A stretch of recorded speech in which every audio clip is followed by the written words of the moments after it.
Hello and welcome to another stream of Disco Elysium, continuing my Competent Cop playthrough.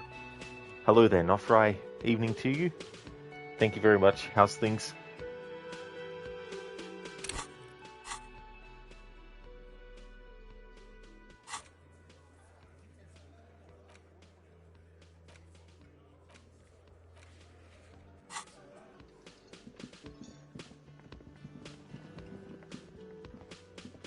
A thin man is smoking below an exhaust hood, occasionally sipping from his mug. This must be the Whirling's cook. As you step in, he nods toward the table and says something in a completely foreign language. The only words you can make out are Garansi and Kubek. Oh, very nice, Nofri. Not too bad, just finished eating dinner. Oh, excellent. That's good. I hope you enjoyed it. Okay, it's definitely not his name. Whatever you do, please don't call him Garansi Kubek. Please. It's not funny.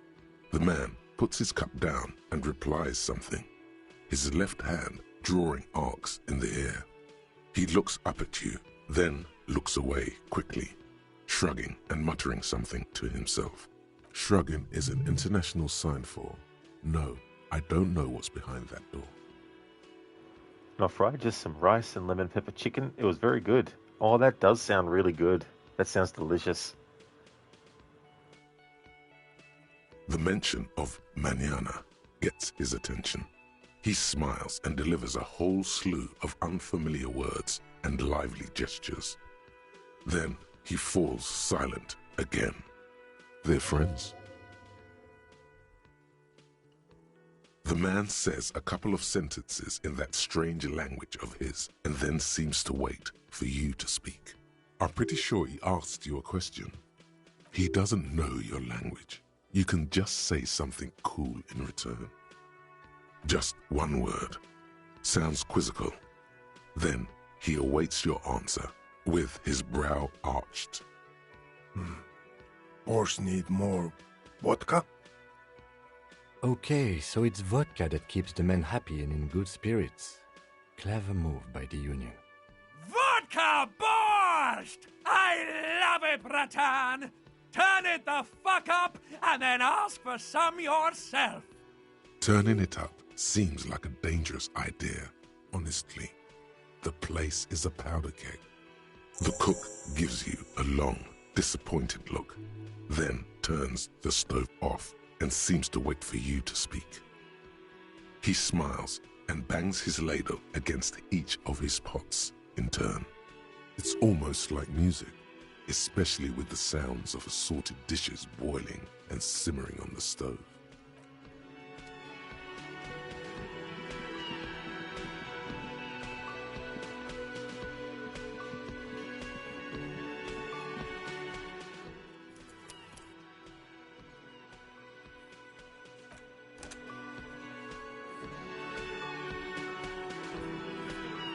Alright, so some of this is going to be a mix of stuff that I've already actually covered, and some of it's going to be new. So because of that, I'm actually going to let even the dialogue that I've already covered in yesterday's stream actually play out. But for those who are wondering what happened in the previous stream, I basically progressed time to the point where there were no more characters left except the bare minimum, and it was nighttime, and there were some things that I couldn't actually do. So I had another save, but that save was actually much earlier from the start of that stream that I did yesterday. And so I skipped a lot of dialogue to get myself back up to where I was. However, there was also some stuff that I could then do that I hadn't done previously as well. And so we ended up doing a investigation into the drug trafficking trade in Martinez, and then that led us to getting information to confront Titus Hardy with, this guy here. And so because we've already interacted with him yesterday and solved, what was going on with Clausia and all that kind of stuff, this is with new information, and I was going to let the dialogue play for both what we've already heard in yesterday's stream and also the new stuff. It's you again. What is it?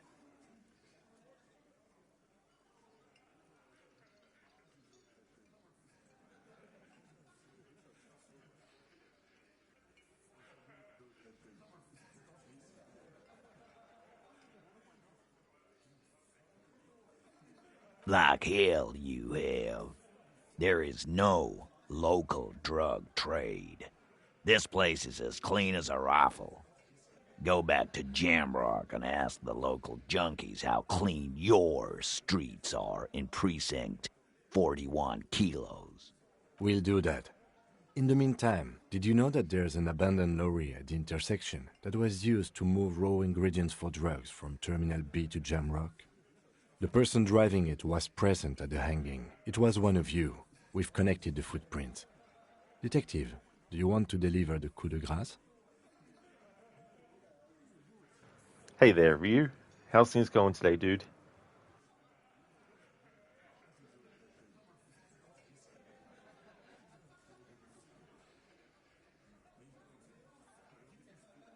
That's a mighty interesting theory.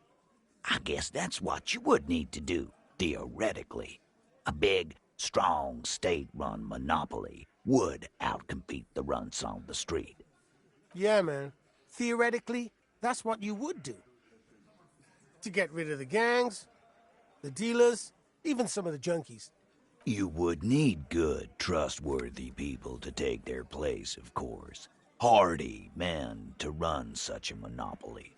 For the good of the community, of course. Oh, nice for you. Glad to hear that you're going well.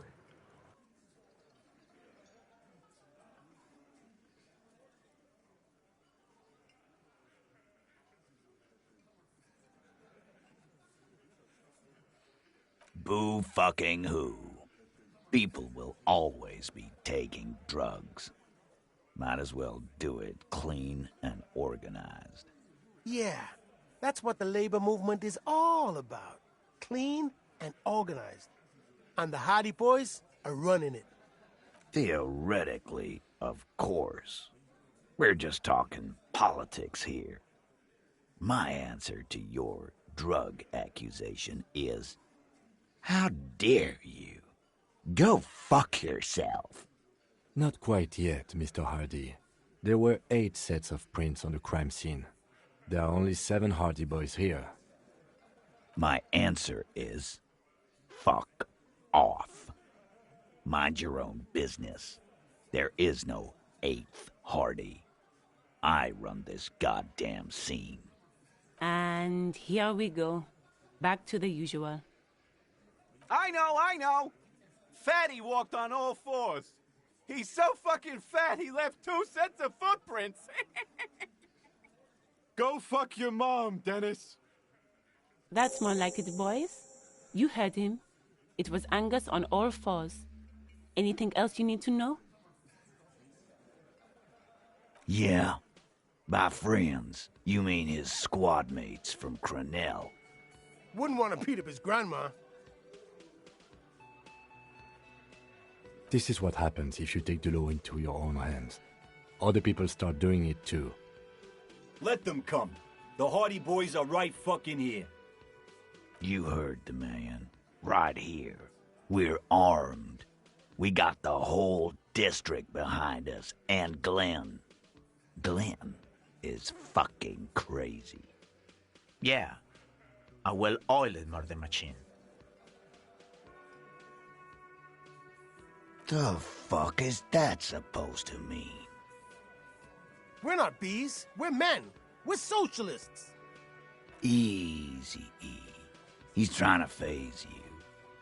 What are you trying to do? Scare my men? We got weapons of our own. We got Ister 50s, Zeelagers. Glenn's got a knock cannon at home. I guess we're gonna see, aren't we? That was an unsure phrasing.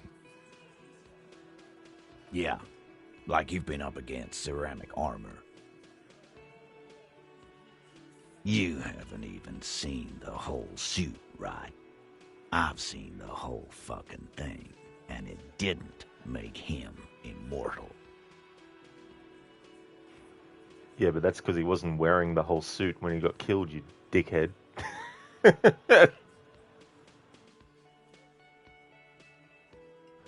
Hey there, Sona. How's things going? So are the local gangs. The fucking Barmy Army and the Madre scum.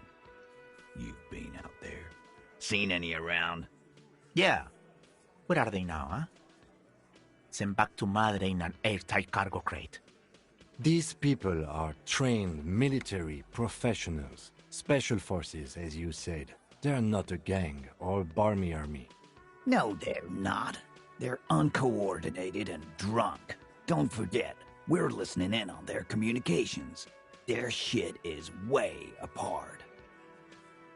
Big fucking surprise. They hire psycho scum, arm them to the teeth, and let them loose in the city.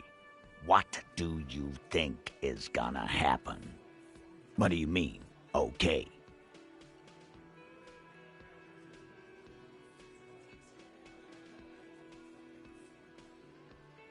No, they won't. Get out of here with your negative energy. He really doesn't like you ruffling their feathers like that on what might be the eve of battle. All he means is that the situation is serious. No wonder you cops get shot to shit every day. Can't go to war with an attitude like that. Again, just get the dead guy's autograph, since you're his biggest fan. Good one, Titus. About fucking time.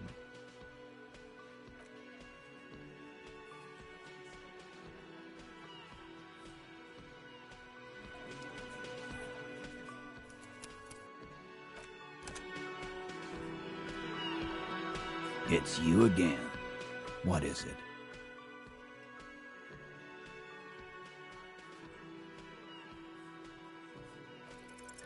Convince Titus he's being manipulated.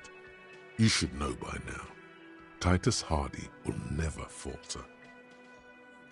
Just remember, it's about more than Glasia. It's about these men and Martinez, their district, their responsibility. Huh? He'll get it. Go on.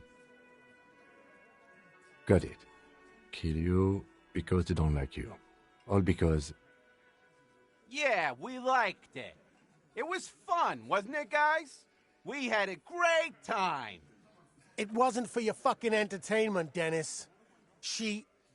They kill you because they think it's funny.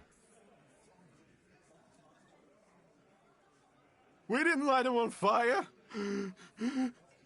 No one pissed on him either.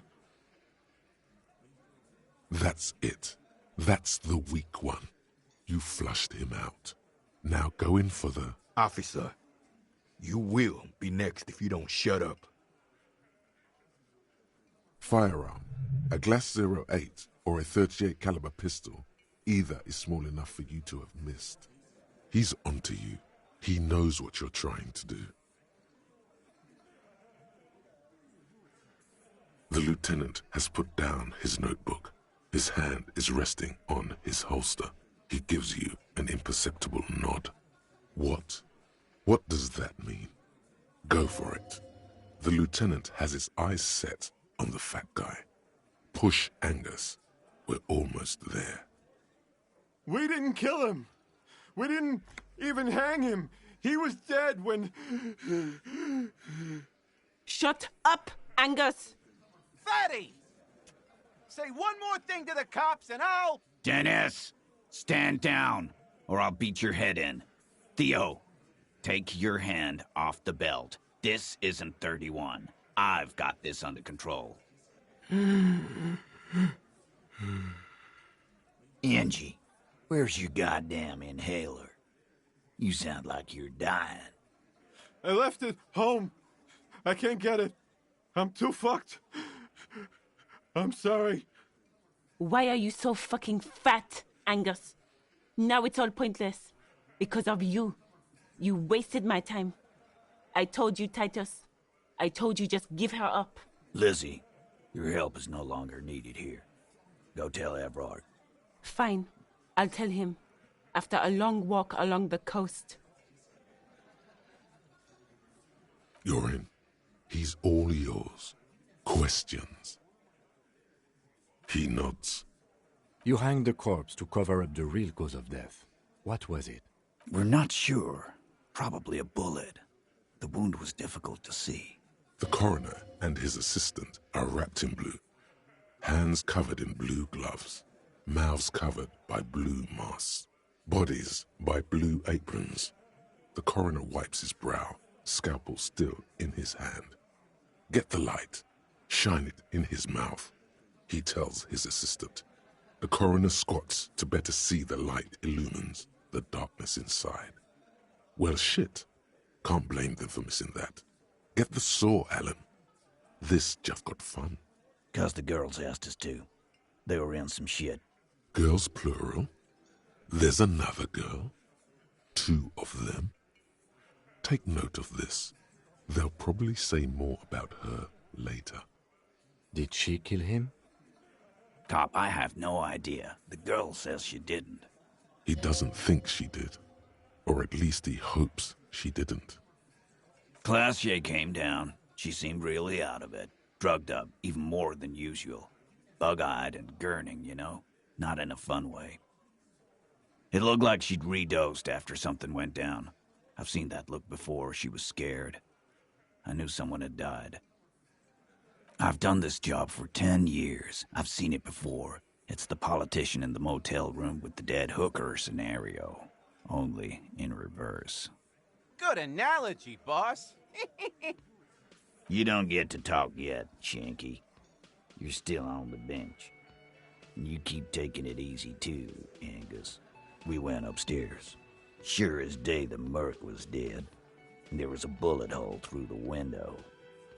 Fucking dirty sheets and bottles everywhere.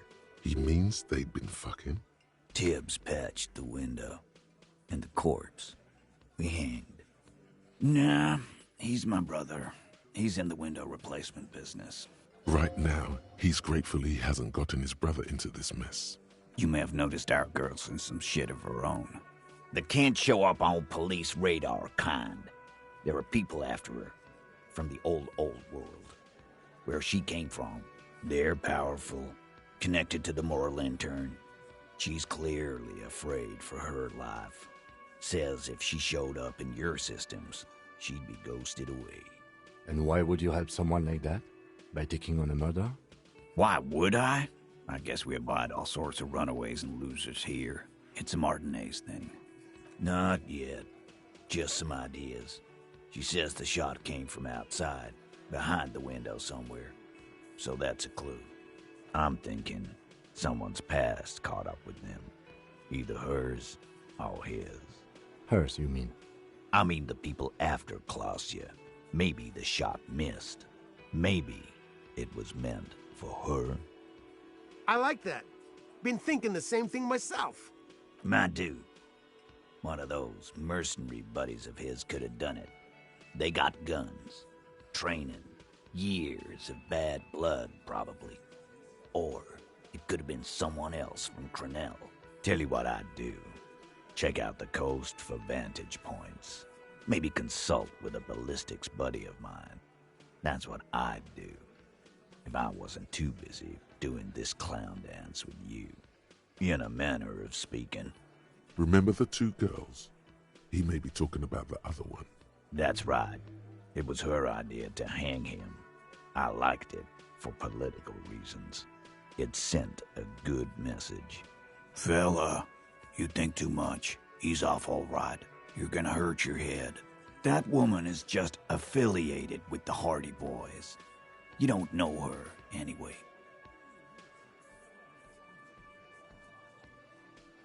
We're Hardy Boys.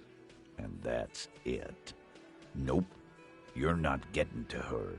It's Klausya you want to talk to. You do that. Hey, she, Klausya, came to Martinez to hide. Many of us did. This is where you wash up when there's nowhere left to go. The Union takes you in. Now, she refused that protection. But, that's right. If we didn't take care of the people who end up here, this place would just be a couple of ruins and some cargo containers. We'll take that into account.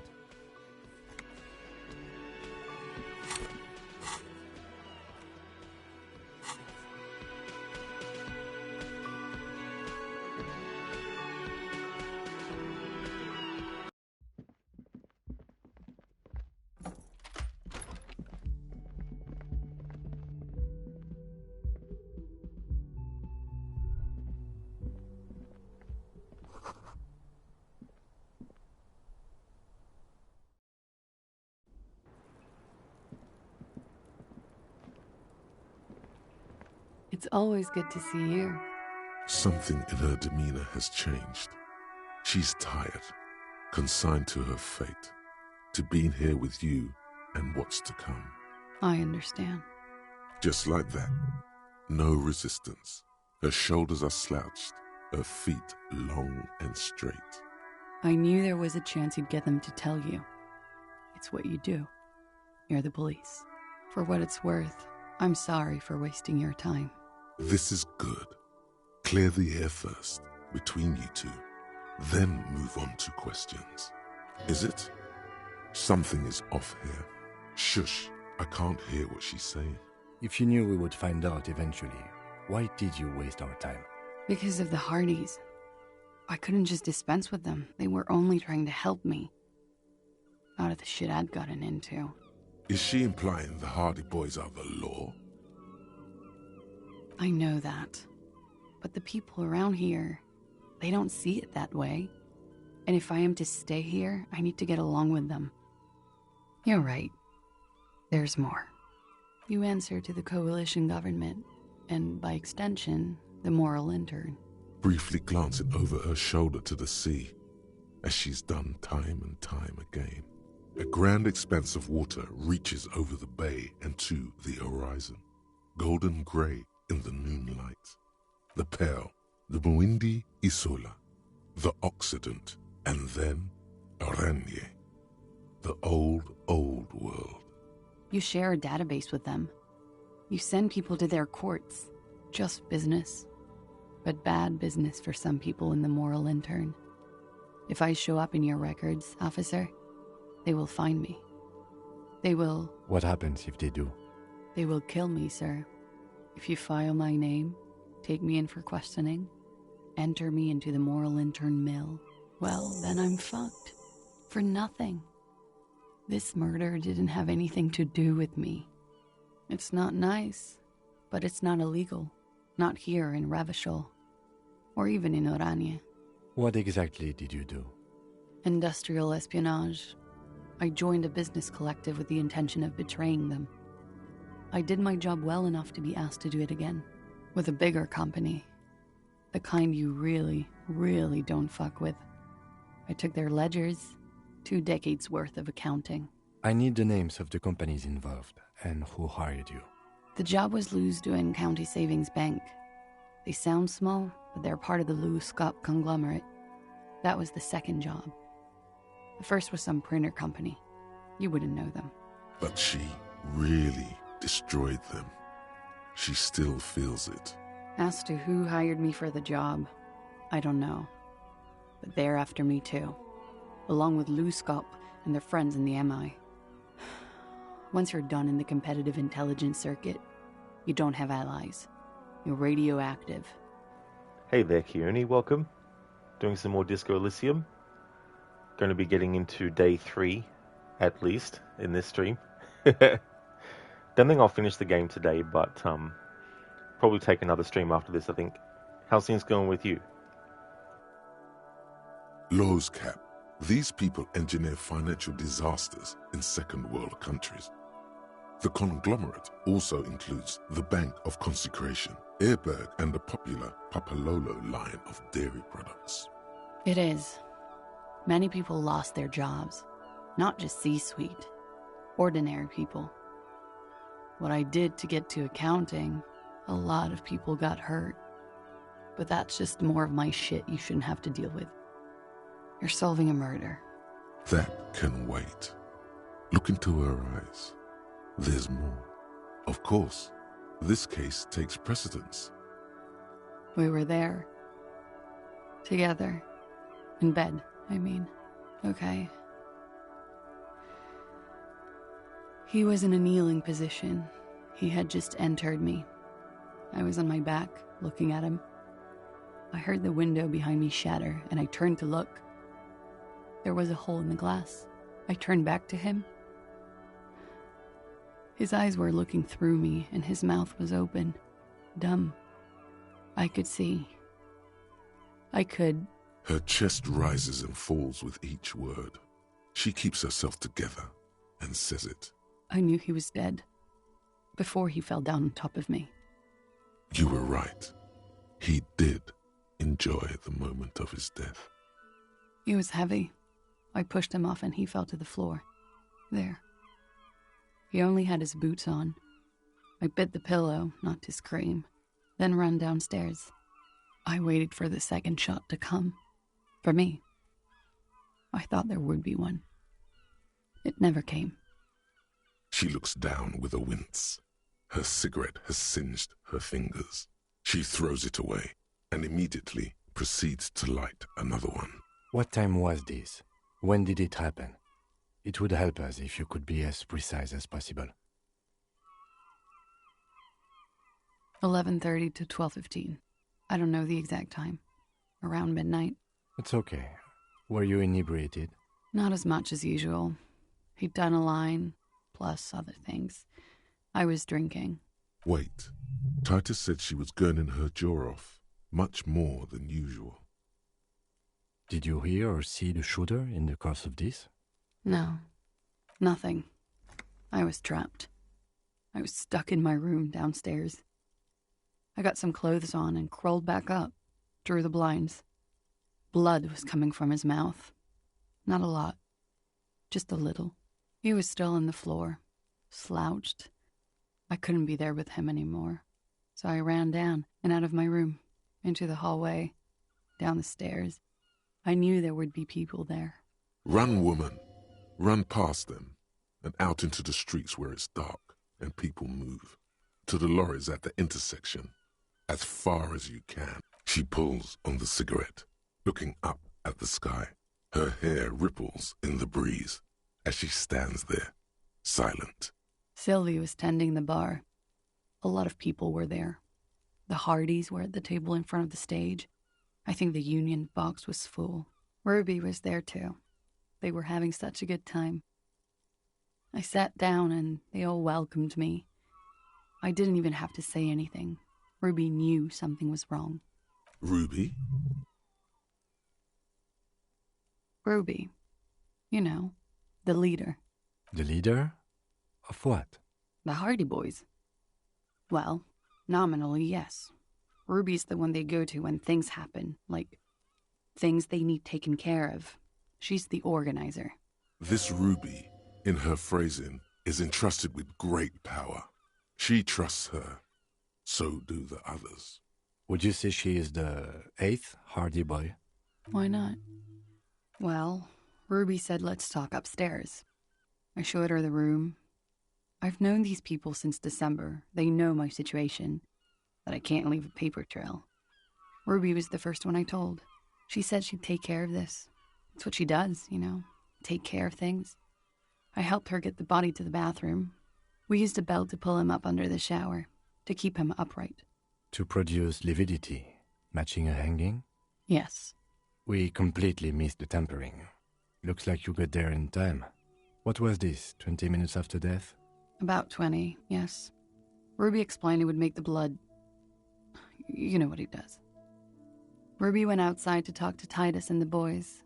I was just looking at Lely in the bathroom. I had to put his clothes back on. His armor, too. It was tough, but I've seen him take it off and put it on many times. It took Ruby maybe half an hour to come back with Titus. I'd gotten him ready by then. They carried him out. I knew what they were going to do. Make it look like a hanging. Ruby said they would. Ruby said to wait here. She also said I wouldn't see her for a while. That we should lay low or something. So I did. I don't know. I haven't seen her since. We will need to take this question to the Hardy Boys. Interesting. Why did this Ruby go through so much trouble to hide something someone else did? Look into this later. When he was shot? I may have. I don't know. I couldn't hear anything over the glass exploding. That's the first thing that went through my head when I heard the glass break. I thought they'd found me. They've killed him to punish me. All last week, I've tried not to talk to anyone or be seen with anyone so they wouldn't be hurt. I've come to understand, however, this is paranoia. What happened didn't have anything to do with me. We can't go after Loose Cap. Not yet. There are other, saner leads. I don't ask you to, Lieutenant. If there's one thing I know, it's that you'll get nothing from there. Because I'm an idiot. Which is an indicator of truth. Idiot. She's nothing of the sort.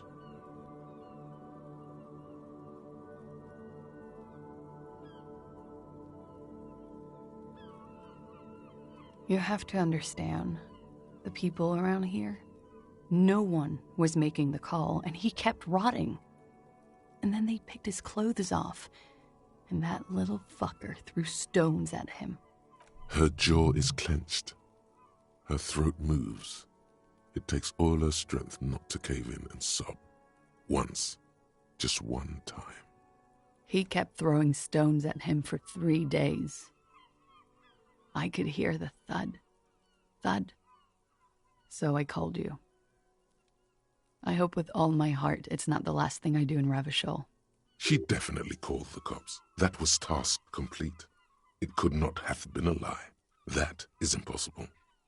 Last week, Angus and Titus's brother, I think he's called Tibbs, took care of it. You should have another look at that window after this. Reconstruct the scene. It's right there. Yes, you see the glass sparkling out of the corner of your eye. She nods, silently. She doesn't even smoke. Just picks up the cold coffee and holds it in her hands. He's thinking, are we done here? What's this? We're getting reports of normal, reasonable, temperate, political opinions somewhere in Martinez. Must have been a false alarm then.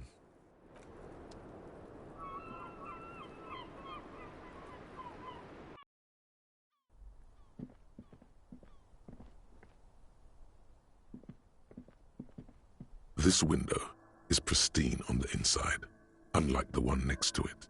Light from the desk lamp reflects off the glass in an untarnished golden halo. Golden light melts away into the blue, glassy darkness of your mind. In it are 2 neon-lit shapes, a man and a woman on the single bed. Like the witness said, the man is kneeling, the woman is on her back. It's the night of March 4th and a shot has just been fired. The man looks directly at the woman. The shot's possible directions converge in his mouth. A ray cast from somewhere outside, entering his brain. From the roof outside, location A prime. The glass fractures around the bullet hole. Shards face inwards like a corona behind the woman's back. The man does not know the bullet has entered his brain. He never will. Death comes faster than the realization. The ray cast from the man's mouth unravels into a fan of possible directions, all on the roof at first. The shot could have come from any of them. This is composite location A prime, most likely of the origin points. There could have been. Then the rain and slush and wind washed it away. This was more than a week ago. 72%, with a weapon that's good for medium range, like a rifle or sports pistol. This is a good short distance, but not too short. The perpetrator aimed with their back against the railing, or possibly kneeling for precision. This would explain why it only took them 1 shot. The lights were on in here. Outside it was dark. It was like shooting fish in an aquarium, a well-lit aquarium. The victim opened his mouth to let the bullet in. Neither of them would have seen anything outside in the darkness, too busy with their own bodies.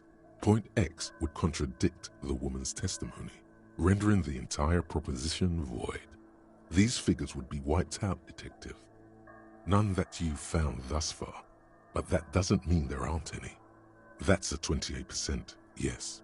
In this model, the shot could have come from a greater distance. Nothing excludes the possibility. Should we extrapolate to include every possible point of origin in Martinez? According to your map of the district, this shot could have come from a wide angle of locations, starting with the northern edge of the abandoned boardwalk, ending with an islet in the bay. Let's call them B prime.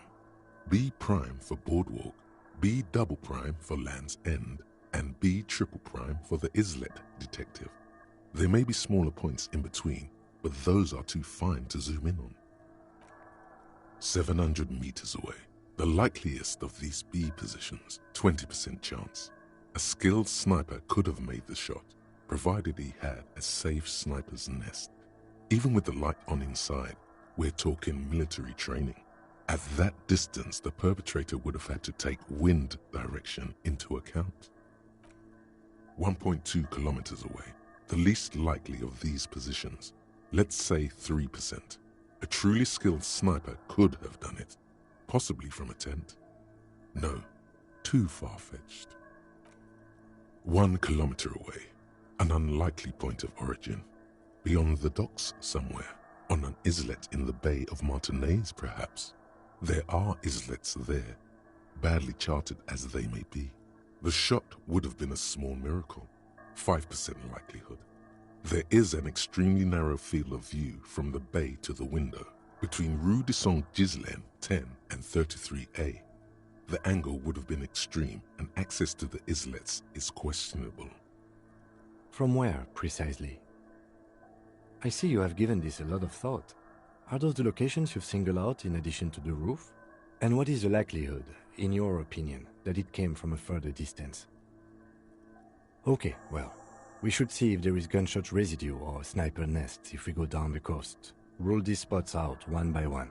It would be the diligent thing to do. Until then, personally, I'm going with the roof version. A simple hypothesis can be wrong, but it's something to build on.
It's you again.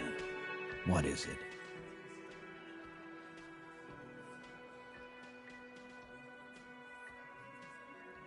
Why?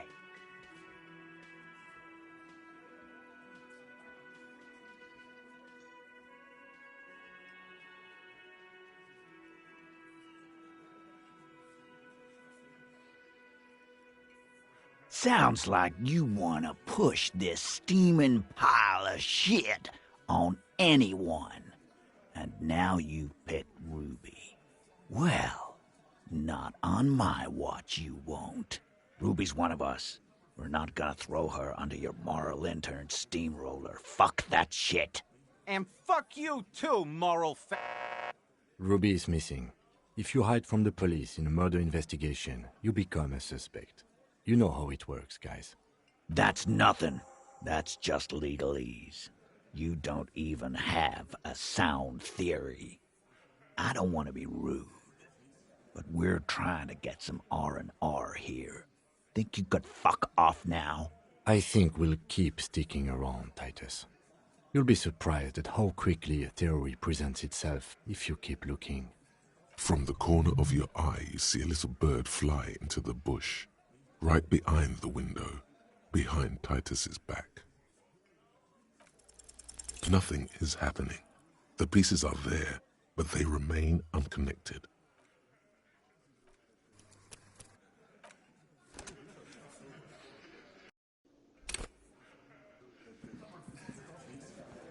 It's you again. What is it?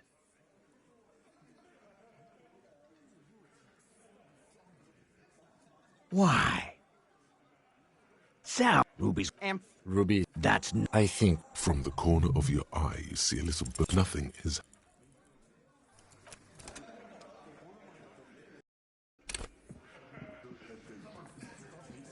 It's you again. What is it?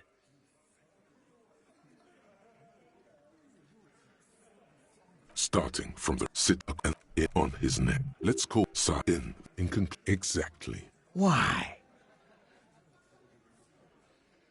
Sound, Ruby, that's I think we'll from the corner of your eye, you see a little bird. Nothing is happening.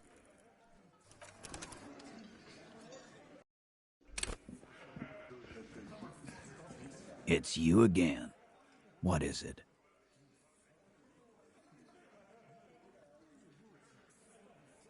Why? Sound, Ruby, I think from starting from the size in exactly, but none of this. Nothing is happening.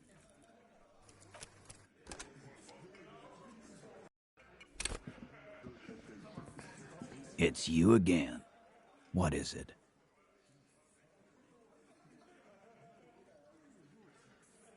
Why?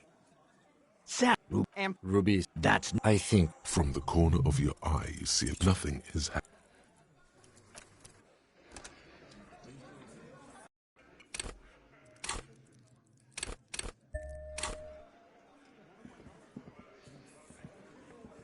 It's you again.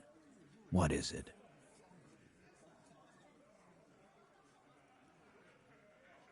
Why? Sound, that's I think from the corner of your eye, you see nothing is.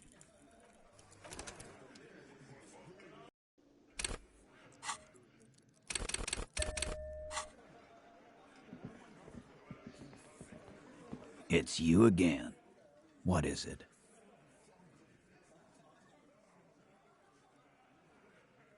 Why?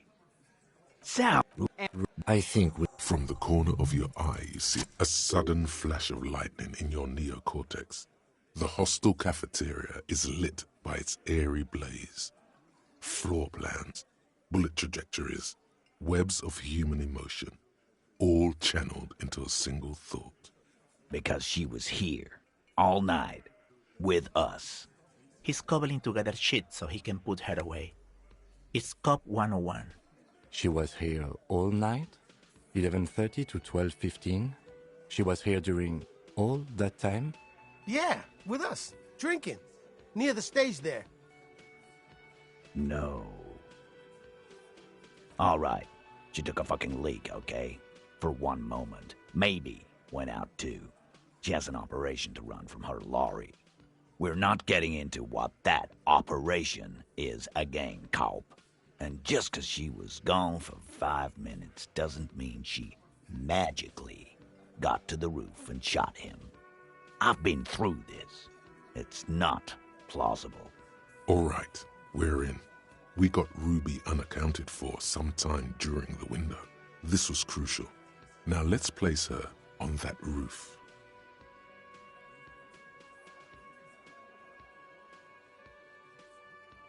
I've seen the wench. I'm not blind. You saying she reeled herself up by her collar, like some kind of... Kidding? Let's go with that. Point is, it's just a rusty winch. It doesn't put her on the roof. Nah, the only way up there is through Clausia's room. What do you mean? We've only been drinking here for what? 6 years? How much do we know? Been thinking of getting wilding in racks. That is on my ass, boss. There you go.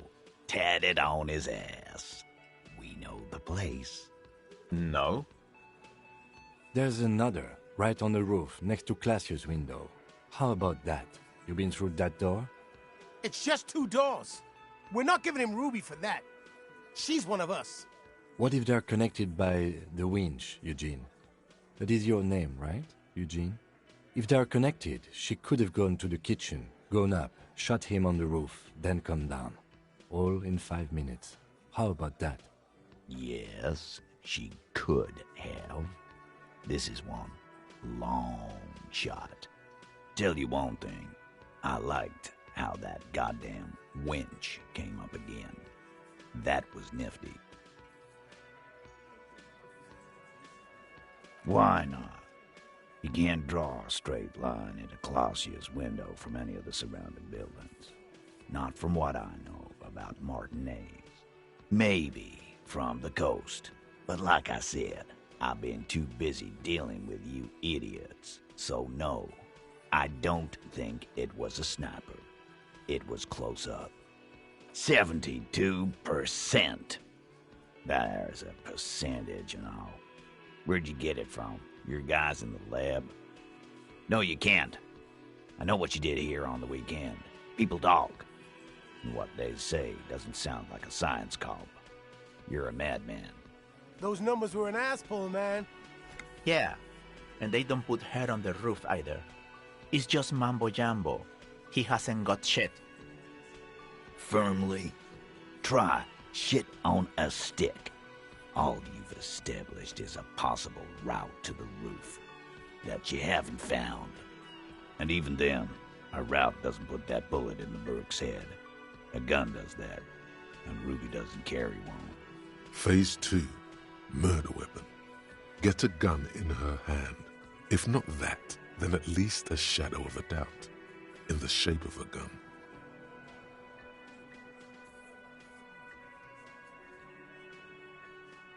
God damn, that's just about your favorite topic, isn't it? Every fucking 5 seconds. Trouble. This is Revachol.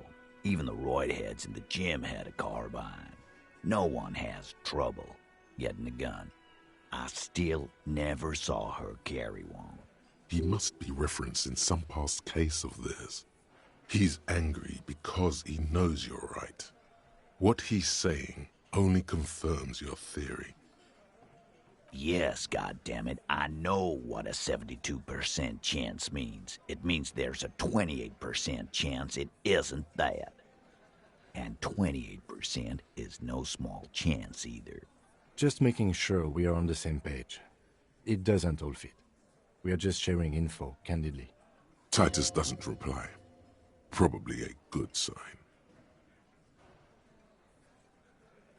All right, Carl. Keep talking. I'll tell you when I've had enough. T, we're not seriously considering it, are we? Ruby wouldn't do this. Why would she do something like this? Phase 3. Motive. The last component. And I suppose you have a theory on that. Think about it. Why go through all that effort? It was her idea, wasn't it? The hanging.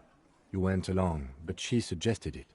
She had, like, a fully formed plan and shit. Right when she came back downstairs. Really, Shanks? Clausia wanted to talk to another girl, that's all. She was just the first one up there. I could have come up with that plan if I'd have been first. Time for a logics demonstration. He scoffs. Think. You kill him. Get up there. Shoot him. Get down. The man is silent.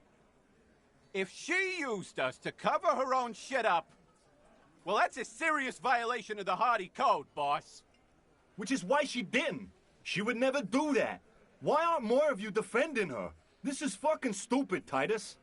Glenn, I thought the same thing when she skipped town and left us in this shit. Oh, so he didn't rule her out completely. And she skipped town. This is good. Silence. He looks around the room. The old man in the corner nods. This is the only option he cares for. Yeah, I see it. There's one more thing I've been wondering about. Ever since you asked me where she is. Add it to your list of suspicions, if you want. I don't know where she went. She just got up and left. Got real scared, too. Wouldn't tell me where. However hard I asked. Want to know why? She was afraid I would tell you. Maybe she was right. By now, I probably would. She knew there's evidence on her, and she knew we'd find it. This is typical suspect behavior, why fleeing is always incriminatory. Perhaps. Ask her if you find her. It won't be easy, though. She made sure of that. Friday afternoon, when you first arrived, I got word the RCM was in town. Then she came in to see me. Told me she was leaving. That's when we had our little conversation. I told you. No, you, as in the cop with the sideburns and the disco clothes. And a hole in his heart. That first.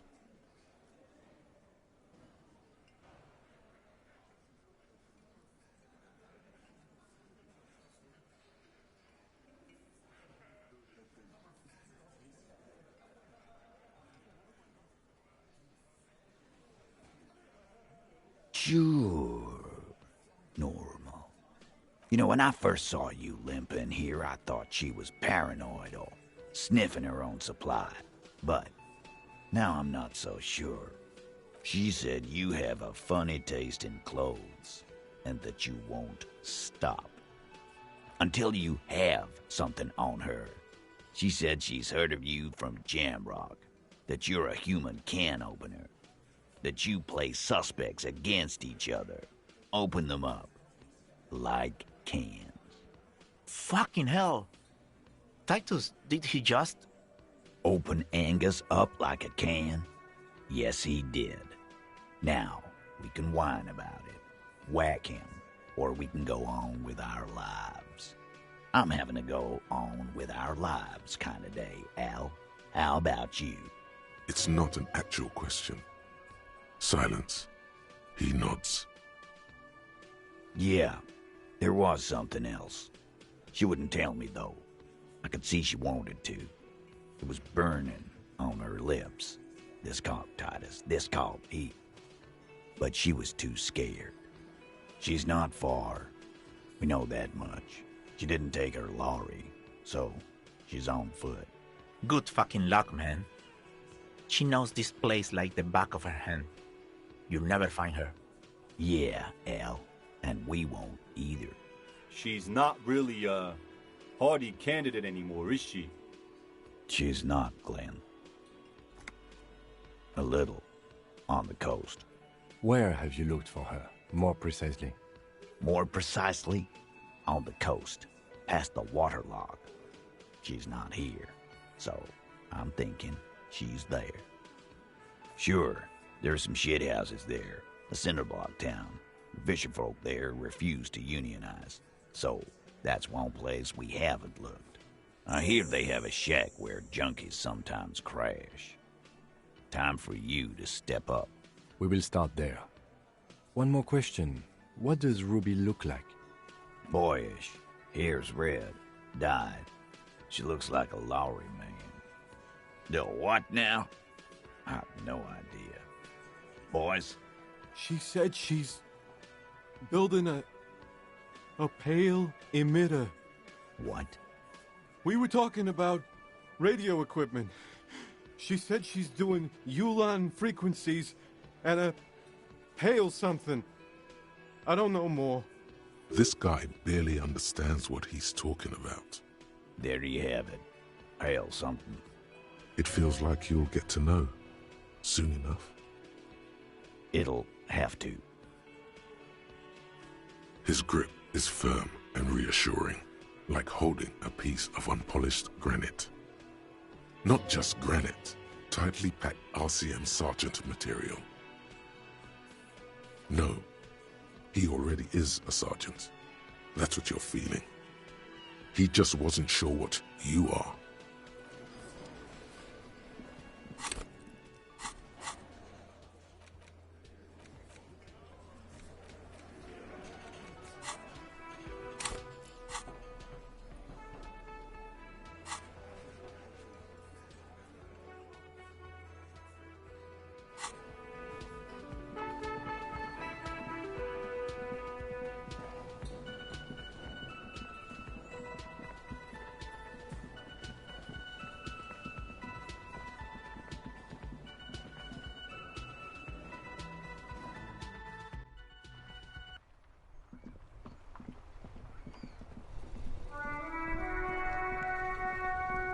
Inside, you see a set of steering levers, a radio. This is Precinct 57. How may I assist you? 57th, over and out. In the cabin, you see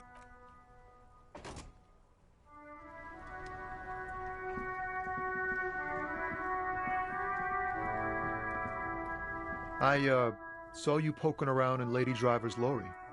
She in trouble? It's that bad. Man, what should I do? What should I do to help her? Yeah, maybe I should just keep my head down and work on my rhymes while I can. Oh, you know, Tommy Leham's gonna be a musician. Sprechgesang, but with beats. I've got a lot of free time on the road to hone my craft. the correct grammar is Tommy Lahom. Tommy Lahom was taken. My real name's Jerry Lafitte. Tommy's way better. It's more him. The man taps his fingers rhythmically against his arm.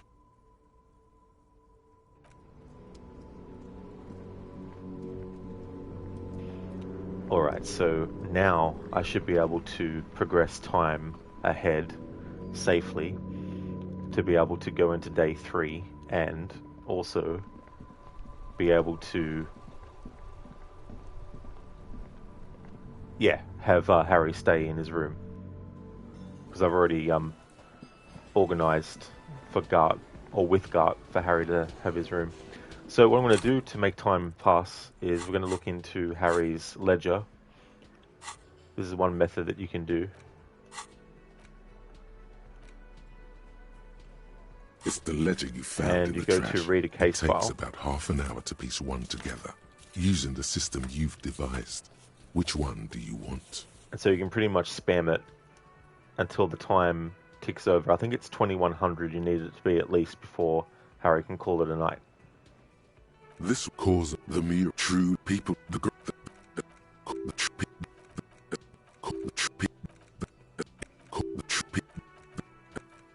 mural is enormous. People call it that thing. The graffito crew, the 9,000 people, a staggering 78%. In any case, it appears not much has changed in the meanwhile.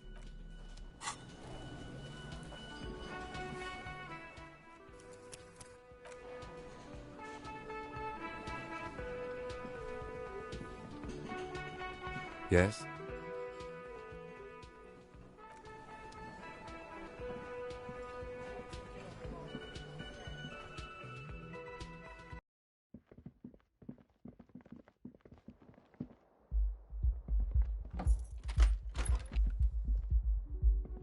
Yes?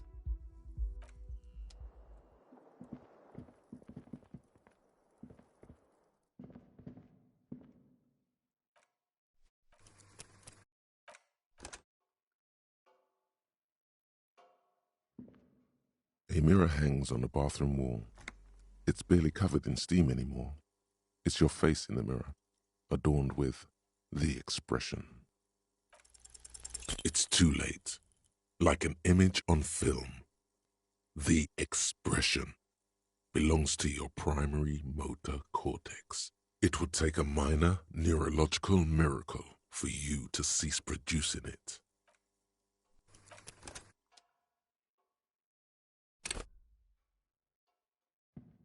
A mirror hangs on the bathroom wall. It's too late.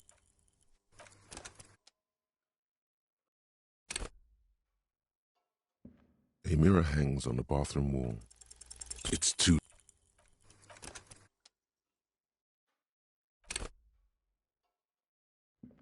A mirror hangs on the bathroom.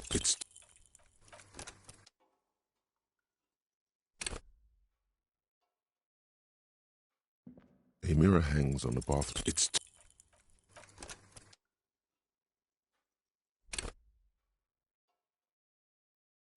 A mirror hangs on the bathroom. It's too late.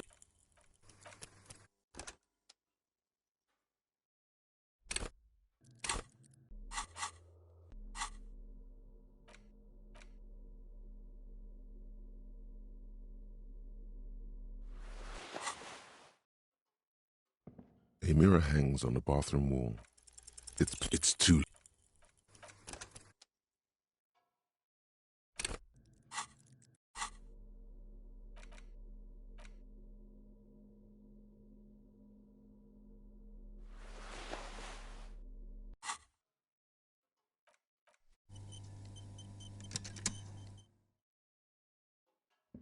A mirror hangs on the bathroom. Hey there, Oliver. Good morning, dude. How's your morning going? A mirror hangs on the bathroom wall. It's too.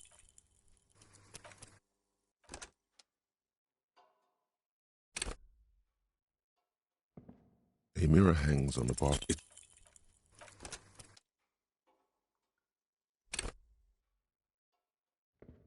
A mirror hangs on the bathroom wall. It's like something snaps in you. A nerve ending. A thought. A sadness.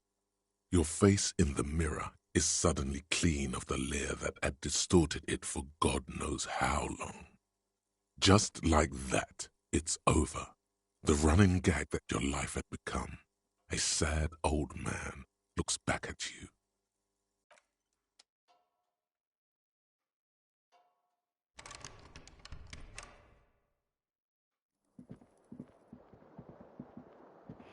All right, so we've lost the expression.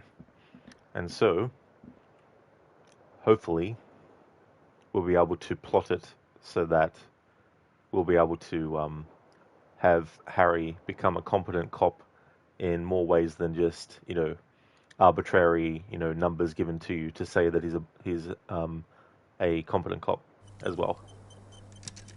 Oliver, just making meals ready for your workday. Shorter workday today, thankfully. Oh, that's great, Oliver. That's a shorter workday. Good to get all that prepped as well. That's really cool.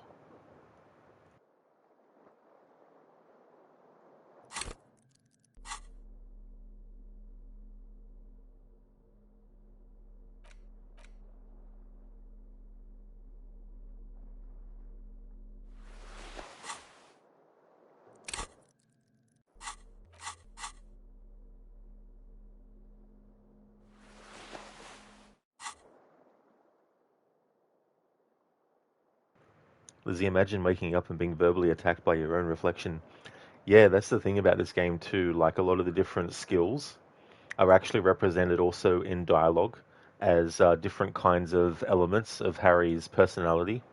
And so depending on what you've put into those sorts of skills will depend on various kinds of interjections that those parts of Harry's psyche will have. So if you have high points in empathy, for example, then when you're actually talking to a character and choosing certain dialogue options, the empathy part of Harry's personality might chime in and say something, The bed is still cold from the broken window, and not too inviting. But it's yours. You've earned it.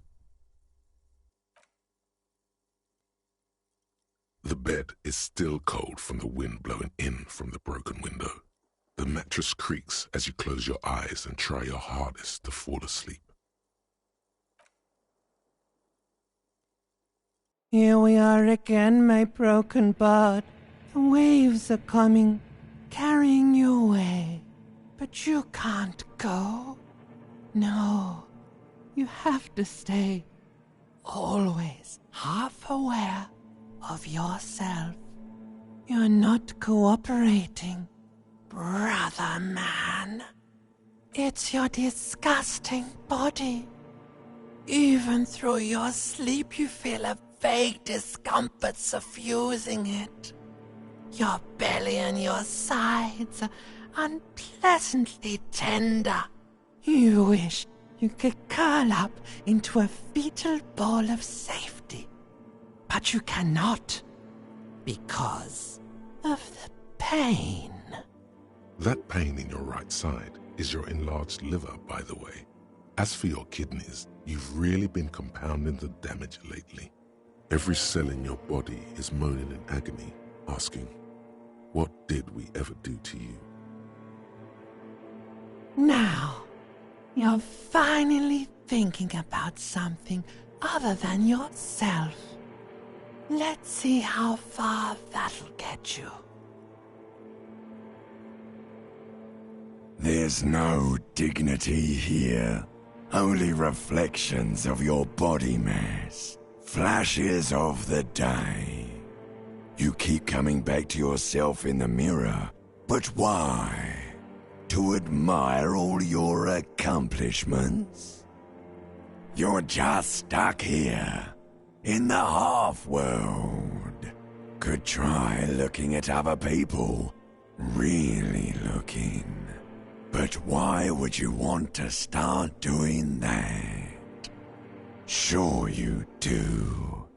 They're all so friendly, aren't they? At least they're interesting. Each one has a process just like yours, running in the space between their ears, full of secrets. What do you think you're doing right now? Coming to some greater awareness? Look at all these lights, blinking in and out of existence. Thoughts! You're just pretending that you're asleep, even to yourself, while the world goes on without you. Let it. Let it. But it never seems to let you go, does it? Time to rise and wipe that shining sweat off as best you can. Gather your bearings. Rock and roll.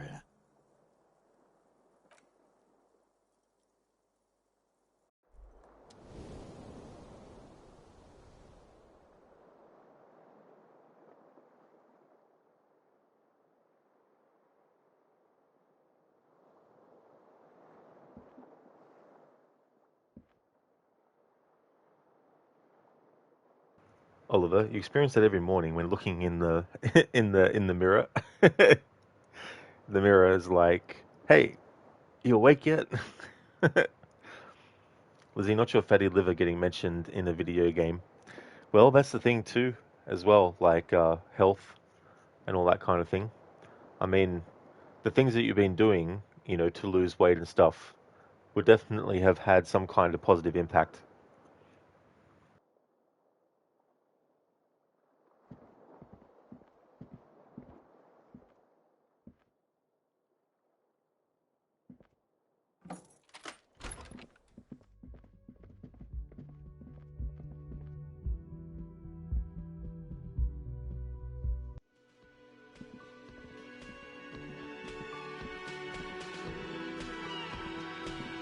Yes?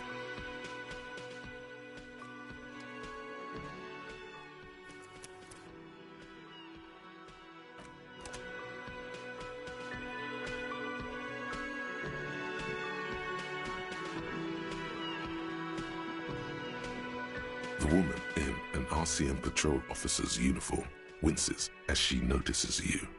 I would really prefer not to talk to you right now. A patrol officer is the lowest rank in the RCM, below lieutenant and sergeant. I don't know. I mean, why would I want to talk to you?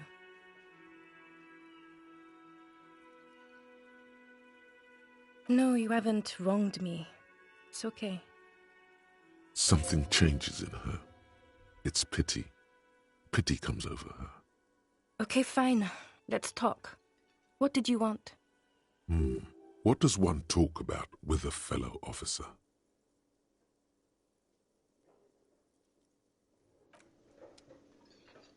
You look like shit. And I don't mean that as a metaphor.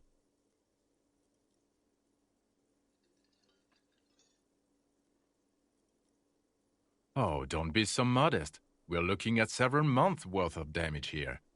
Kind of a miracle you're still up and at it, to be honest. Oh, come on, Jean. It looks like it's been a rough week on him. It's not just this week. What do you want?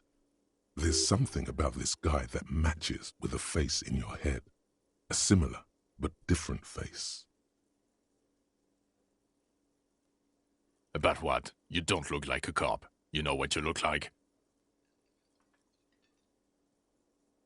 Oh, well, go solve your case then. That would count as trying hard. He didn't answer your question. There's something that binds you to him. Some kind of an outfit, maybe. A uniform.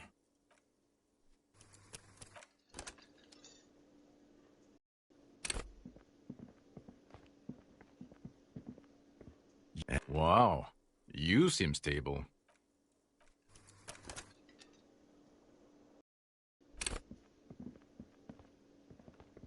You look like... And I don't mean that as a metaphor. Oh, don't... Oh, come on. It's not just this. There's something about this guy that matches with a face in... About what? You don't look like a cop. You know... Oh, well... He didn't answer your question. There's something...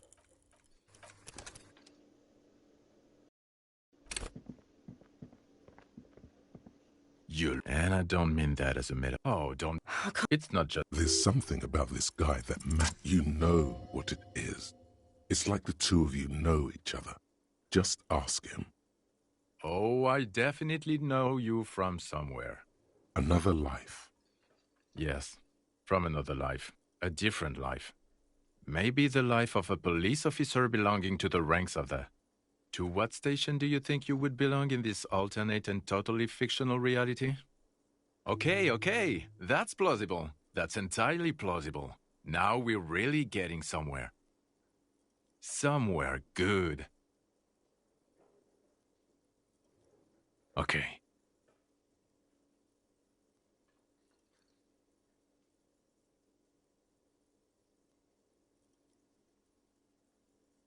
Let's be crazy. Let's say you and I are partners. How's that for a thought experiment?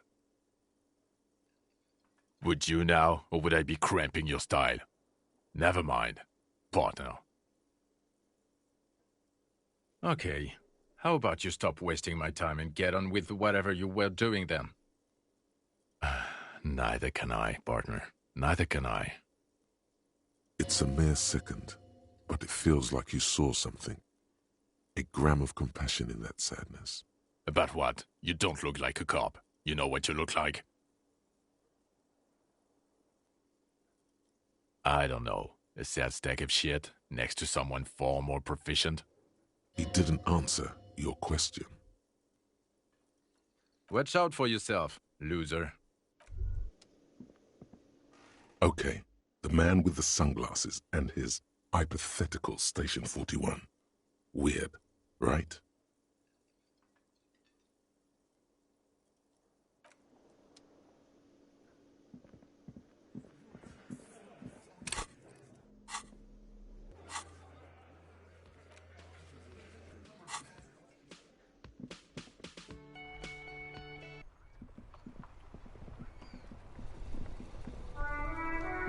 Inside, you see a set of steering levers, a radio... This is Precinct 57. How may I assist you? Yes. It took some convincing, but I got the mercenary's name and a few biographical details. Are you ready? The lieutenant leans in to listen, notebook in hand. That suit of armor was issued to an Oranese citizen named Ellis Kortenaer. That's E-L-L-I-S K-O-R-T-E-N-A-I-R. Exact date of birth, unknown. He was signed into the Lelystad County Neonatal Care Unit on 28th of February, 09. He was found as a newborn in a leaf compactor near an abandoned farm. He spent 4 months in the neonatal unit, survived apparently. and was assigned to a foster family at 2. According to Klasia, Lele said his real name wasn't really his. Perhaps that's because he was fostered. This is what the ICP knows about him. He was raised by foster parents, entered the East Brand Military Academy in Vredefort at 17, then served in the Oranese forces till he was honorably discharged in 41, just a year before the Seminese conflict. Then the armor followed him to Seminine, or at least I assume it did. And that's it. There are no records of his employment in Crenel, or any of its other incarnations, or him even entering Revachol. It's a garden tool used to press leaves into these cubes. It's a detail the hospital had, the only detail in these files. So I thought it would be good for you to know. It is. Thank you, Alice. None, officer. Sorry. Even that is a small miracle. These organizations usually double-check their inventory. Thank you, Alice. Great work. No problem, Lieutenant. A compliment from Lieutenant Kitsuragi. Not bad. A name. This is very good. Elise Cortenard. Sometimes police work is about human dignity, about giving back names to anonymous victims. I'm glad the inquiry was helpful to your investigation, officer. Did you have any other questions? 57th, over and out. In the cabin, you see a set.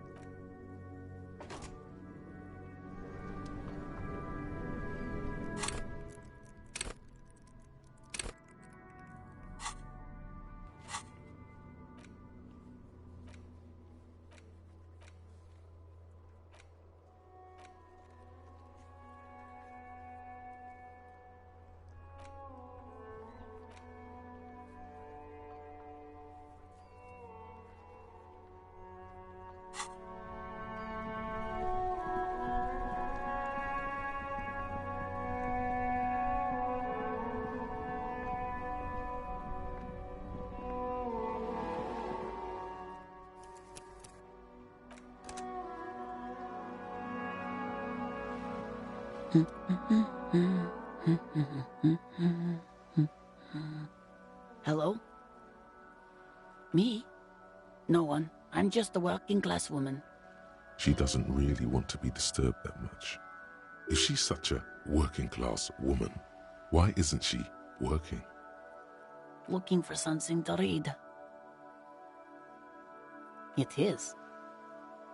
I know you are. Everyone can see that. The rectangles. Mm-hmm. What with? This citizen thinks she can do without your assistance. Don't buy it. They all need help.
A couple of indicators. You grab the handle and pull the lever up. As soon as the metal connects against the contact pins, you hear a loud clunk. Then, the water lock starts moving.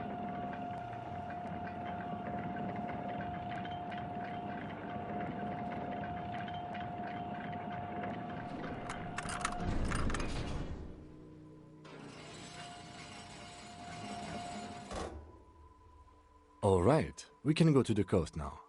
Expect rugged terrain and drunks.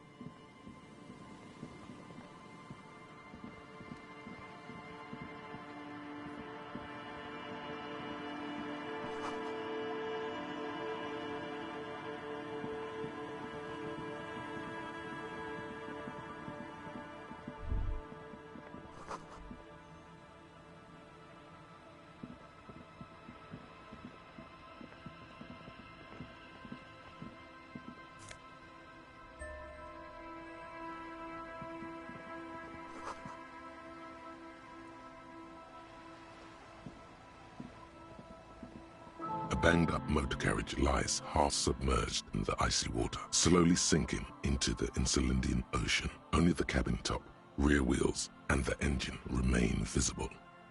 It must be cold and lonely down there, in the icy water. Remember the tire tracks in Martinez? This is where they were leading. It appears to be so.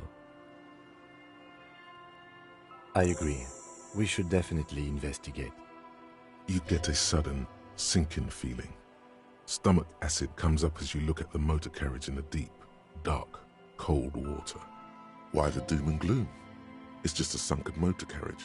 Some motor carriages are bound to end up in the sea. The motor carriage is properly stuck in the ice. Getting it out would require a team of specialists. The logo is too deep in the murky water. You can't make it out, but you do see a monkfish float by.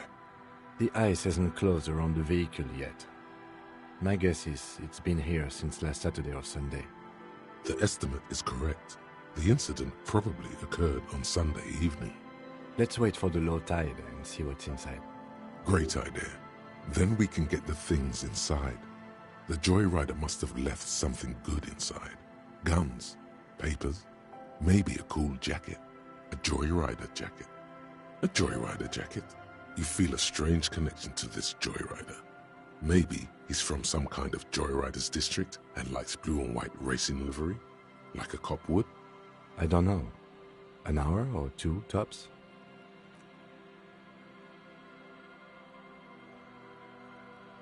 As you sit down in the old, rusty playground, the world around you becomes very silent.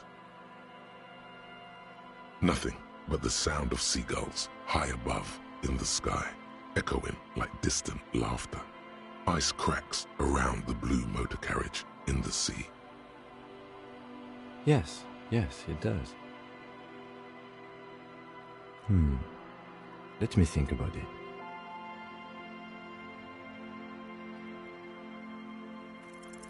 Spit flies from your mouth to your moustache, your chest, the ground before you. No sound, though. The lieutenant must think it's rather funny. He smiles and quickly turns away. That's right. Just keep at it. It will come to you. With his lips puckered, the lieutenant lets out a beautiful, melodic trill that puts even the insulindic thrush to shame. You hear the sound echo on the large body of water. Clouds race across the spring sky, and suddenly you just feel better about everything. Okay, that's way better than what you did. The clouds pass in the sky, and the shadow of the swing moves like the hour hand on a timepiece. 30 minutes have passed.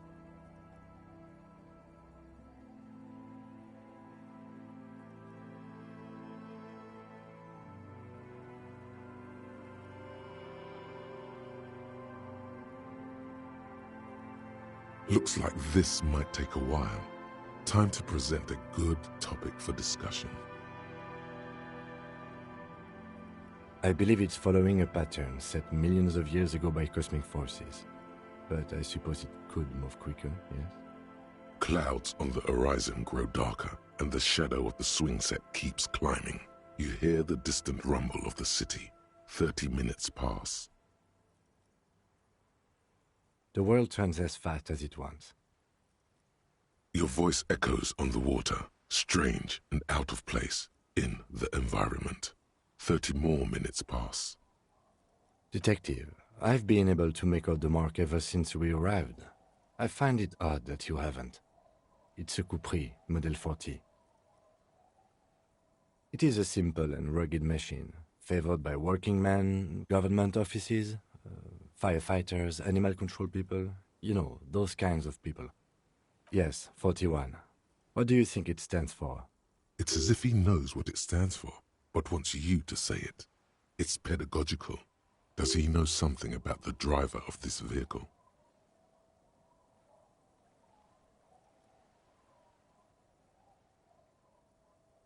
I'm sorry, Harry. I'm so sorry. 41. Precinct 41. A massive pit opens up in your stomach, and the most terrible feeling comes over you. No. Just nope. Say no to this, Harry. I'm afraid so, yes. It looks like you started in front of the whirling, jumped over the canal, and then drove your vehicle in the sea right here. Detective, we don't. A rescue operation really isn't viable at this point.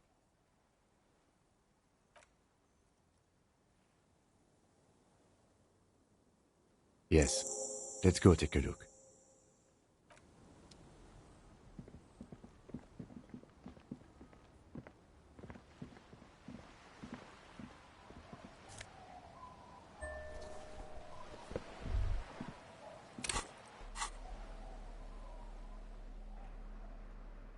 RCM Commander's Jacket, +1 Esprit de Corps, United in Black, +1 Visual Calculus, Sharp Eye. A black uniform jacket with RCM signature, white rectangle on its right sleeve and backside. Letters inside the collar read LTN-2, JFR. The jacket is of exceptional quality, other than some minor wear and tear.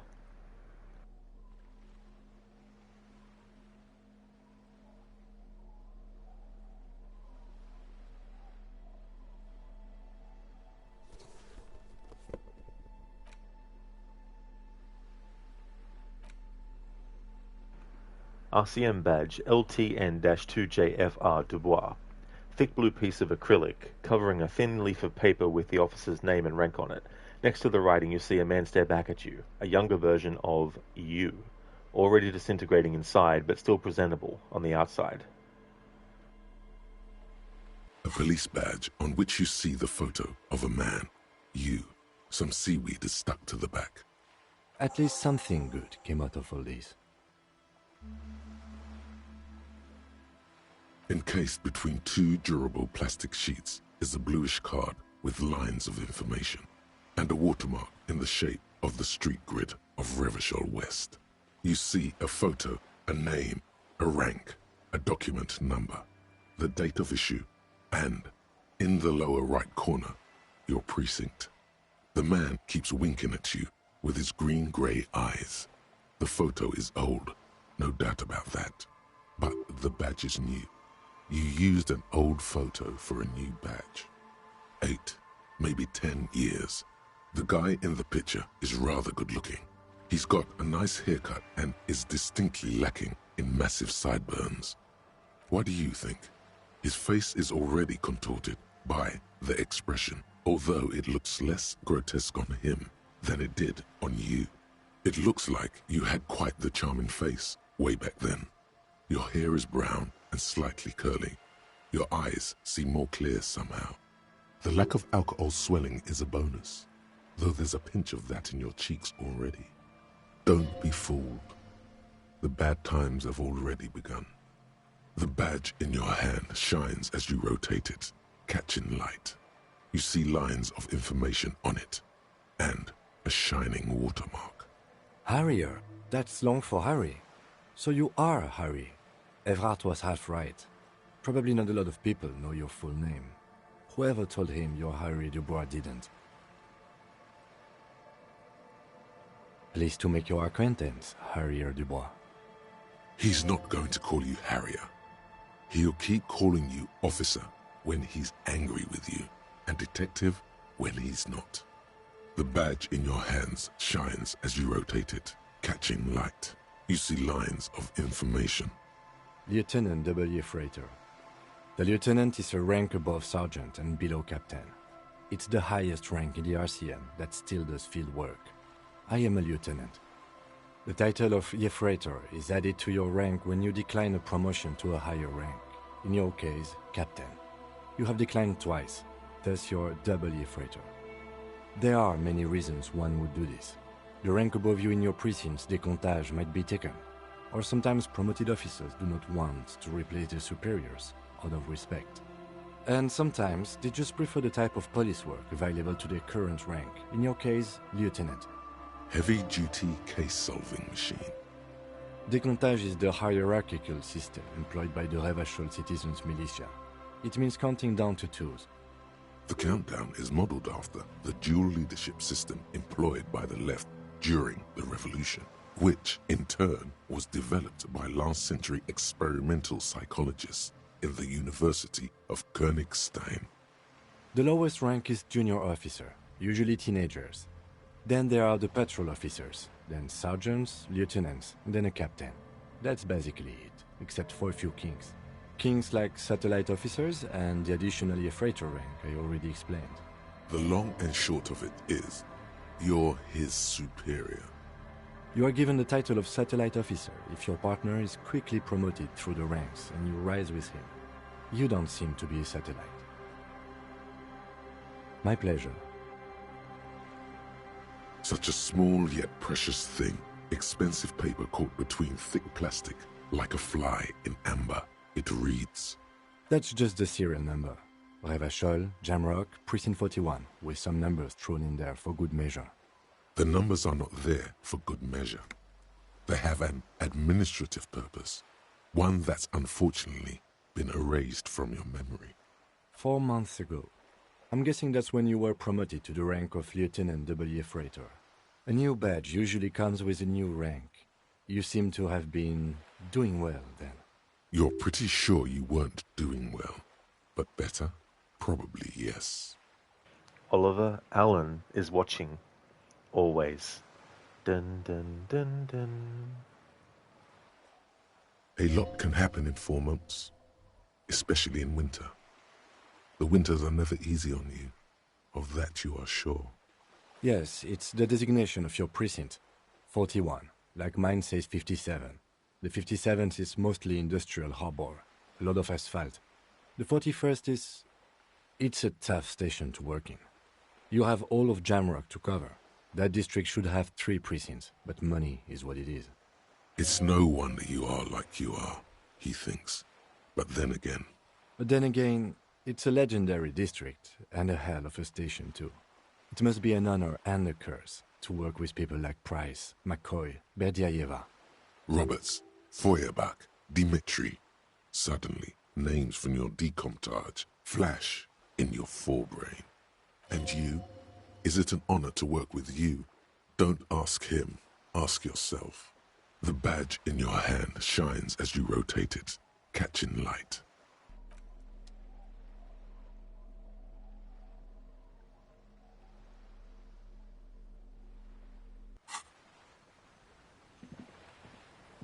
Yes?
Will I be a ghost now? Brother, you already were a ghost. Up there, screaming, along with all of them. Scaring each other, haunting each other. It's the living who are ghosts. The dead are silent. They don't rattle windows or write letters in blood. The living do. Leave them behind. Rest. Thank you, Dr. Darling, for redeeming that as a Bane impression. And that's from this game. Oh, very nice. That's really cool.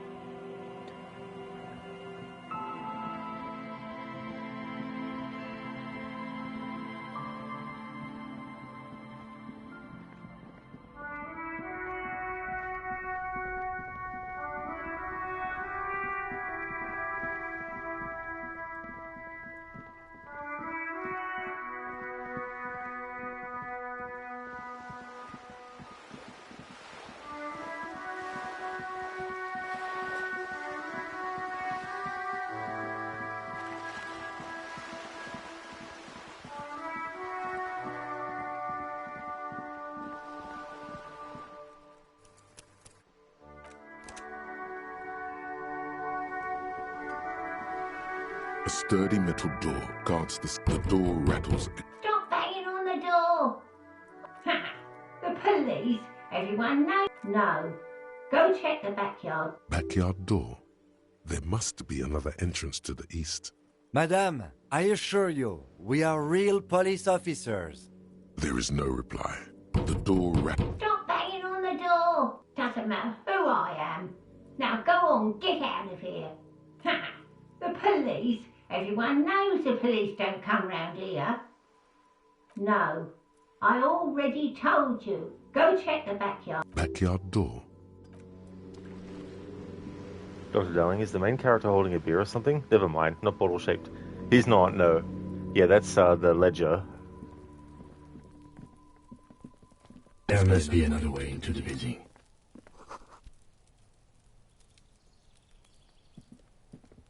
You see a young man on a balcony nursing a cigarette.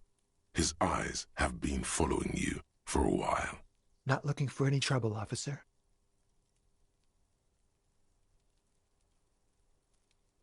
There's no trouble. I'm just speaking in a lowered voice. I don't want to be seen talking to the gendarmerie, if that's okay. I just want to finish my cigarette. Don't let him go. This could be your witness. The balcony has a great view of the whole thing. Is it really that important? Like a nervous cat, he keeps stealing looks at the neighboring windows. Dr. Darling, a ledger for him? It is. He had to literally go into the trash to get it, though. All right, but make it quick. Once I finish this cigarette, I have to run. I can tell that you finally got him down. Thank you. It was quite a disturbing sight, even by Martinet's standards. Hello there, Spectrum. Welcome. It's going well, thank you. We're in day 3 of the game now, as well. How's things going? What were you doing last Sunday? Oh. You already asked me that, didn't you? Hello there, Shaky. Picking Harry's teeth. He's probably got something stuck in there. How's it going, Shaky? Wait, is someone else investigating the lynching? No, not you. Some more muscular type. And when did you speak to this more muscular gentleman? Last week? I don't know. Look. A downy blanket of white to cover up the miserable poverty of the scene. Looks like Kim has something stuck on his cheek, Shaky. Spectrum, pretty well, but you need Tylenol. Oh, well, hopefully you've got some Spectrum and be able to stop feeling the pain you're going through. You didn't answer the question. What were you doing last Sunday? I had a friend over. It was my Sunday friend. Makes sense. Friends are nice on Sunday. You don't have to work. You can just spend time with pals, watching rugby and drinking beer. He doesn't reply, gesturing no with his cigarette. Under the grey sky, Snow continues to pile on the neighboring windowsills. No. We won't. Now, if you'll excuse me, I really need to get going. Good luck with the investigation.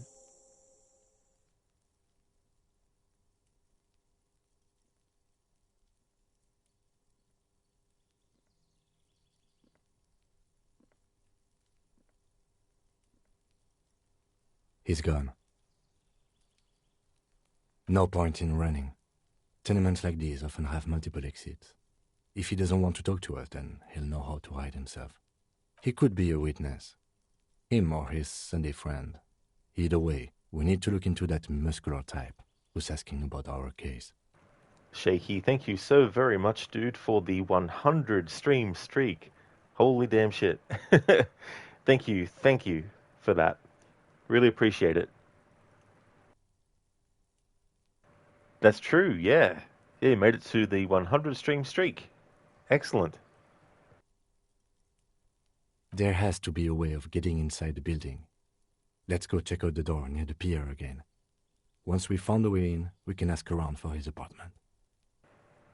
Now you've squished Kim. Now he's a Kim sandwich. Harry as well.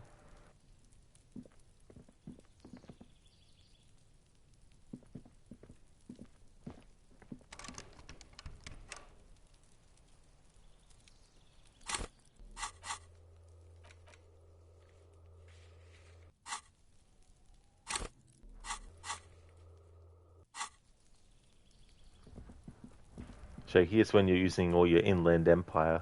It's like, don't leave home without it.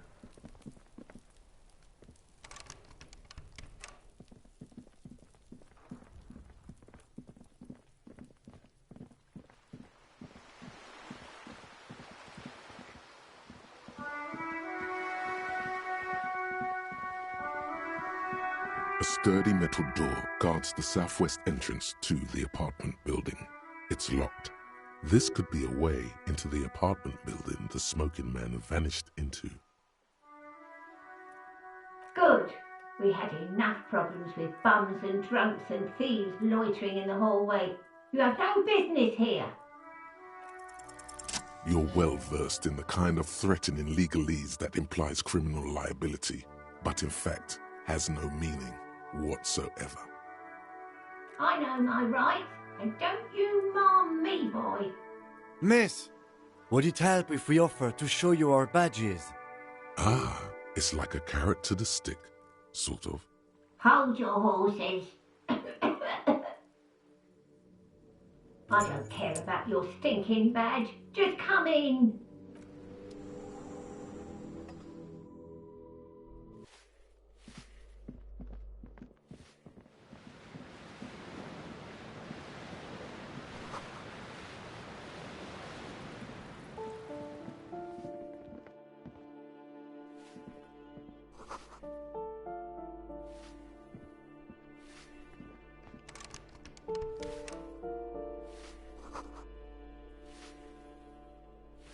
Oh no, Spectrum. You lost a file that you'd worked 3 hours on, and yes, you saved several times. It's a mystery. Oh. Not saying that this might be it, but have you checked looking for where you might have actually saved it last? To see if it's been going into the same location or not? Hey there, Anasune. How's things?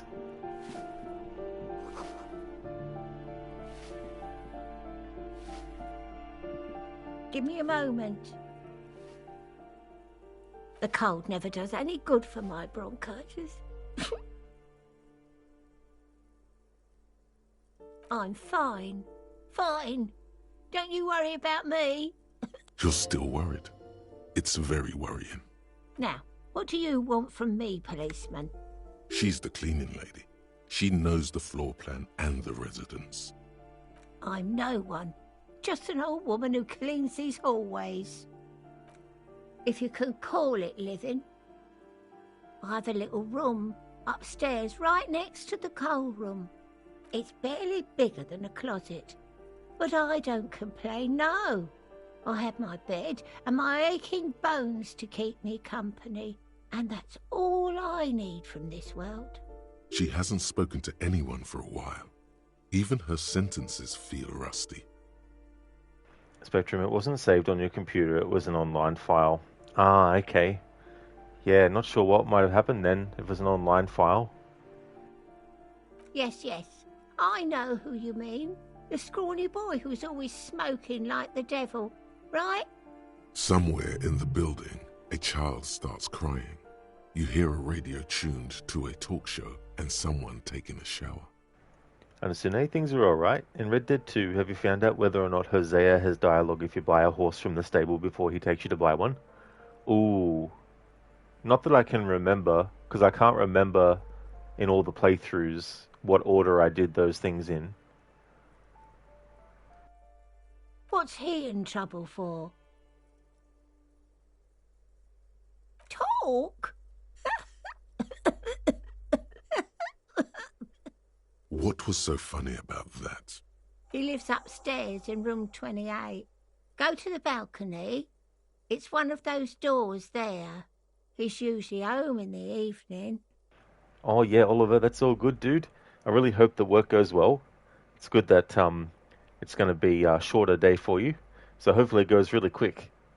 Catch you next time, dude. Thank you. We should go check out his apartment on the balcony. See if he's home. Sune, okay, just something you were about to test, so you're just wondering. Oh, that's no trouble at all. Yeah, I mean, I wouldn't be surprised if there is. Because, yeah, you know, in your exploration of stuff before doing that mission, a player might have decided to actually buy a horse, you know, so wouldn't be surprised if they've got something that gets said based on that. Ask away, policeman. The hell am I supposed to know? Another nut job, I assume. People come and go. I don't keep an eye on everyone. They probably just moved or died, hopefully somewhere else. The artiste? Nothing I can do about her, I'm afraid. She ruins the walls faster than I can clean them. Still, she leaves an old lady to her business. More than I can say for others.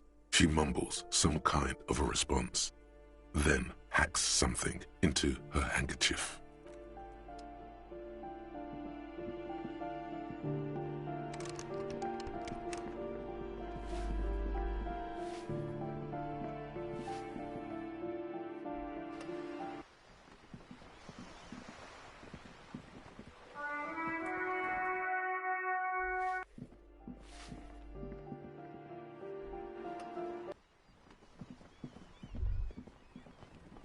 Ruination has come. The broken arches betray the once grand history of this building. It towered over the harbor until it happened. A great force from the northeast fired into the city. Heavy artillery shelled the coastline. Fired from the water. A straight shot into Revachol. Oh yeah, Sune, that's definitely no trouble at all. Thank you for leaving the lurk. The tenement acted as a defensive wall against the worst of the shelling until it was destroyed, and they had a direct firing line. The waves of the Martinez Inlet rolled over the fallen remains of the building. The dark waters obscured the better part of the remains.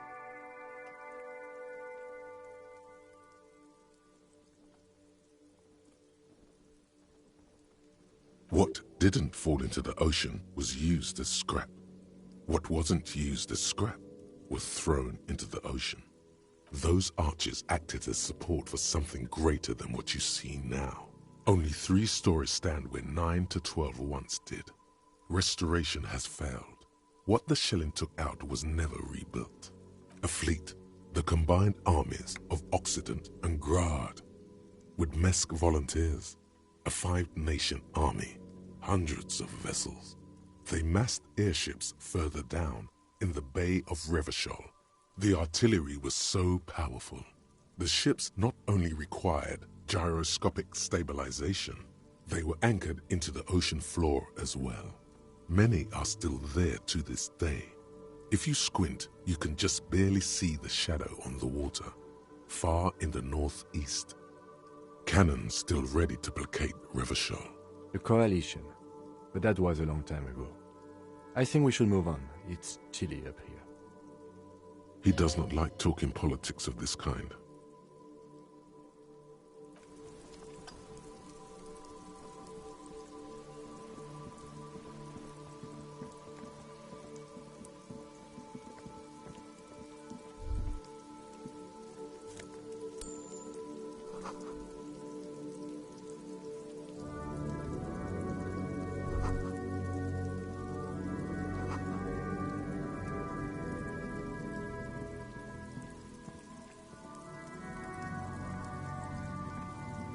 Ooh, the piggies have learned how to saunter up staircases. I didn't think you could do that with hooves. But here you are. Yeah, you got me now. The dynamic between us has completely changed. That smell coming from her paint bucket. It's not paint. It's heavy fuel oil. Red-dyed heavy fuel oil, intended for exclusive use in government vehicles, to be precise. What did you think I was using? Aquarels? Sucked it out of a cop's fuel tank myself. Back in Jamrock. She really did it. She's proud of it too. Or what? You'll push me off this ledge and pry the bucket from my dead hands?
You hear someone walking around inside, rearranging the furniture.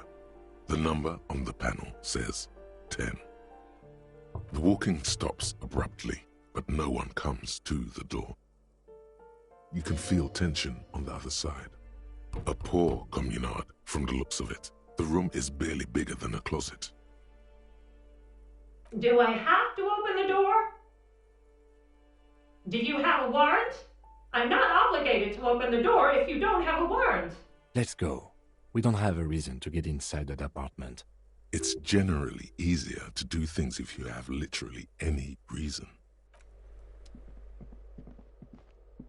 This door has been closed with a padlock. A chalk-drawn number on the board says, number 11. No reply. It's a solid lump of metal, but the shackle is deeply corroded. A solid pair of chain cutters would make short work of it. Better whip out those cutters. You won't get very far otherwise.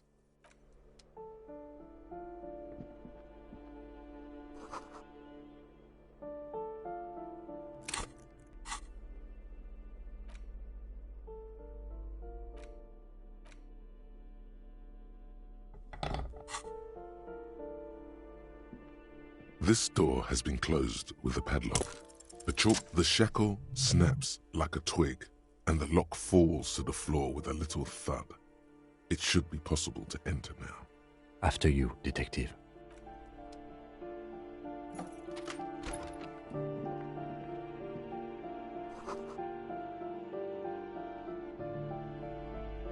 A plaster cast bust depicts a middle-aged man with impressive sideburns.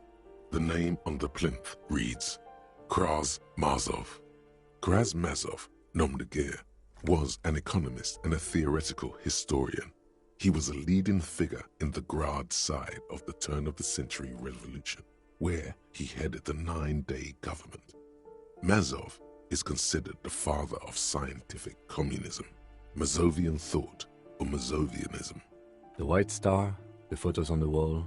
I think we have broken into the apartment of a young communard. How fitting.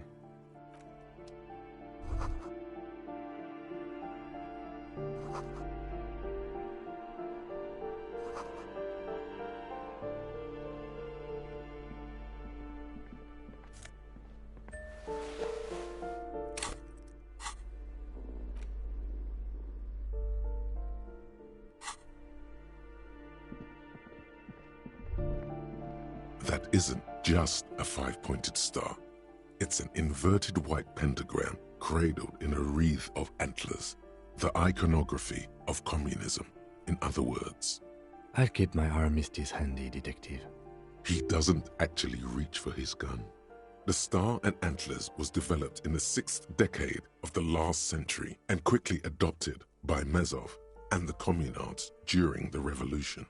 Even today, half a century after, the star and antlers retains the ability to evoke hope, disappointment, and fear in equal measure, to symbolize the toppling of the old order.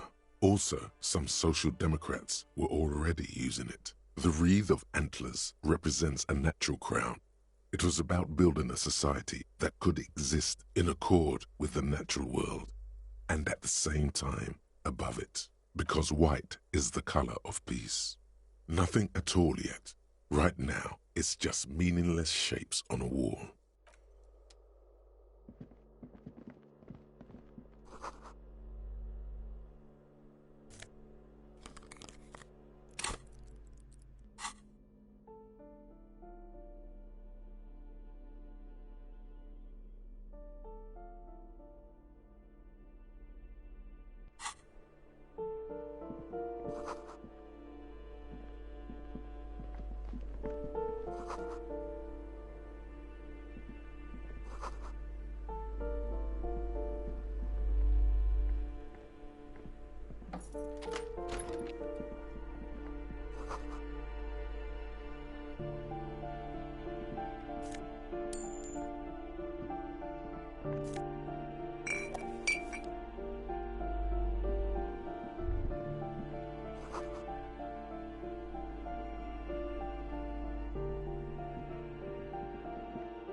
This door is made of metal and appears to be reinforced. Someone here really values their security. Number 28. This is where the cleaning lady said the smoker on the balcony lives. Let's see if anyone's home. Knock on the door. No one answers. Looks like the young man we are looking for isn't home. I think our best chance to catch him is in the evening. We should return tomorrow after we have finished with our day's work. How about 9 p.m.? Sound good? Tomorrow, 9 p.m., right here. Apartment number 28. Good, let's go. Damn. Turns out it's quite tricky finding someone in a big apartment building. Don't worry. You'll get him. Remember, tomorrow. He's probably gone for today.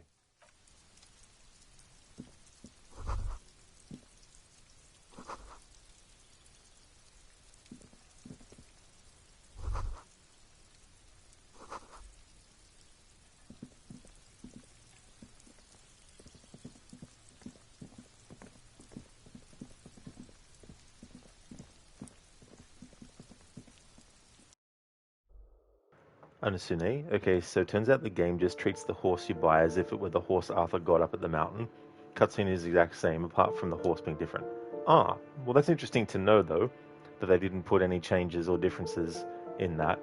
I guess that makes sense in a way because they still needed that to be a horse that the game recognized as, hey, this might not be the horse that the player literally actually had at the start, but we need to assign it the same meaning or something.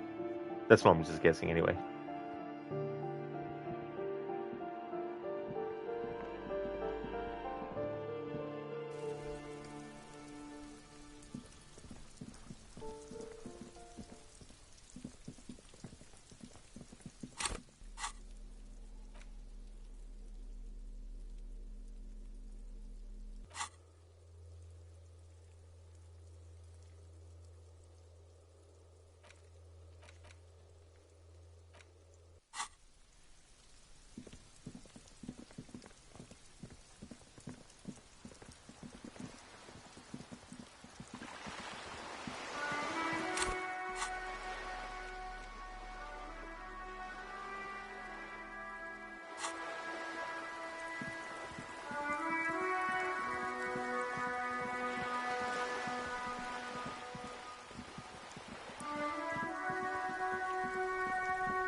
Understood. Makes sense. Stables don't unlock after this mission, usually. Yeah, that's another point too. Hello, hello. Let me know if I can help you with anything. Sure, let me have a look. Anything else you're thinking of selling?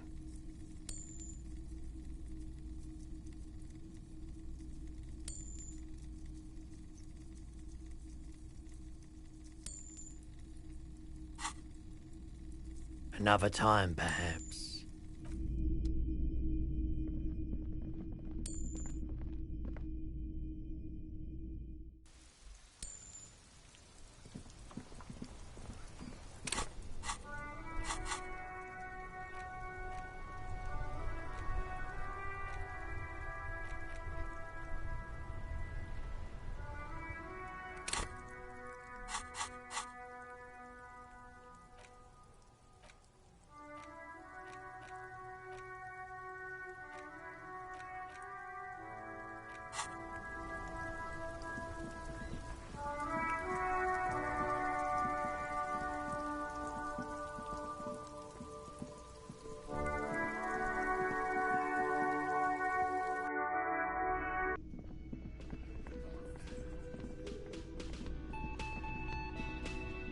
Can I help you? Got the 20 real? Good.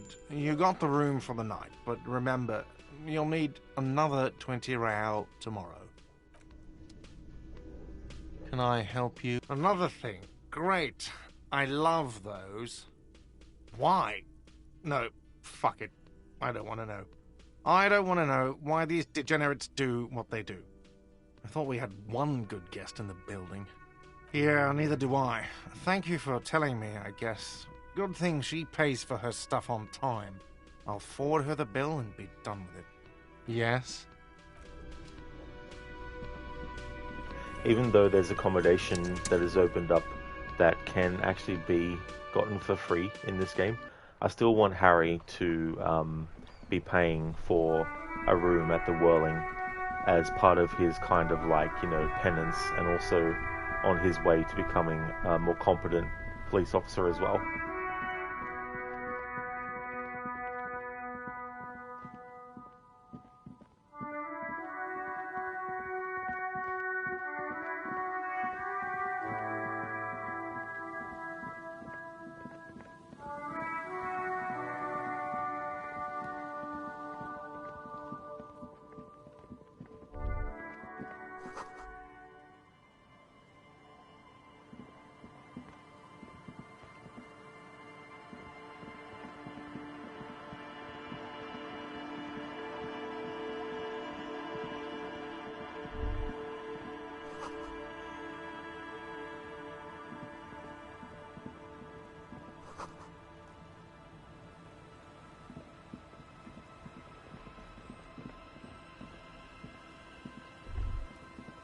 Great news.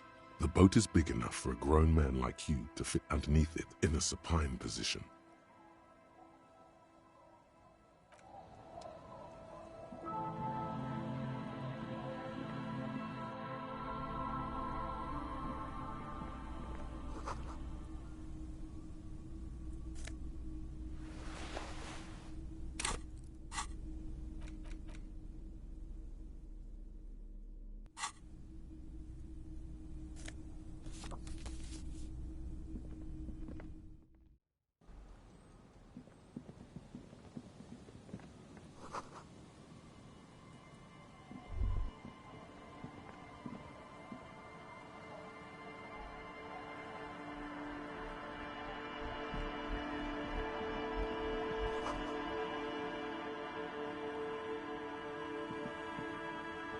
The worn and beaten wooden planks of the bench do not look overly comforting.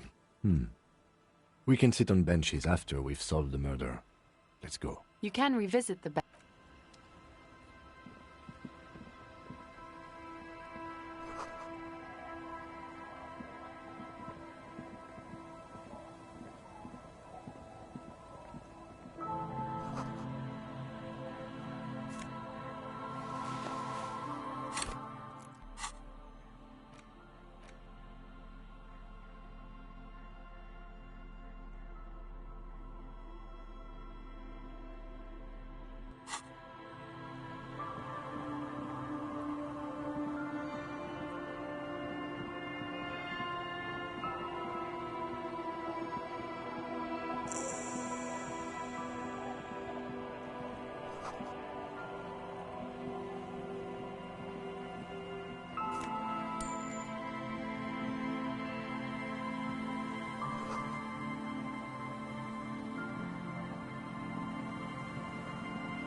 You're not sure about the melody, but it might be South Samaran, possibly Sigayan, also known as the Apricot Sujunti.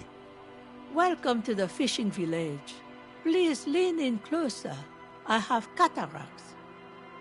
Oh, welcome, police officer.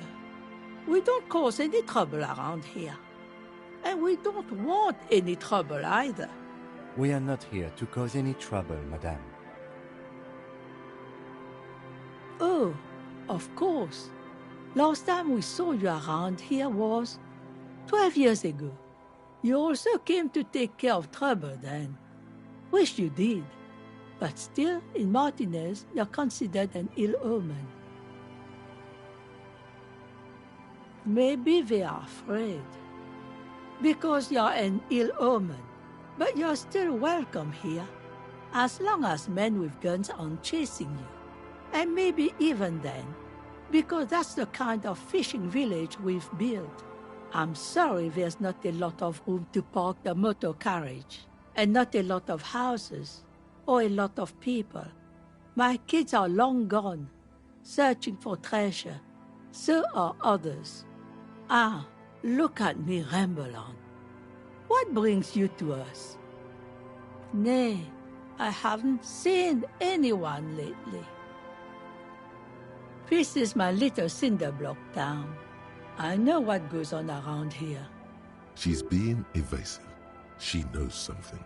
There was a murder in Martinez. She might be a suspect. We would appreciate your help. Would you now?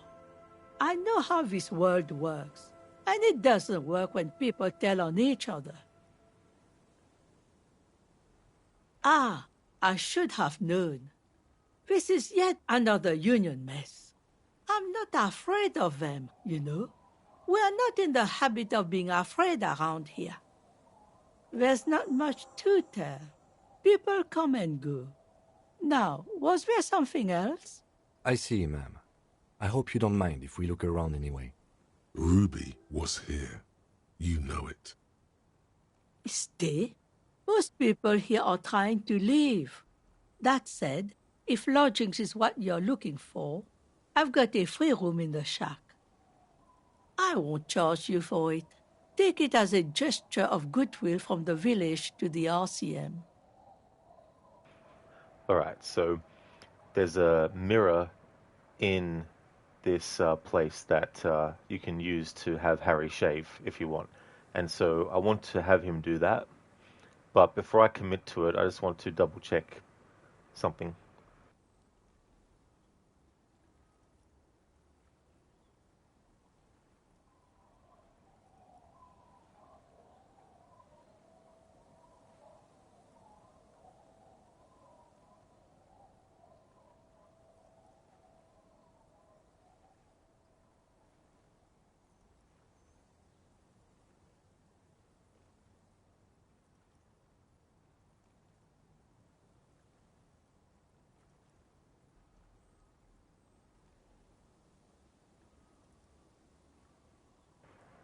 Ah, yes. So you can't have Harry shave in the whirling.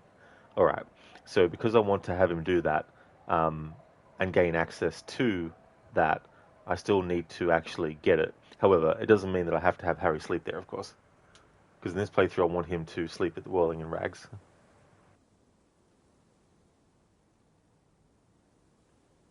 Don't make an old woman regret opening her house to the police. Well, if you are not in the hostel in the morning, I'll know where to find you. Here, in a shack.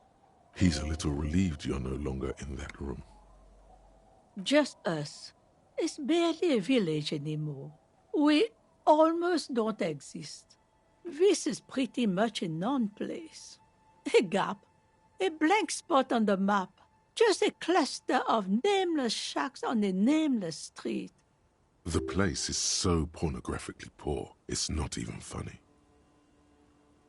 Well, there's Lillian and her kids. A few new folks live in the house to the east. But they're away right now. And then there's the drunks. Not a pretty sight, but there's little we can do about it. Home is home, even for them. Sooner or later, you'll see for yourself. Don't have to look long to find these guys. She nods, rinsing another piece of cloth. Not much. There's the abandoned church, the DeLorean Church of Humanity. It's been there since before my time, even. Some things just don't fly, officer. Look around. Who'd go to church here? They built it 300 years ago. Must have been nicer then. So, they don't hold services there anymore? The Ecclesiastes? No, we've tried, but things just keep happening. Crime, accidents, other things. The place never stays open. It's a pity. It used to be such a nice church. She's not telling you all she knows. Keep her talking. Before you get to the church, there's some ruins, an apartment complex, or some kind of electrical plant. Run-down bunch of houses, empty. I don't know exactly. A pre-war place. It used to be something. Before the war. I wasn't here then, you know. Was born in Samara. Of note, the old fish market up on the boardwalk. But it's closed. As I said, it's a peninsula. There's no one there, just ghosts and vagrants, and teenagers making out. Me? No one. Just an old washerwoman. Mother called me Isabel, if that's what you're asking. And my married name is Sadie. Now it's your turn, Mr. Quite a handle you got there. So many titles. One of them double. She's got a couple of ranks herself. Honored chief and so on.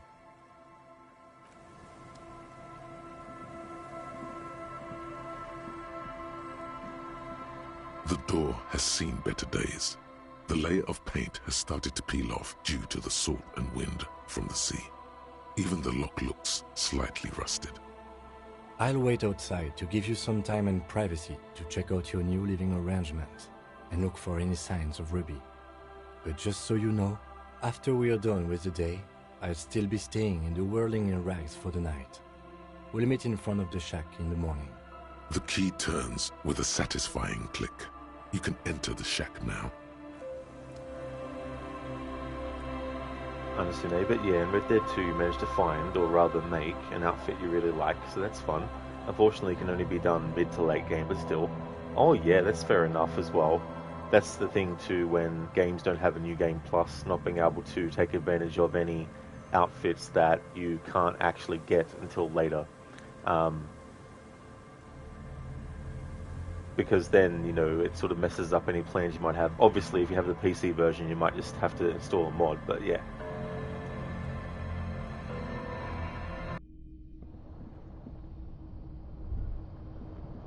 As you look at the floorboards in this corner of the shack, it's clear one of them isn't quite level with the others.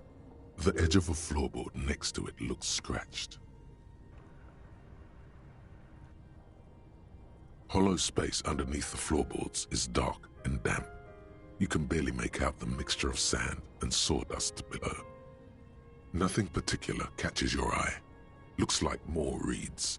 There might be something hidden inside the sand, though. Something bad. Someone's night thoughts. A last resort. A bad idea. You stick your hand in and start combing through the sand. Dry, not like outside. Fine dust. And then, something hard wrapped in paper. A small cylindrical object. You pull it out. A bullet. A 9mm bullet, to be exact. Fit for all muzzle loaders of that caliber. The floorboard doesn't care. But maybe the washerwoman does. You have enough to confront her with. It's extra ammunition. She's locked and loaded, ready to fight some cops. Holding the bullet, you get the feeling this isn't ammunition against you. It's for herself.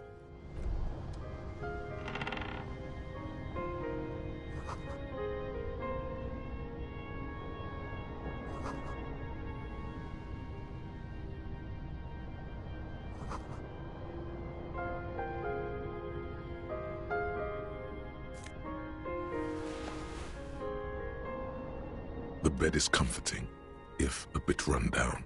Still, you've earned a rest.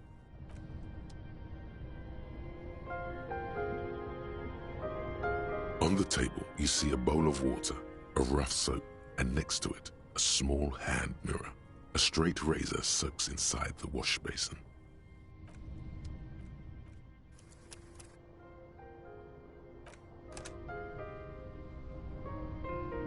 On the table, you see a bowl of water. Like an artist with a brush or a master swordsman, you use the small mirror and the straight razor with some soap to remove all that unkempt hair from below the nose line. The sharp blade chafes against your skin, producing a scratching sound. The surface underneath the beard feels tender, the air brushing against it chilly. They feel so smooth, surprisingly so. A feeling of freshness overcomes you, as if you just came from a cold bath. An old mirror hangs on the wall. You see the reflection of your face in it, such as it is. A regular, clean-shaven police officer.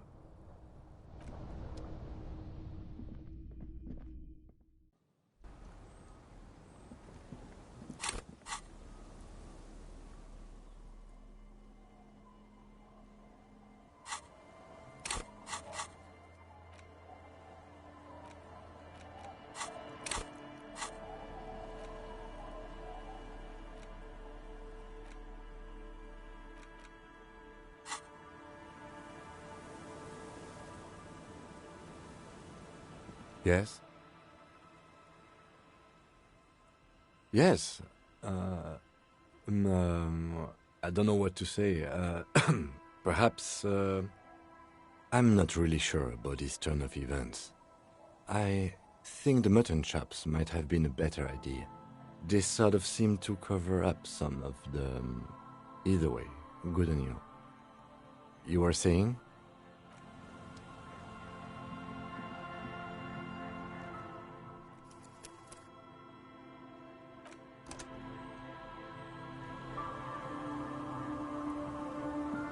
Our tenant, the policeman. I hope the waves don't keep you up at night. What can I help you with? Damn that girl. And without anger, a long and harsh life has taught her not to buckle under pressure. But you didn't put it there, did you? She did. Gone and hid things in there? She's usually a good tenant, and not a stupid one either. Yes, I let my room to that Ruby girl. As I've done before when she's been in trouble or just looking for solitude. I've made it clear, we welcome all kinds of people here. She came last Friday, left on Monday in a hurry. What has she gotten herself into, that girl? She seems genuinely worried about her previous tenant. She's seen her hiding out from trouble before. But this seems different. That's for the police to find out. Right then, please answer each question to the best of your ability. I'm sure we have a few. Yes, early with the dogs, around 8 o'clock, I think. She probably heard the lieutenant's Kanema drive by, and it woke her up, just like it did you. Yes. That is a downside of having a 130 kilowatt engine. It lets the bad guys know when you are coming. I cleaned it, like I always do. No.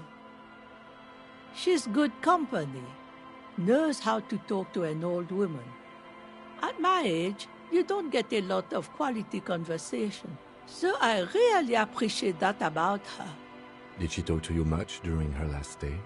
No, she was mostly silent this time, kept to herself. She tried not to let it show, but I could tell she hadn't come to fish.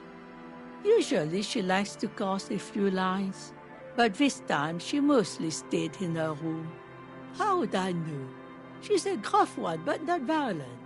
She doesn't go around toting a gun. You could ask her about your hunch, that it was a desperate measure. See if she thinks Ruby fits the bill. Aye. Do tell. Exit from what? The lieutenant stops writing for a moment. He looks at you, then at the old woman. No, she's a fighter. Not that I know of, though she was into nice music. She once showed me a few mixtape milieux she'd made. Although I guess she was pretty handy with the mechanical and technical stuff. Even fixed the heater in the shack. You should be thankful for that. I don't know. Further up the coast, she tried to leave quietly, but the hinges on that door screeched like a cat in heat. Woke me up. I heard her rushing in those heavy boots, heading up north. It's a peninsula. She might be trapped. You'll never find her, you know. She knows the coast like the back of her hand. You only just arrived. I wouldn't worry about that, ma'am. We are persistent.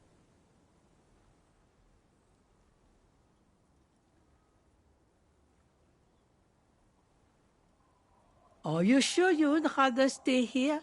Get a nice cozy fire going in the heater? Seems like a better idea to me. No, you can do it. You still have plenty of juice in you before you drop. Behind the cinder block houses, old pre-war ruins rise to the sky like dark palaces. The wind calls. One thing, officer. If you do find her, please go easy on her. She really means it. It's an honest plea. She's a good girl. Whatever she's gotten herself mixed up in.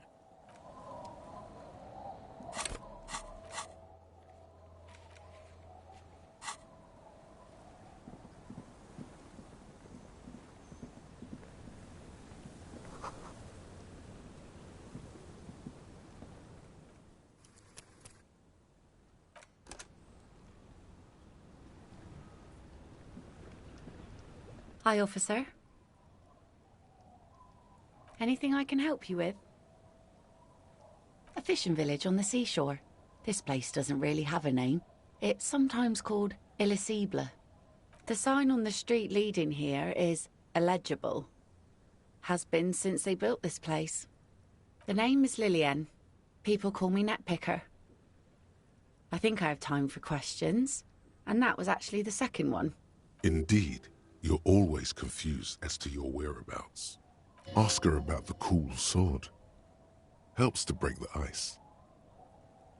Like I said, fish mostly. Sail the waves, take care of the kids, pick nets. Right now I'm tarring a little skiff. I sell the fish to people in the Delta to serve at their fancy restaurants. Authentic insular Indian cuisine. Sometimes I also walk to the beach to see what the sea has given up. The sea is full of surprises. Keep it professional, man. Don't make it sound like you're hitting on her. Wood, pieces of glass. Every once in a while we see dead bodies. Human, animal, fish, other odd sea creatures. A mine washed ashore once. Bottles, drugs also. Lost cargo in general. Most of the time it's just wood and glass. All right. Major choice moment. You only get to ask one thing. It would be weird to say them all. Choose wisely. Well, you're barking under the wrong tree then, officer. I have no interest in floaters. Seen enough of them in my life already. Very unattractive bunch. Let's see. Who are you looking for? Okay. When did this person stay here? Oh. I've been out on the sea for most of the past week. The weather's been good for fishing, so I usually start at 4 in the morning. Yes, that's the optimal time. Got to make the most of the calm. I've been sleeping like a corpse after. The sea really takes its toll. Now I'm just waiting for the wind to settle to get out there again. Sorry I couldn't help you out. Maybe I can help you find someone else. Well, how can I assist you then, officer? Sure is. The sun, I call her. Coated with a fresh layer of tar just yesterday. It'll take some time for it to dry, assuming the sunny days continue. She looks at the boat, dripping with slush, and nods proudly.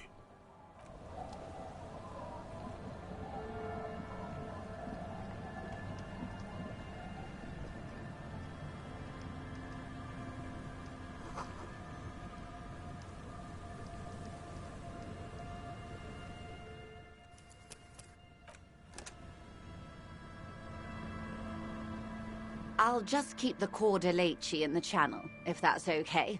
It's too shallow near the pier. Aye, ma'am. And it's a jetty, by the way. Of course. Jetty. I prefer a good jetty to a pier any day. Jetty. Hello, detectives. It's good to see you here. I only just arrived myself. What brings you here, madame? Nothing, really. I've had my eye on this jetty for weeks now, so I decided to investigate it personally. This cluster of buildings isn't on any of the official maps, as far as I can tell. That. And she's also keeping an eye on you. Spying has such a negative connotation. I did track your progress along the coast, however, and decided I would be better able to assist you from here. Then there's the matter of that little scamp in old lady clothes. She threatened to paint the Cordeleche red. Like blood, you see. Well, I like it the way it is. White. What is this? Destruction of property? Hooliganism? Elder abuse? And who is this scamp, anyway? No need. Lillian and I are getting on much better. For one, she appreciates the concept of rent. How do I like it? Water drips down eaves of Eternite. The jetty below her feet creaks to the tune. It's pornographically poor. The street has no name. All the men are dead or missing. And is that the carcass of a motor carriage over there? I'm surprised that woman hasn't put me to the sword yet. Maybe she will. You should ask your questions while you can. Dark eyes survey the coast leading up to Martinez. Dull grey metal rests in her scabbard. A sword. The wind is too loud for her to hear. Fortunately for you, madame, the RCM is on the scene.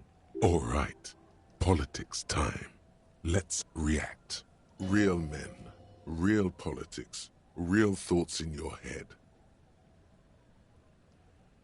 She could easily just... It's early spring, and the rains are coming. An officer enters a low hut of stone and wood. Inside, weapons are piled against the walls. Rifles with splintering stocks. And swords. Tens, if not hundreds. They're antiques, says Lieutenant John, the archetype McCoy, to his partner. They're digging them up from the catacombs now, fixing them.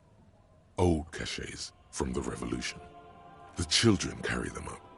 Come May, the streets will be flooded. Outside, the wind rattles the loose hatches, flooded with cheap weapons in angry hands. Do you know how they discovered this place? No, they're in Sealindian, Isla. Well, your condition has left you no worse off than most of these people. The literacy rate is around 45% west of the river. 50 years of occupation have left these people in an oblivion of poverty. It's a pity. Most of these people will never know what this place means, this island of matter, or why they were ferried over in the first place. Remind me to tell you one day. For now, how can I assist you in this new location? Of course. I hear you have singled out a suspect and are in pursuit. This is cause for cautious optimism. How can I help you at this juncture? By love, you did. Fast, observantly, like an electronic printer. She is memorizing your badge number. Pleased to meet you, Lieutenant W. Freighter Dubois. I am glad to see a man of high qualification. The situation is precarious. What can I help you with, Lieutenant Freighter? Of course. Anything to help. I am sorry to have been the bearer of bad news. Oh? Of course, Detective. You can always drop... What? There was a touch of discomfort. The pine and that... The wild pines grew. She nods. Of course. The scabs? You mean the huddled masses of Jamrock, come to plead for work where the Union refuses to? Yes, they were organized by Wild Pines. The contractors picked them up from Jamrock and drove them over. This is standard practice. The company reserves the right to man its stations. Of course. How else can I help? Don't tell her you've met Everard right away. There's time.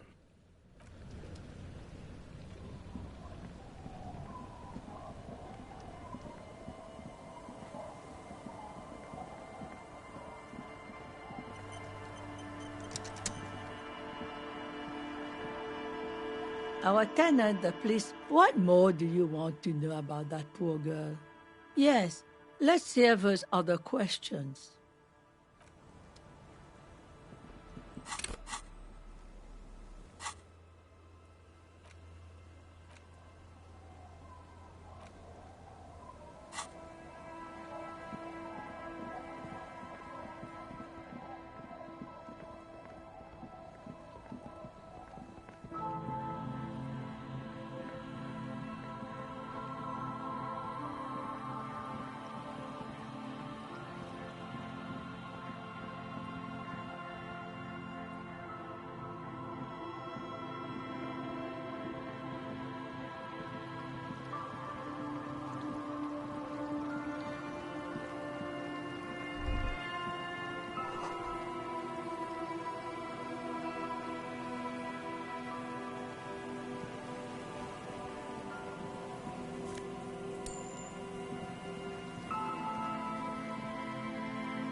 A scattering of bullet holes is spread across the cracked wall, reaching from one corner to the other.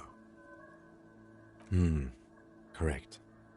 The density of the bullet holes is unusual, even in a general average bullet hole frequency in Martinez sense. Grim affairs. Meaning, this is a lot of bullet holes. Looks like fully automatic rifle fire. Something you don't see these days. The manufacturing and sale of automatic rifles was curtailed after the revolution. The destructive power of such tools proved to be too much. We do need to retain some humanity in this world.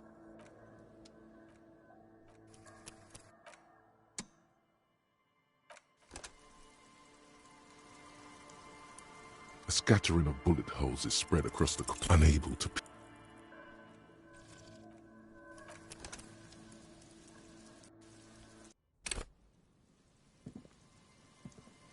A scattering of bullet holes is spread. A row of ghostly shades stand facing the wall.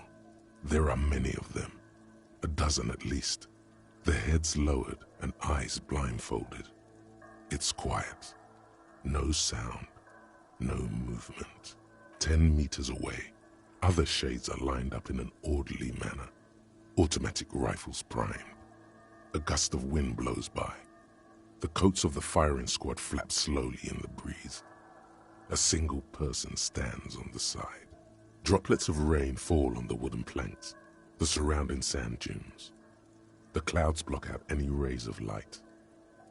A long time has passed since the moment of this fusillading. Rain and brine have since washed all the blood away. Not a trace remains. The abundance of bullet holes leads to two options. Either an inordinate amount of executions were performed here, or they did not use a conscience round, where only one soldier has the loaded rifle. Looks like this was a mass execution with everyone fully armed. A host of men, probably in everyday clothes, ragged from the conflict and covered in dust. They were not sitting, a common practice for executions in some nations, as demonstrated by the height level of the bullet holes. They stand, facing the wall. It's impossible to discern any details about their personality or background. Ordinary people, familiar, each and every one of them. Collateral damage on the path toward normalcy and progress. Such is your belief, officer. Maybe you should change it. They were praying, screaming. 7 men in combat uniforms and dark coats, holding automatic rifles aimed at the people. Soldiers from some side, but from which one? Men of duty, dark duty. In all truth, violence offers no answer. It's only the last available resort when all mediation fails, and here, all did fail. The commandant, the one who gives the order, machine gun fire crackling through the air, the lights of the muzzle flashes dancing on his face. I don't know. I don't know who died here, lined up beside that horrible wall. It could have been any of the parties involved in the revolution. Perhaps the ones executed here were the loyalist conservatives, killed by the communists at the start of the Civil War. Or it could have been the communists, put to death during the last stretch of the conflict by the coalition forces. It could even have been the employees of the failed R&D center down the coast, as their building was taken over by the revolutionaries. Or maybe...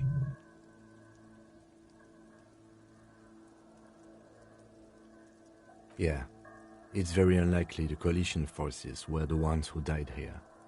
They were always the last ones against the wall.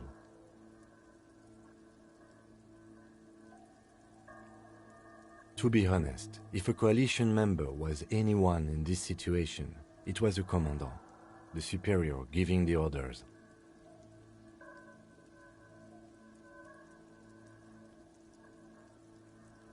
A cold sea wind blows away the figures.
The tent is just tarpaulin fabric covering a pile of stuff.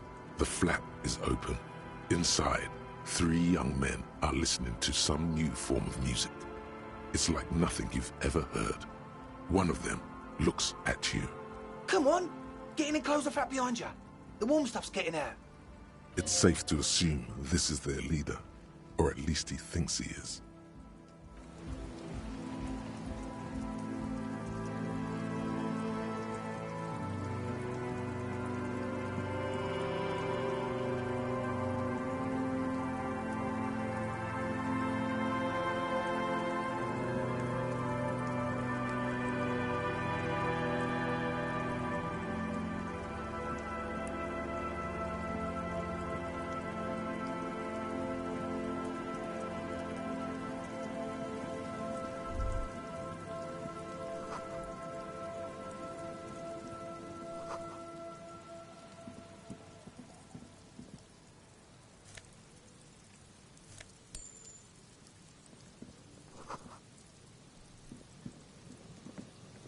Dr. Darling, the music in this game is so perfect.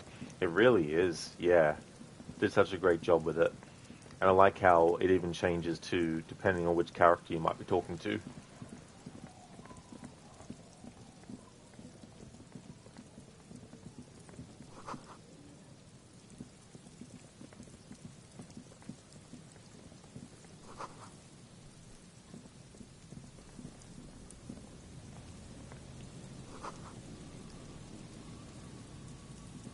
A metal payphone under a yellow plastic dome. You could use it to call someone, unless you're out of change.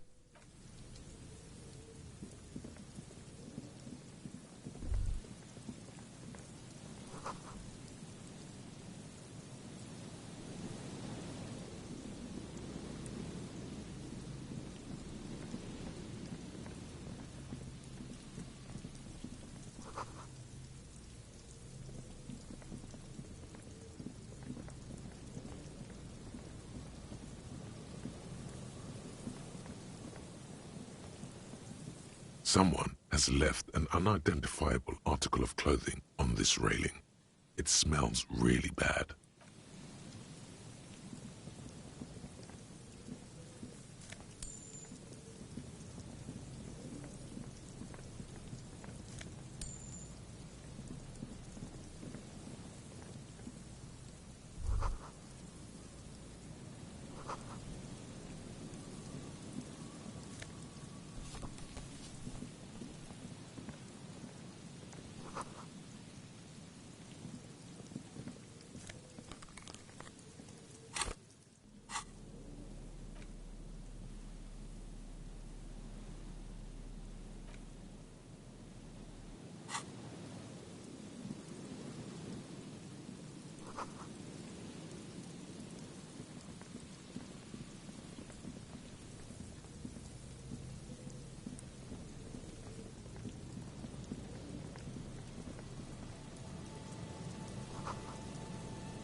The smell, it's awful and familiar.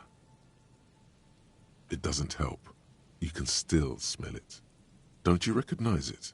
That hideous pungency, that faintly cloying sweetness. Only death smells like that. Something cold wakes in the pit of your stomach. Fear. The signs of decaying meat. It announces itself from 24 meters away. A warning. A memento mori.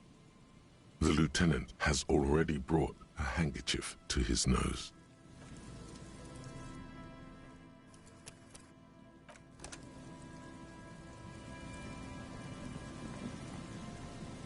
There's some tear, an empty cigarette package, and a crumpled kebab wrapper in the trash bin.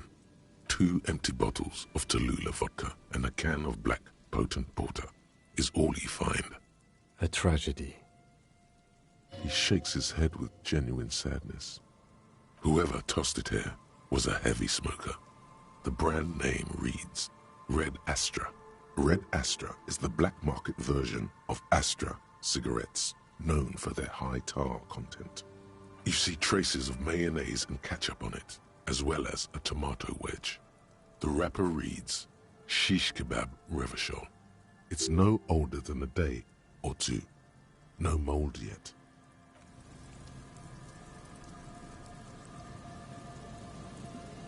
A man lies on the boardwalk, his limbs bent and neck turned at an unnatural angle. Right next to him is an empty bottle of spirits. In his cramped hand, a chewing gum wrapper. Hold on. Lividity is faintly pronounced. Whoever this is has been dead for 2 days. No longer. We need to investigate. Another dead body. This is your job. Steel yourself. Calm now. Carefully. Just another day. Just another dead body. Breathe.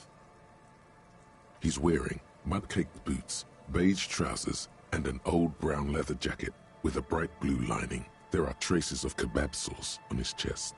The leather jacket suits him well. It must be custom made. You find some sunflower seeds and a rain-soaked library card folded into two. His jacket feels sodden and heavy under your hand. Good. We should take a look at that library card after this is done. The man has fallen through a crack in the boardwalk and hit his head against the metal bench. Coagulated blood covers his black hair. One of his feet is still dangling through the hole. A bad fall. It might have been dark outside. This place is a minefield in the dark. His expression is dull, like the sea behind him. Drops of water shining on his mustache. His eyes, empty and wide, look frightening in their frozen gaze. Height, 170 to 175 centimeters. Curly hair, stout build. Age, approximately 50 to 60 years. He was confused when he died. Confused and alone, most likely. Overcome with the awful surprise of it all. There's some dried blood on the metal bench, right where the corpse's head rests. The floorboards are rotten and slippery wet around the hole. An empty bottle lies nearby. A chewing gum wrapper is clutched in his fist. A dried chunk of blood covers the hair at the back of his head. An open wound. It's sticky and cold to your touch. This is what killed him. I don't see any other major wounds, do you? Seems like the head wound was fatal. It's exactly the shape of the bench. A .75 liter Tallulah vodka with its cap missing. There's hardly anything left inside. Tear all around us. Grabowski spearmint chewing gum. Green leaves on the cover. The man's mouth is half agape from the terror of the fall. Careful, the wind blows hard from the east. The entire boardwalk creaks in the wind as you take a step back. Looks like one of the locals. He'd have to know this spot to come here. You don't just walk over here. But that's just a lazy assumption. What do you think? This is an omen, a sign from above. Don't start drinking again.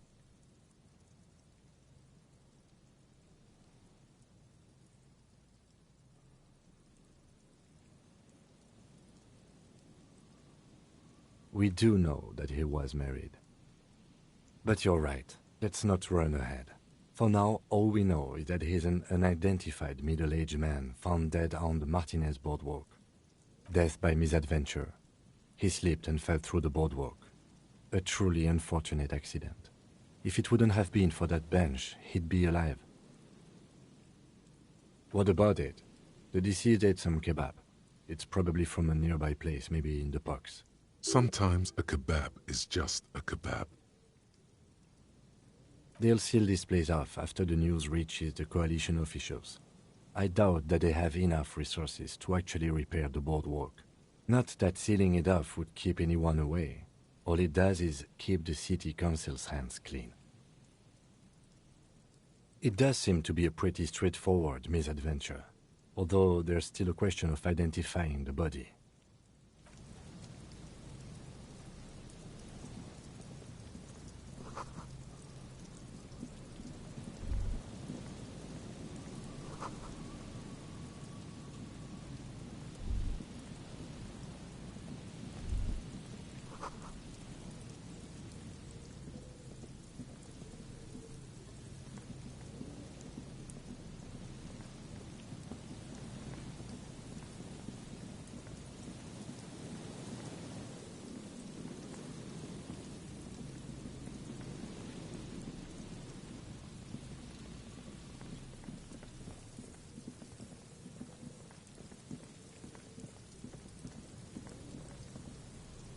metal payphone.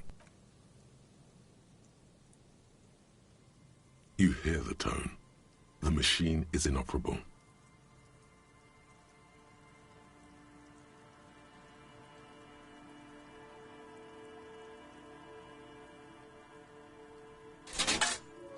Calling.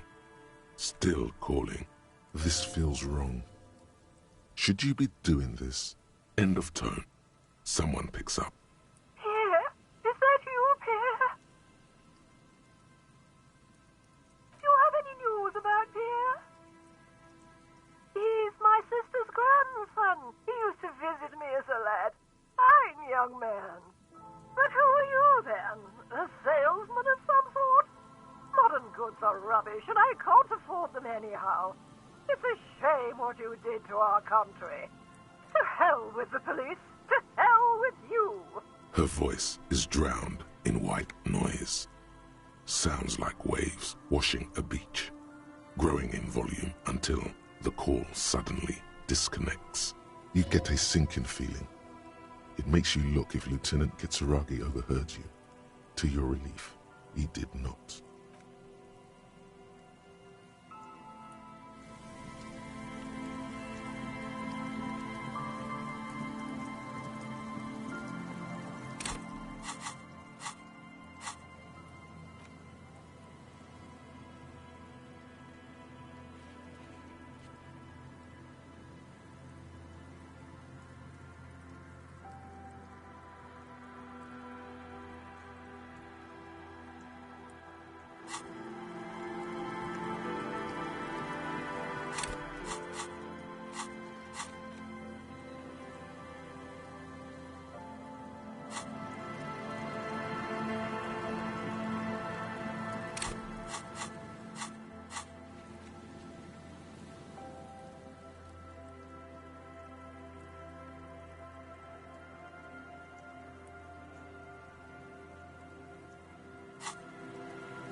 Inside, you see a set of steering levers, a radio. This is Precinct 57. How may I assist you? 57. In the cabin, you see...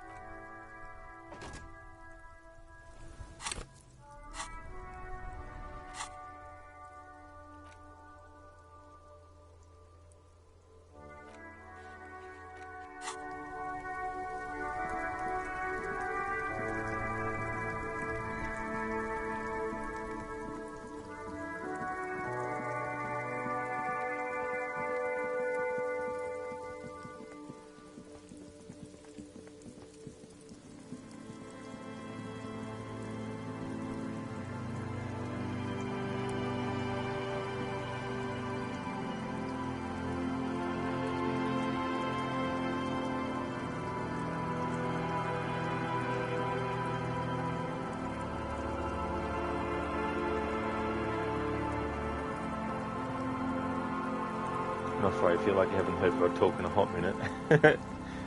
Yeah, this game, there's not really much to talk about. It's more like a, sort of like immersive experience.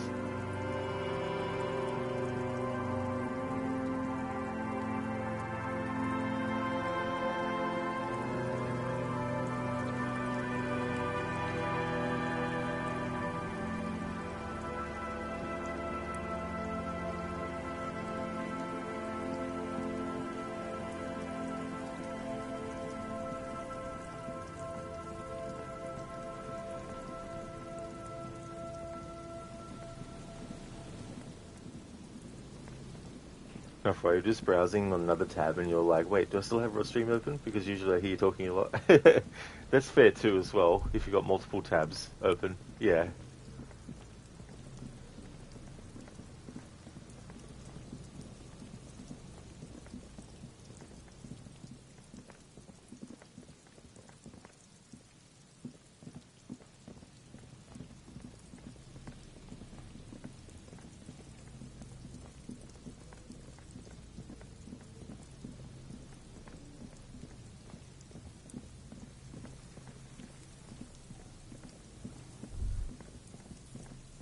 The remaining windows rattle from a strong gust of wind. They're covered in a thick layer of grime. They must have been like this for 40 years. Dripping water falls from a high place. All you can see is the shadow of a collapsing staircase. There's rust and corrosion on the bars. They're foaming with it. And a small layer of white salt from the sea. No, I won't even try. You know, I had a partner once. They called him Eyes, because he had to show me things. It's that bad. This partner of his, Eyes, things didn't end well. It saddens him to say his name. Don't even ask. He wouldn't answer. Maybe some other small talk.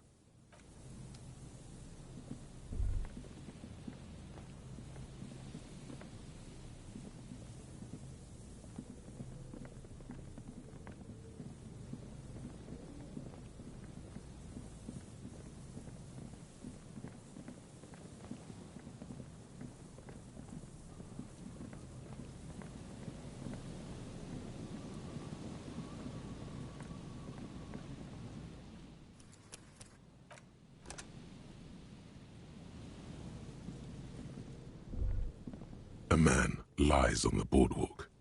From where I stand, I can see two options. We either take the case and follow the leads to identify the body on our own, or we report back to the station and leave this for our colleagues to handle. Alright, we should first examine the library card you found. Then we can call the station from my kinema. Let them know we are taking the case.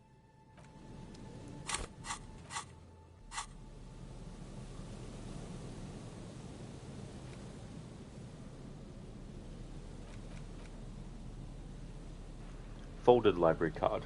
A library card found from a pocket of the dead man on the Martinez boardwalk. It's still slightly damp to the touch. The cover bears the stamp of Jamrock Public Library.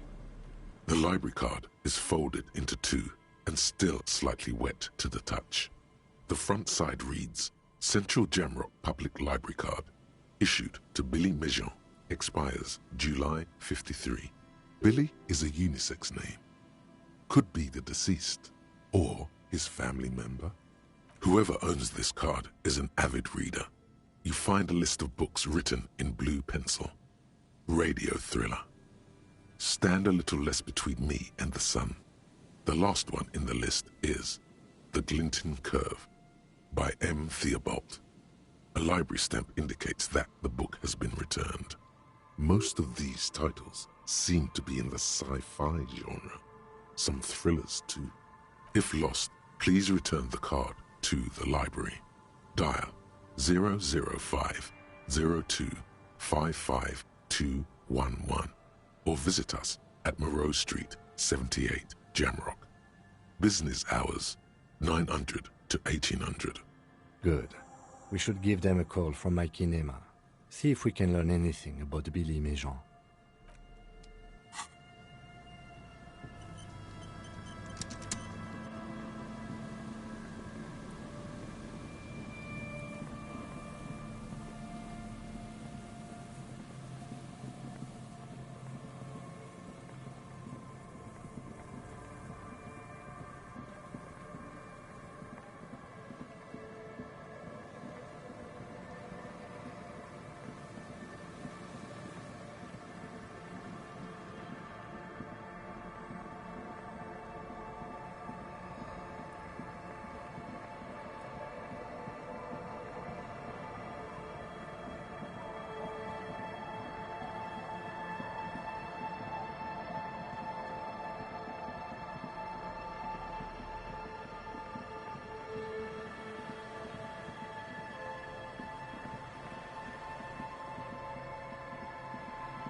Inside, you see a set of steering levers, a radio microphone. This is Precinct 57. How may I assist you?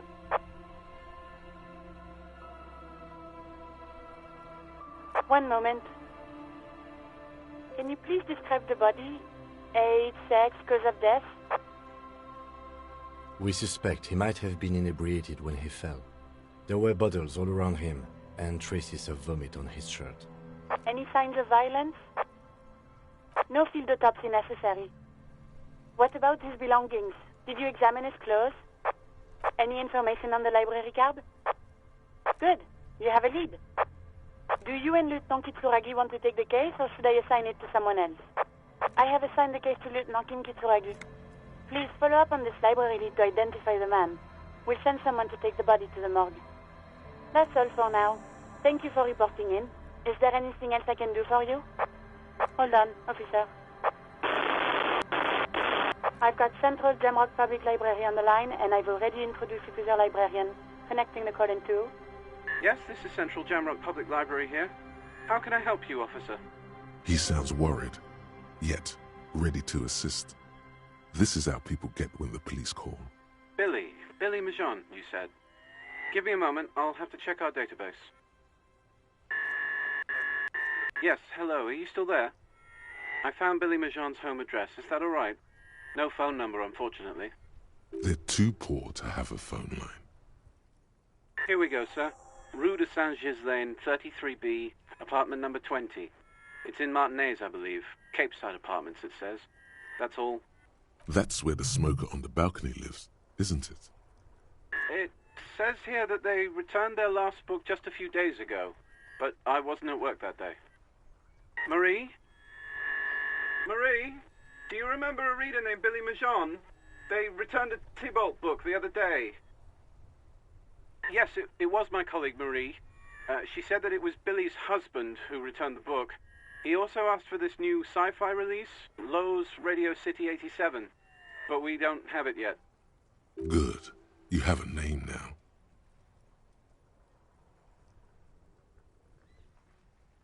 Marie? She said it was an older man, and that she's pretty sure he'd had a drink or two the last time she saw him.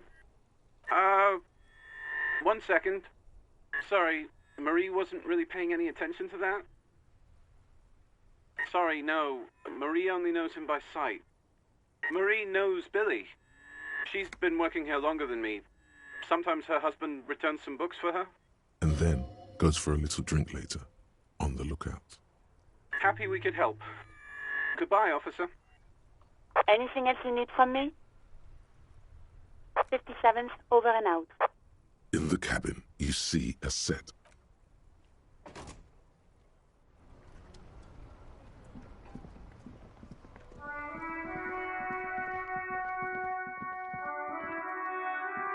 An old callbox. East Delta Commerce Center.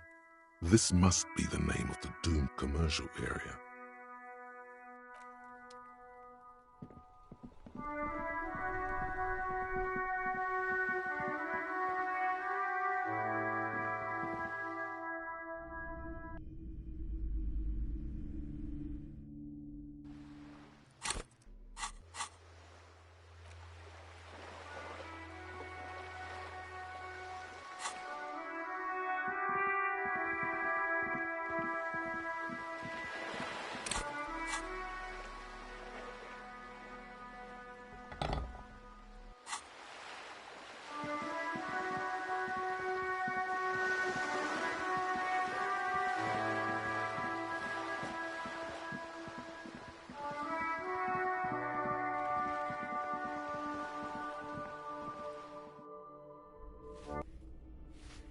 Dr. Darling, dun dun dun.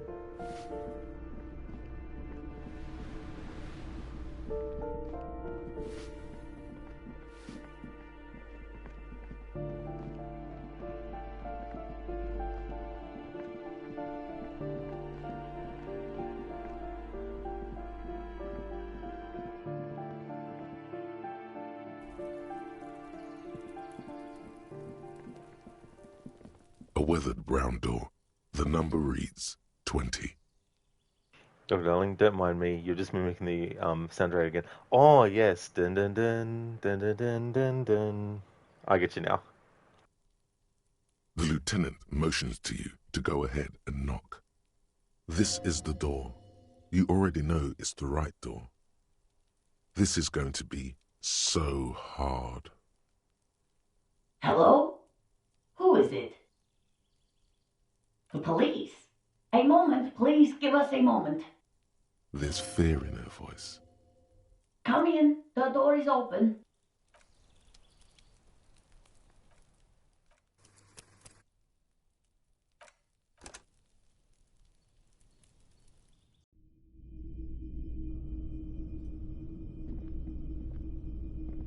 Hello, I'm Billy. Would you like something to drink? Tea? Lemonade? We're out of coffee. I was supposed to get some tomorrow. The lieutenant has taken off his foggy glasses and is busy cleaning them in his handkerchief. For now, you're on your own here. Condensation from stepping inside. He must feel vulnerable without his glasses. Is this why he's letting you take the lead? Is this about Victor, my husband? Is he in some kind of trouble again? I can come pick him up in the station if that's what. No, this is something much worse. Is he in a hospital? How bad is it? How about some small talk before you break the news? I don't want to.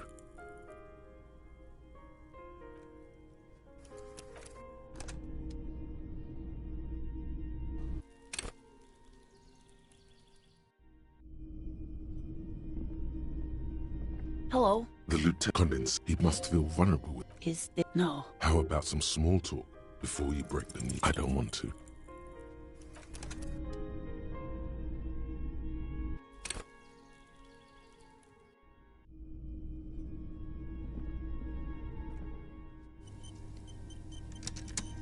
Hello? The lieutenant, he must feel vulnerable. Is this... No. How about some small talk before you break the news? I don't want to.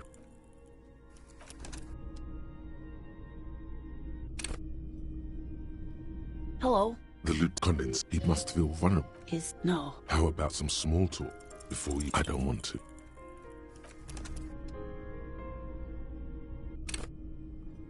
Hello? The lieutenant, he must feel vulnerable. Is... No. How about some small talk before... You've done this before. Just keep your focus. What did you say? Oh. Oh. But he was just... But he was just here. Alive.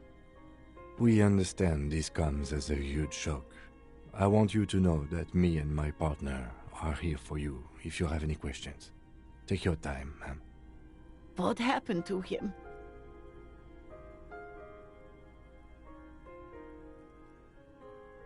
Was he drunk? I see. And you just found him there, lying in the cold. How long had he been there? If you say 2 days maybe, it will be etched in her mind forever.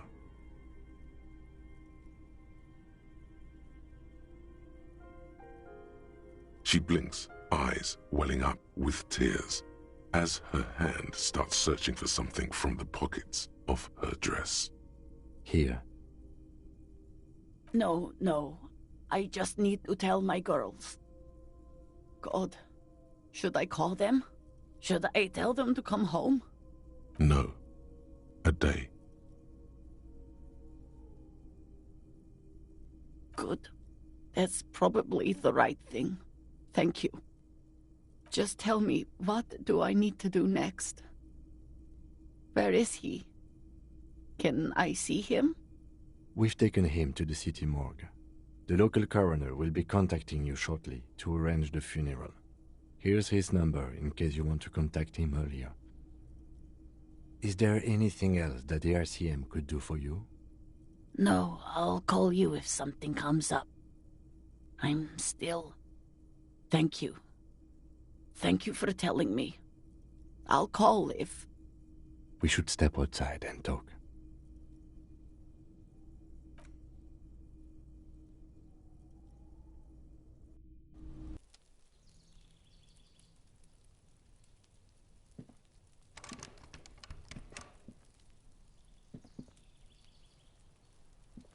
You did well.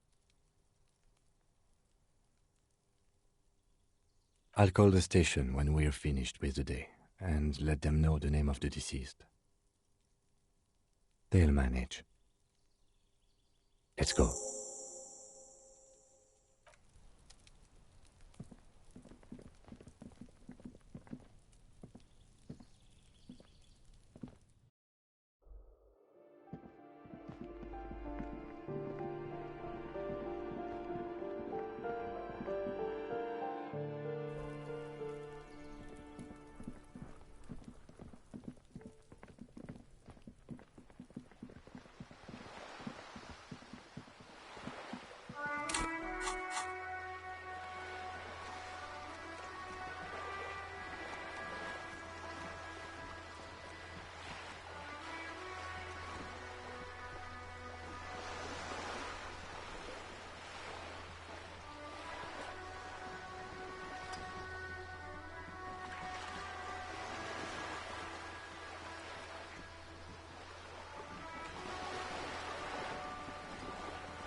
Hello again, esteemed officer, and welcome to Crime, Romance, and Biographies of Famous People.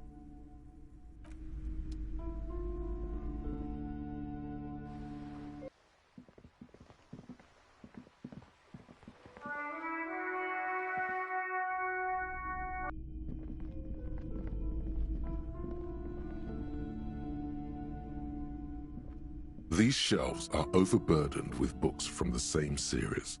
You see the name Dick Mullen over and over. Crime fiction is a disgrace. An asinine misrepresentation of the physical attributes of the arduous everyday work of actual police officers.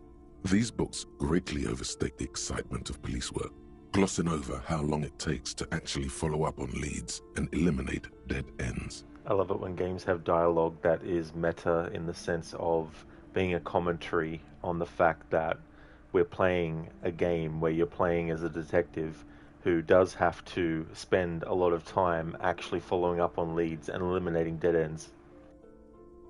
What's more, they completely ignore the psychological hardships of year after year coming into contact with people during the worst days of their lives.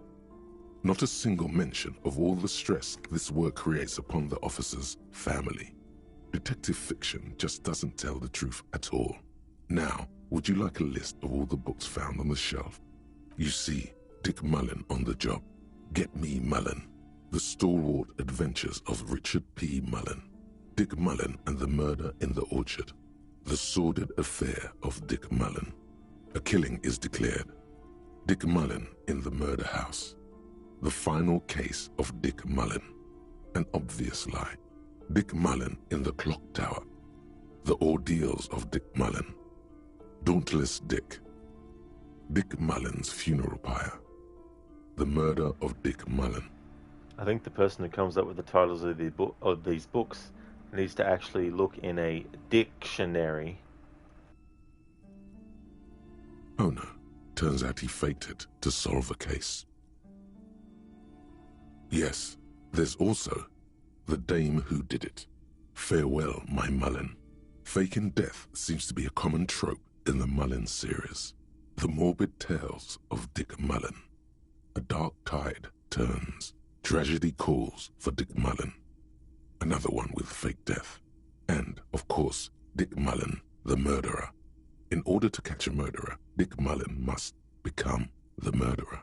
Come on, this is not the way real police solve crimes. The real police are some 20 kilometers away, sitting in an armored motor carriage. Come on, Chester. Tell the story again. Again? Man, I tell that one at least once a month. It's not that interesting. The fuck it is. And these guys haven't heard it. You see, Chester here... Gosh, why? A very fucking dangerous case, ain't that right, Chester? Yeah, sure came close.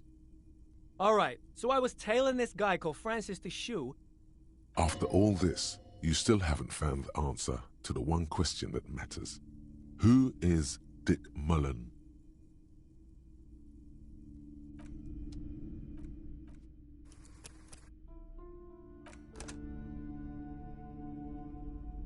Shelves filled to the brim with crime novels featuring your quick eye notices a small caterpillar crawling across the spine of a book.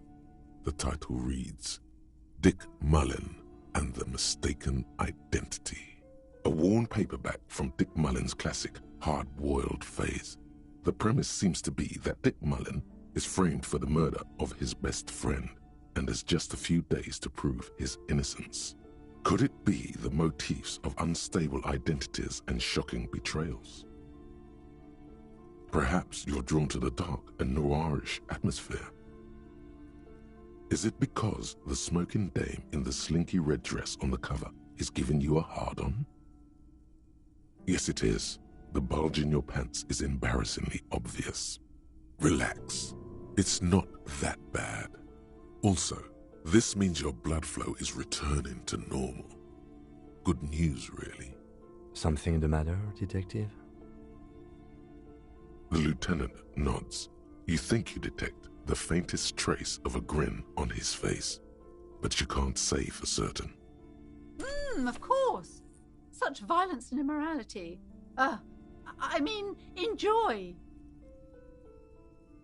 Oh, crime, robberies, murders, even sexual crimes. We're fortunate to have Dick Mullen and his stories to sort all that out. You're a police officer, apparently. You should buy all of these.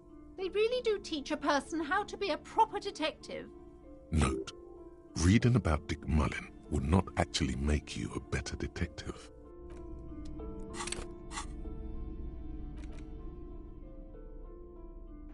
Book, Dick Mullen and the Mistaken Identity. Another Dick Mullen book that woefully misrepresents the nature of police work. In this one, our detective returns from a trip having successfully solved one case, only to embark on another. Does he finally face the taxing nature of his occupation? No, he doesn't even look like a normal officer of the law. In your hand, you hold Dick Mullen and the Mistaken Identity. The brittle paperback feels fragile to the touch. The cover features a pastiche of different scenes. In the foreground, a man in a dark overcoat clutches a pistol to his chest. Rising up behind him are two silhouettes wrapped in a passionate embrace. The tagline reads, Detective Dick Mullen must prove his innocence after an old friend is murdered by someone who looks just like Dick Mullen. That's needless to say, it violates nearly every RCM regulation for a detective to investigate a murder in which he is a suspect. Are you really reading that, Detective? Good luck finding it. He's not much of a character, I think you'll find. Just a stand-in for the reader. The point is for the reader to feel like they're solving the crime, along with Dick Mullen. A crude narrative convention, but no less effective for it. The story opens with a knock at the door. Detective Dick Mullen is greeted by an old friend, Charlie Spillane, who's come to Mullen to ask a favor on this dark and cold night. Spillane needs Mullen to drive him in from Vespa to a small town along the Insulindian coast. Despite his friend's apparent agitation, Mullen does as he's asked, then returns home where he passes out drunk, as he does most nights. An extremely unprofessional and hurtful stereotype that's offensive to all upstanding officers of the law. 2 days later, Mullen is arrested by the Vespa police and charged with the murder of Charlie Spillane.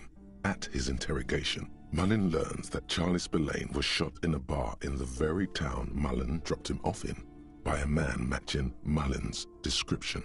Desperate to clear his name, Mullen manages to convince the Vesper police to release him for 3 days so that Mullen may solve his friend's murder and prove his innocence. What's the matter, detective? The lieutenant shrugs, resigned to the idea that his profession will rarely, if ever, be accurately represented in art and literature. They're not shitting you, detective. This is what the writers think passes for police procedure. Of course, Mullen didn't do it. That's the whole premise of the book. Anyway, Mullen returns to the seaside bar where Spillane was murdered and meets a beautiful, mysterious woman named Diana Deneuve. Deneuve reveals that she was Spillane's lover and that he was mixed up with a local amphetamine smuggling operation. As soon as Mullen begins pulling at strings, the whole conspiracy begins to unravel. Not only is the local police captain in on the amphetamine ring, so is the son of a powerful politician and a strung-out art collector named Torvald, each of whom has his own reasons for wanting Spillane dead. Outwardly, the old police captain is a real law and order crypto-fascist, a barrel-chested man who's beaten his share of suspects to pulp. But he's also dirty and increasingly paranoid that someone's going to expose his role in the drug ring. He would certainly have the motive and the means, but the captain walks with a noticeable limp from an old war injury. Is it possible that he was able to conceal it long enough to commit the murder? One evening, Diana Deneuve comes to Mullen's hostel room in tears. The two of them drink half a bottle of vodka, and soon they're seeking comfort in each other's arms. Well, that testimony won't be admissible any longer. The man's a prosecutor's nightmare. Solving a murder counts for nothing if all the evidence gets thrown out in court over police misconduct. That's just Dick Mullen's modus operandi. He might bend the rules, but he closes cases like no one else can. As the two lovers share a post-coital cigarette, Diana Deneuve turns to Mullen and says, "By the way, Dick, there was something else I meant to tell you. I love you." Always aim for the center of mass. Whatever it is, Mullen never hears the words. A blow to the base of his skull knocks him out cold instantly. When Mullen comes to, Deneuve is dead on the hostel bed next to him. To make matters worse, his clothes are covered with her blood. Mullen trashes his blood-stained clothes and flees the hostel, knowing it's only a matter of hours before the cops discover Deneuve's body, if they haven't been tipped off already. Fleeing a crime scene, destroying evidence. Even if Detective Mullen didn't commit the murder, he should be facing years behind bars. Dick Mullen won't be sent to the clink for the sake of some legal niceties. The heat is on. If Dick Mullen can't solve both murders before the cops catch up to him, he's going away for life. Can you solve the case before the cops close in? What is it, Detective?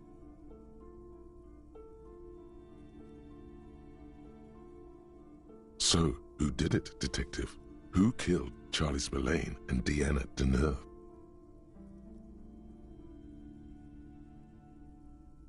Could be. Who knows? Only one way to find out. You begin furiously flipping through pages. Even as you know these books follow a series of well-worn tropes, you find yourself completely engrossed. You're turning pages so fast, you don't even notice the ancient spine coming unglued. You try to grab the pages as they come loose, but your fingers aren't quick enough. They're gone. Dozens of pages scatter across the floor. The last fifth or so of the book seems to have been lost. It's possible that you could gather and reassemble the pages, but it would take way too long. Too bad, Detective. If it's any consolation, the resolution is almost never very satisfying. And on that note, perhaps we should get back to making sense of our own case? Last year, more than 71% of murders in Revachol went unsolved. In Revachol West, that number was closer to 85%. In your hand, you hold 4/5 of Dick Mullen and the mistaken identity.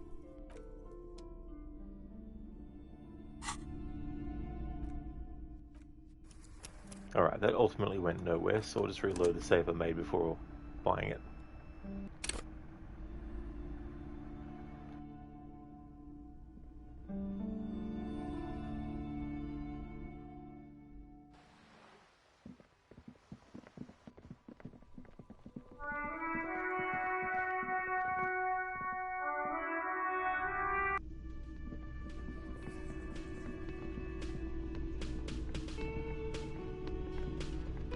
Again? I can't believe this shit. No.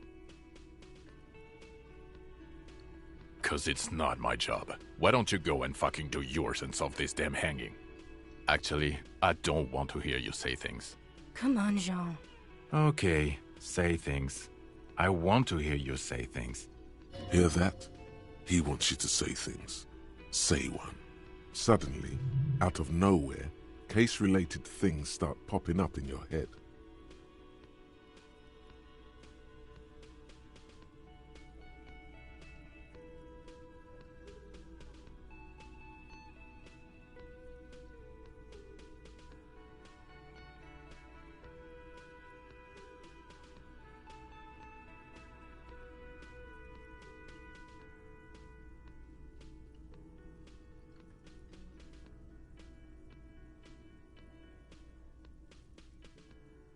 I get it, okay. But what is the motive?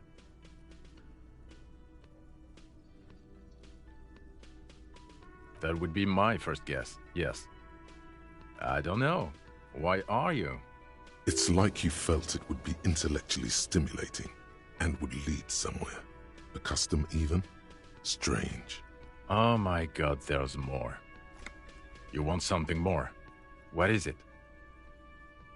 Okay, why not?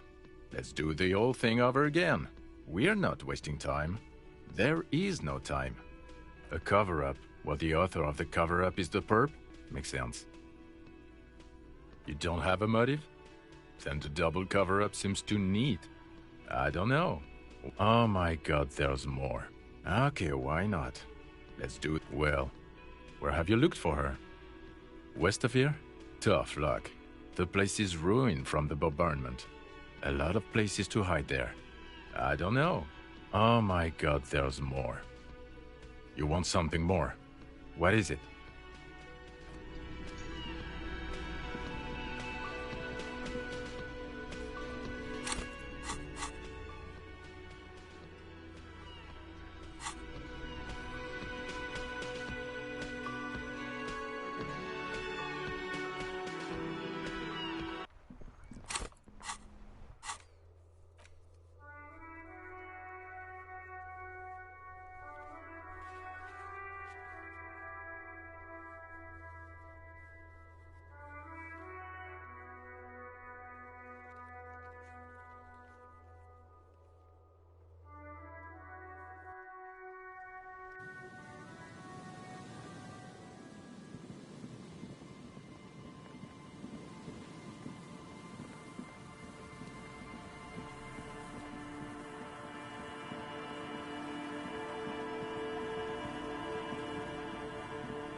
The light vanishes inside the concrete slit. The structure goes deep under the earth. No idea. Could be connected to one of the buildings around here. We might find her down somewhere. There's an old storm drain system beneath Martinez that's mostly collapsed. Revachol sewage system has been built and rebuilt 4 or 5 times now. In conclusion, she could be under any building. I hope not.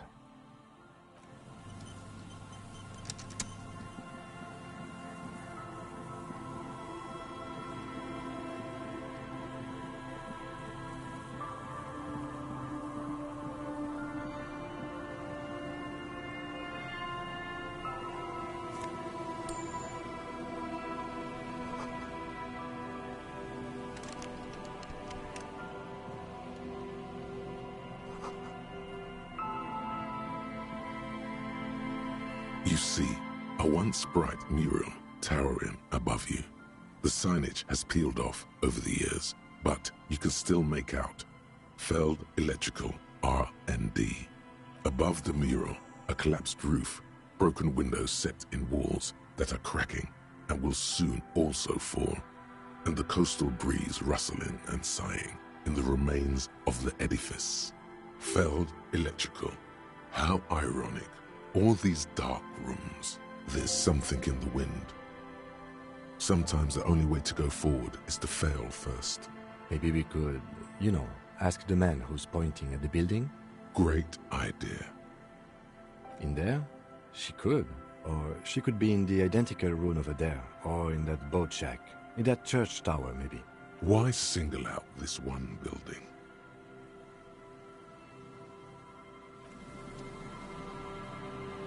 The once bright mural.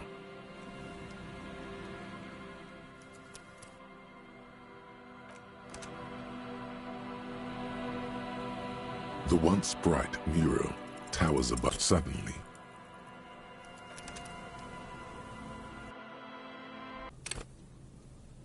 The once bright mural towers suddenly.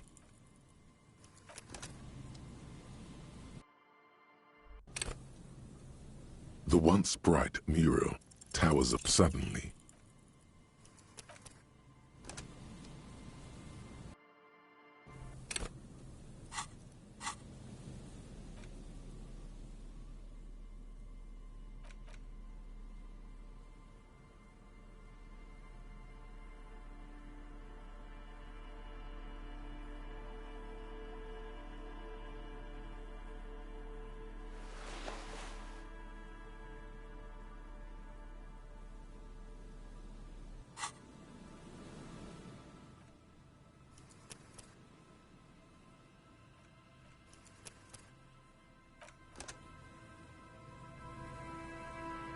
The once bright mural towers above you suddenly.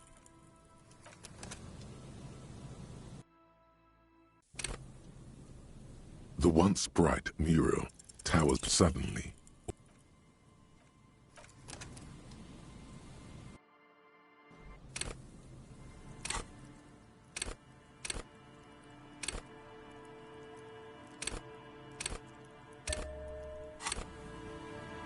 The once bright mural towers above you suddenly.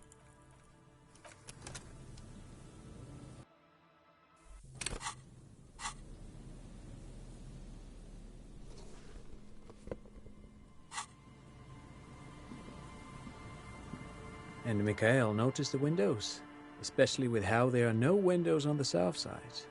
This was to deal with. You officers, come to investigate the historic subtext of West Martinez? I'm Tran Heilostam. You must be Kim Kitsuragi, right? I was just telling my son about this building. Not a lot of people realize the historic significance here. Very rich in hypertext. Nice to meet you. Yes, hypertext. Young Carp and the collection of cultural hyperlinks. Oh yes, so Mikhail. They had to deal with monitor glare, especially in the summer. They still had vector monitors back then. That was 49 years ago. So they didn't have windows on the south wall. No, I can't say that we've met before, but I've heard of Kim, of course. Mikhail, say hi to the officers. Mikhail's a little tired today. We spent all night trying to run Orbis on his radio computer. Have you heard of it? It's a programming language used in Grad. Quite tricky, but he wanted to play this Grad-made adventure program. We've been getting really into verbs lately. The man speaks in the artificial cadence of a professor, or someone who's been on too many radio shows. But I assume you're not here for giant worms when there are so many real things to see. Just as I was telling Mikhail before, this is where the Coalition landed in 08. We could be standing on what is the most interesting landmark in Revachol West. This man is your half-brother. You feel it. But why? Well, get a load of this guy. He really enjoys his trivia.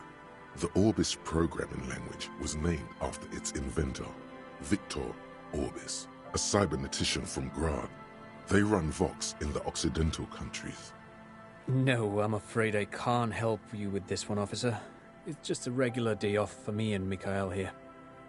So you haven't seen anyone around? No, I'm sorry. As I said, this is just a day off. We just arrived anyway. There's something friendly and familiar in how he says that. A day off. Aha! But it's not just any empty old building.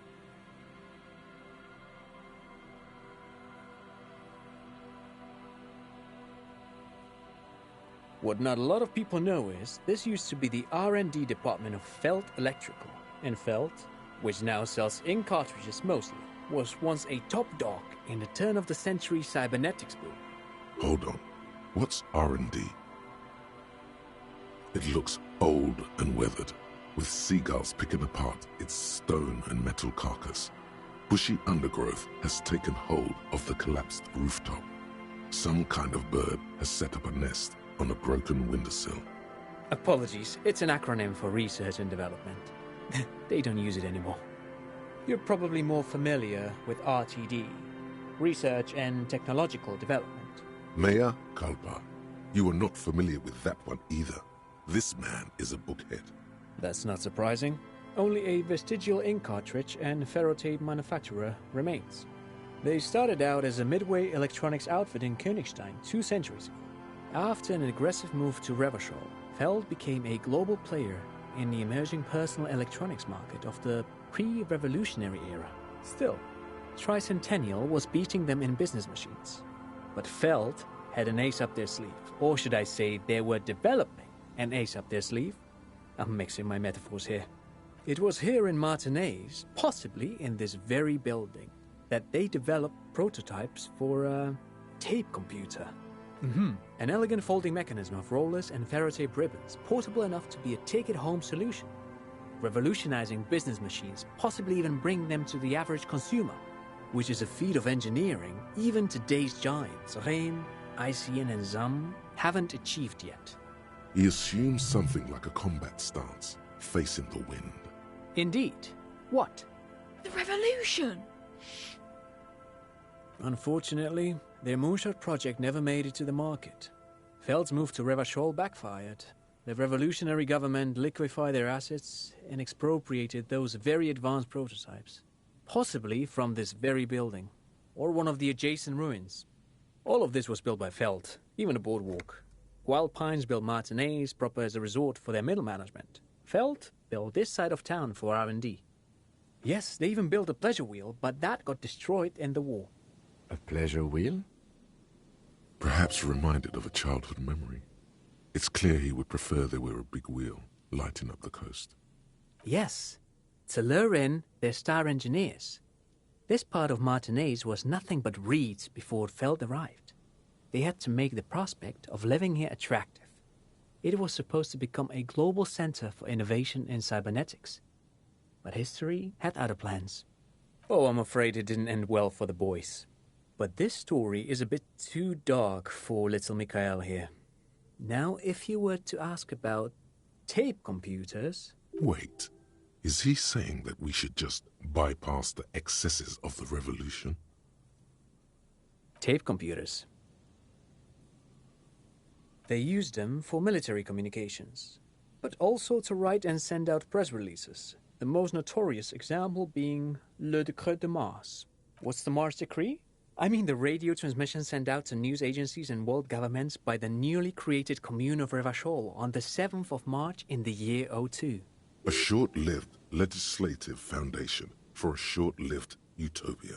It's a beautiful piece of text, actually. A singer-songwriter I know, Charette, called it a love poem to Revachol on her political concept album, Bon Baiser dans ce Lind.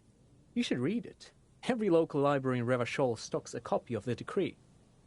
I tried to get Mikhail to memorize it. Tried to. Someone was much too interested in worms to be paying any attention. Actually, no one knows. No one even knows what a computer made entirely of tape would look like. But word has it, they were very elegant, exquisite, alien-looking turn-of-the-century hardware. Buckle up. 10 years ago, I did a little freelancing, I guess you could say. I was a special consultant for an exhibition at the Wompty Dumpty Dum Center in Vredefort, Oranje. It raised the same questions, and we had lengthy discussions with Paul Ockerman, who was head curator at the time.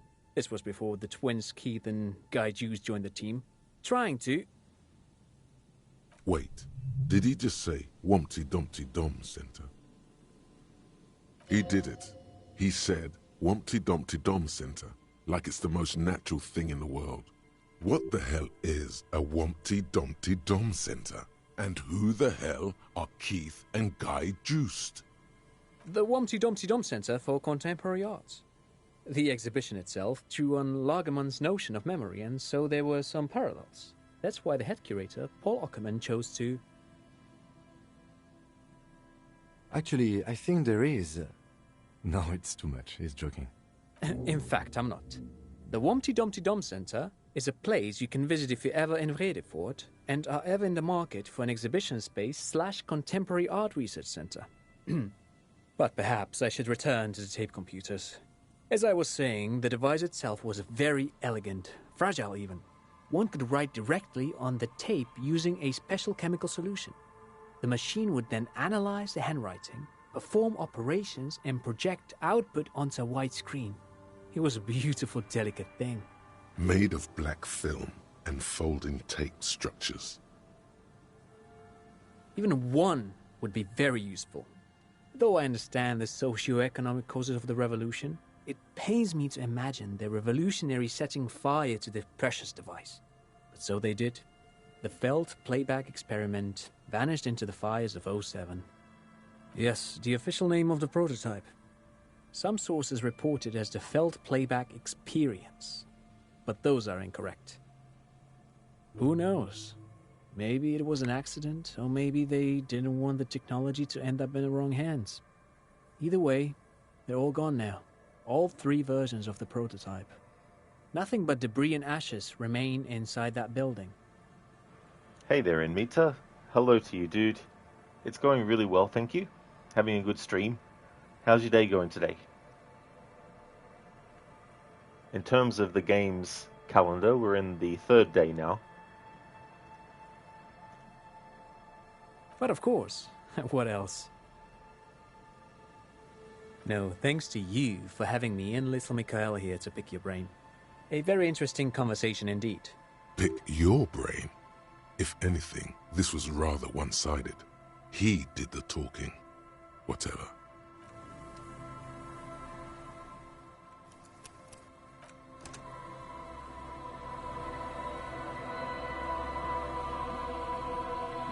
The once bright mural towers above you, saying, suddenly.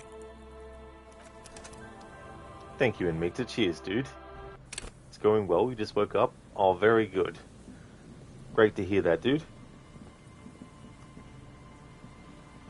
The once bright mural tapped suddenly.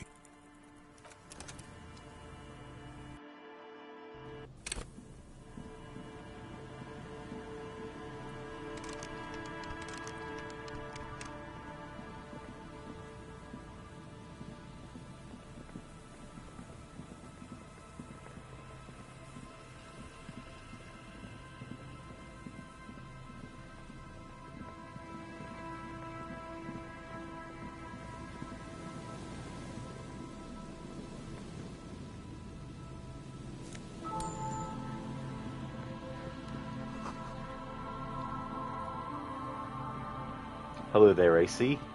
Hope things are going well.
It's the legend.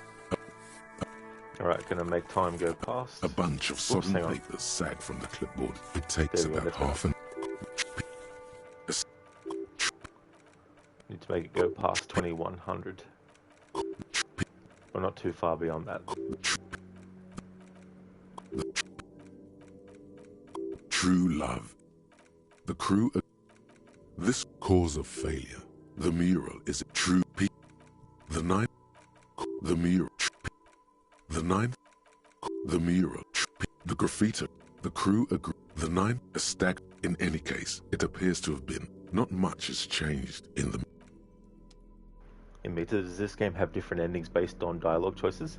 Oh, there's definitely outcomes that will arise based on what choices you've made with dialogue, but also interacting with some stuff. Like, you can literally die at the start of the game and get like an ending as well. And there's various other things that can happen too as well.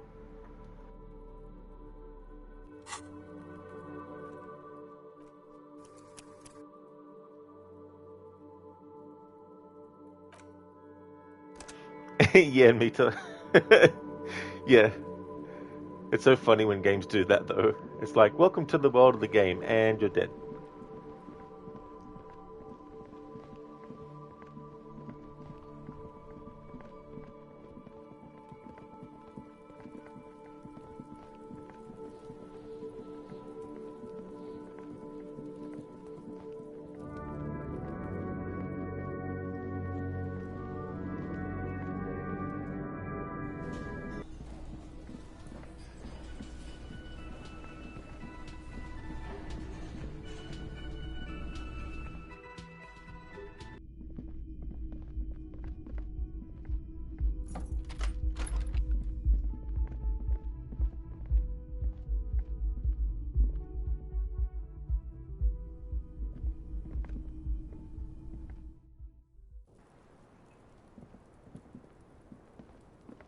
I was just thinking, what a nice evening it is for taking part in a murder investigation.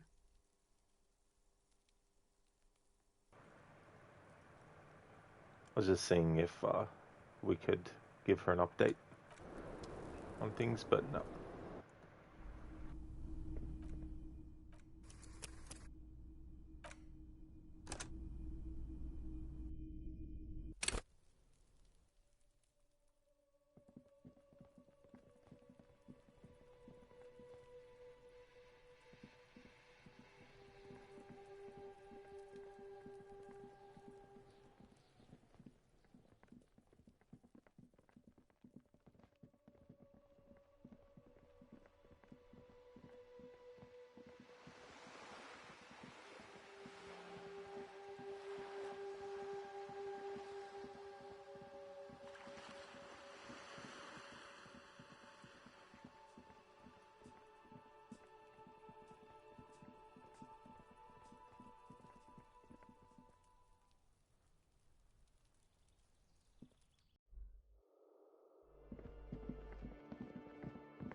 This door is made of metal, and no one answers. We should return tomorrow. Tomorrow at 9 p.m.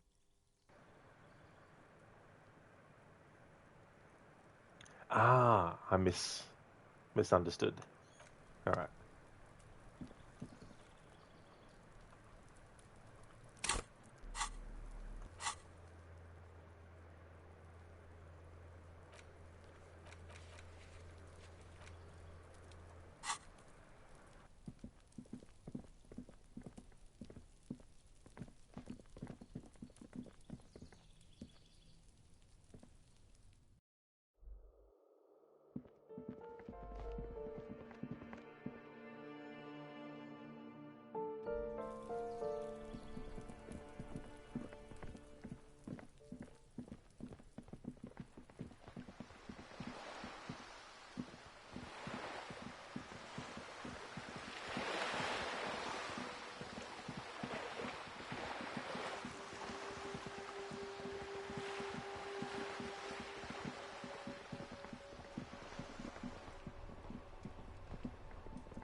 The Coppernado is back. What do you want? Yeah? What?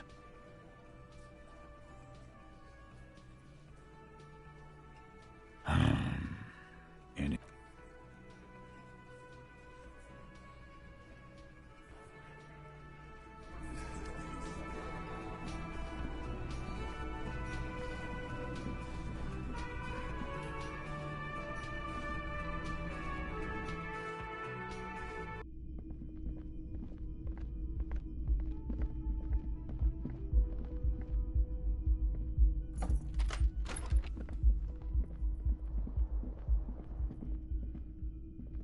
A mirror hangs on the bathroom wall. It's barely covered in steam anymore. The bed is still cold from the broken window and not inviting, but it's yours. You've earned it.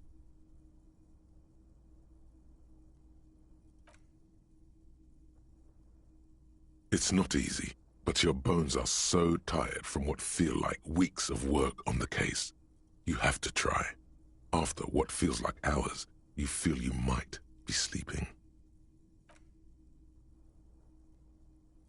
Thoughts, baby. A million little lights in the dark. You're one fine instrument, brother. All those faces and all those names. All that laughter and screaming and scheming around. Every corner and every street. Recorded in you forever on ferrotape. No, you're spinning tapes at the discotheque. The great unceasing disco of the mind. The flash. The bang! The endless learning experience. On and on it goes, for untold hours. At the disco where you first asked her to dance. Rising, rising, above the dark curvature, the great wingspan of sleep. Studded with stars. Behold, there are millions of them down there.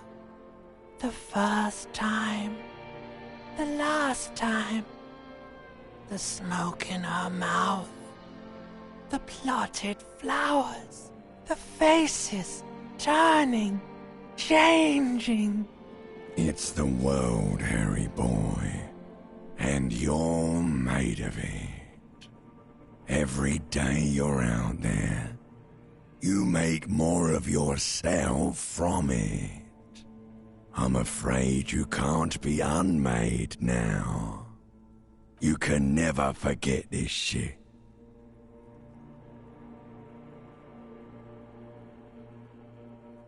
It's not possible anymore.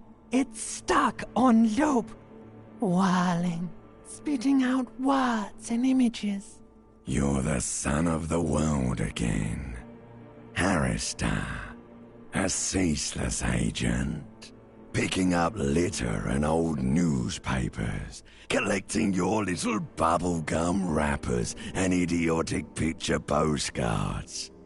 Meaningless, meaningless keepsakes. Reading your awful letters and recalling things, aren't you? The endless names of the world. An address book you are. The map of a city. You'll go insane if you keep going like this. One more day, and you'll be in the loony bin. I just know you will. And for what, brother man? Solving your little crossword puzzles. Doing your tasks. Crossing names off lists. Trying to become some sort of world detector. It won't make it okay. It won't put smoke back in her mouth. Beep, beep, beep. The alarm is ringing, Harry. The disco circus goes on and on. You barely slept 3 hours last night. You can do it. It's nothing. Do it for the city. Go. Do it for the picture puzzle. Put it all together. Solve the world. One conversation at a time. In Meta, these voices sound funny, especially the limbic system voice. Oh yeah, dude. And the strain that it would have on their voices for doing that kind of stuff. Like, damn.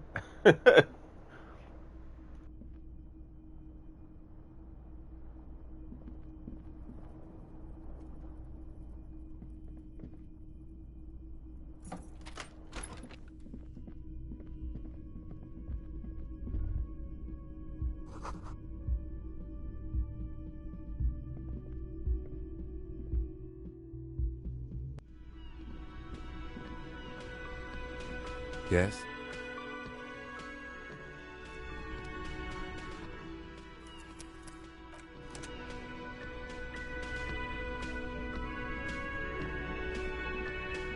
Again? I can't believe this shit. I'm not getting involved in this. It's not my style, he thinks, glancing at the man in sunglasses and the woman beside him. Oh boy, they're mad at him. No wonder. He just doesn't recognize them. Yeah, Meta. Ancient reptilian brain from the Old Kingdom.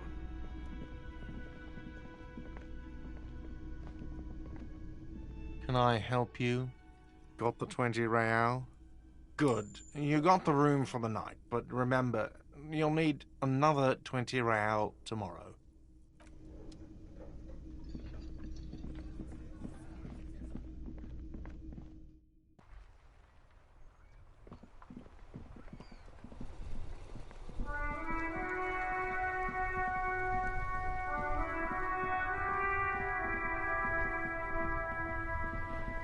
Dr. Darling, Detroit, become Dick Mullen.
The once bright mural tapped suddenly.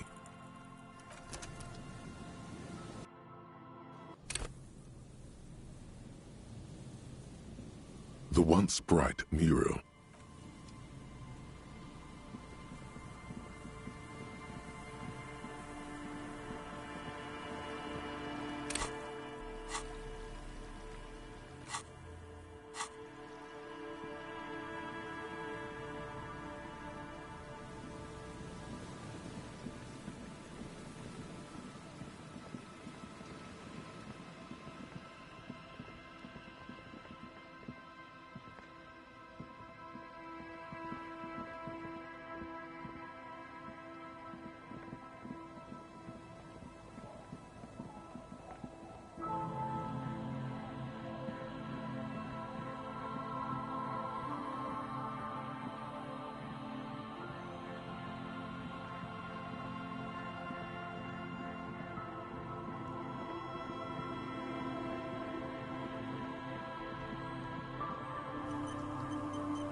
Rust peels off the bent iron posts of the swing. The wind whistles through the skeleton of the small house behind you. There's desolation everywhere. In this yard? He's assessing the situation. How long ago was it abandoned? Someone thought they could have a summer house in a bloc obscur, for cheap. It didn't work out. They abandoned it about a decade ago. A black bloc, a part of the city left unrenovated after the war, or one that has fallen to gang violence, or has become inhospitable in some other way. On aerial photos, bloc obscurs look like dark squares, hence their name. Practically, it's not an official term in any way, but look around. No sewage, broken power lines, crime, drunks. Life is tough in the blocks. It's no place to build a summer house.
Unassuming, in the prologue you looted everyone and everything you could, then you went straight to the fence to sell off any valuables.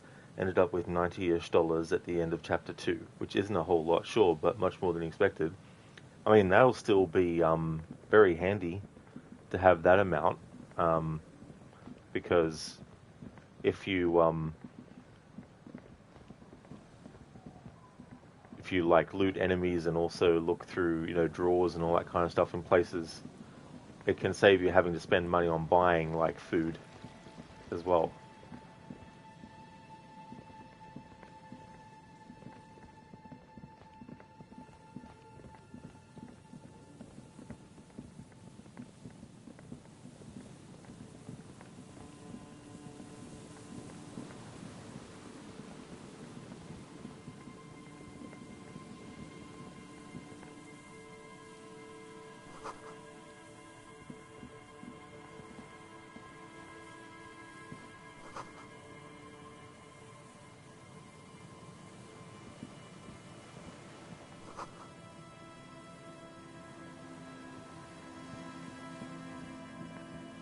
An old door, worn by elements, guards the depot.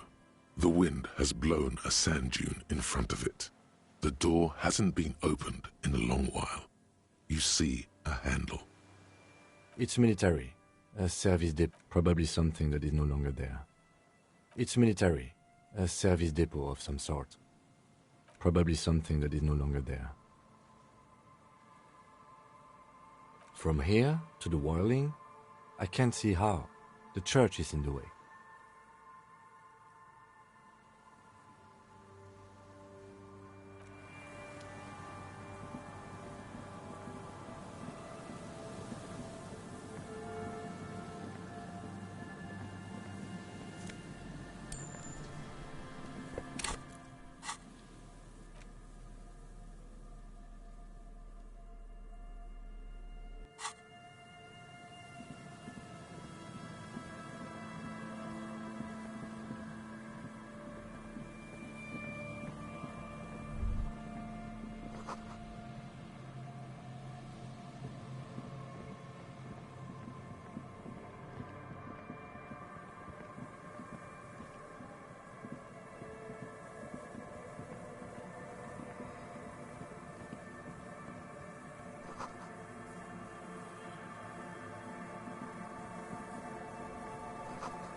A pane of eternite has been planted into the snow.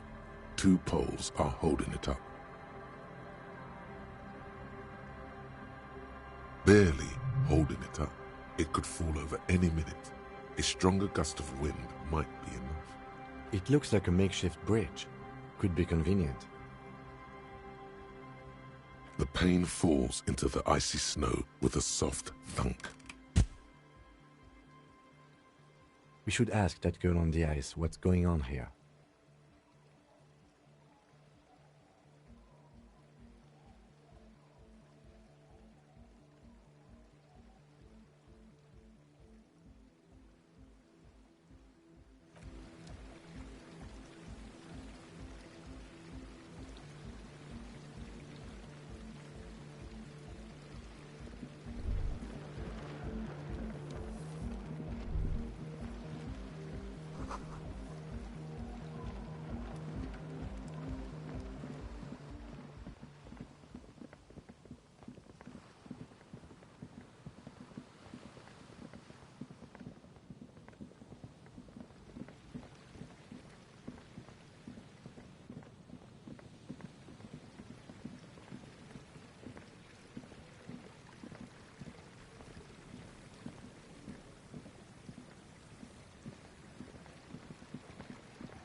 Alright, I might actually take a break. I'll take a 10-minute break, and then I'll be back.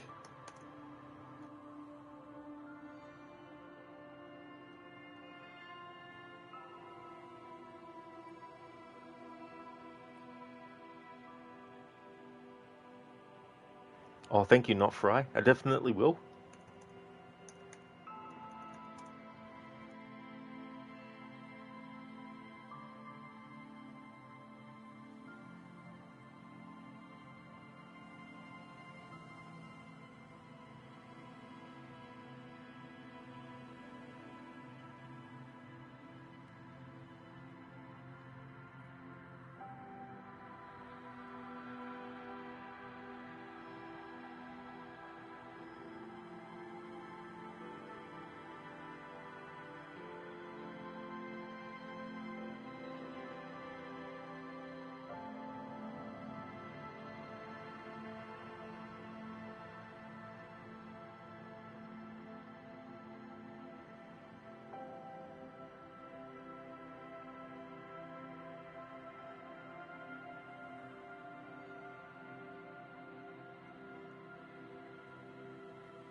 Alrighty then, back from my break.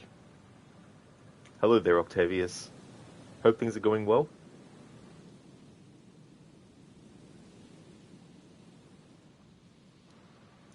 Octavius, exactly 10 minutes. Yeah, sometimes I might be a little bit over, give or take. You know what it is, what it's like. Random things can come up.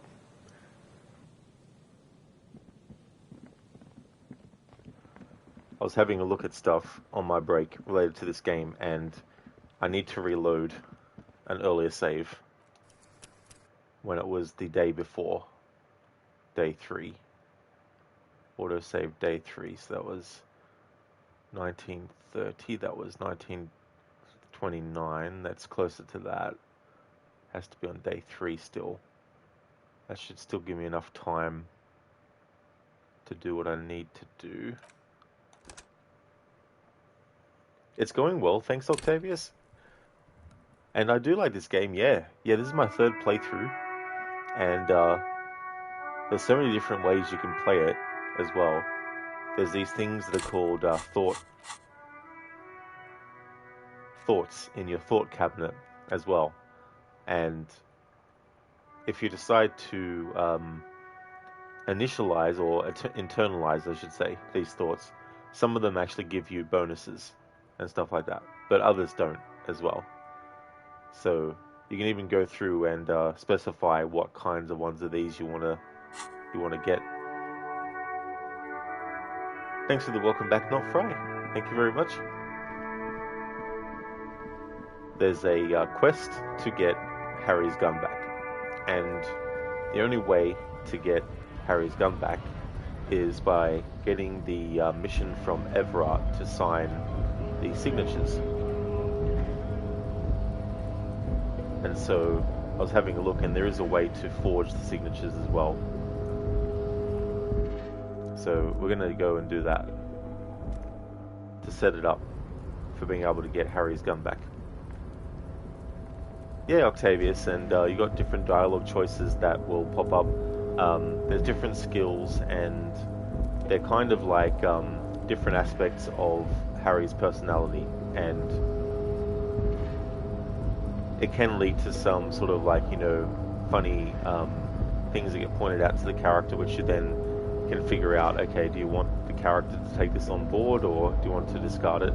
There's actually Copo types as well, as what they call them in this game too. Depending on your actions, you'll get the offer of committing to being one type of cop in this game, but you can reject it if you want.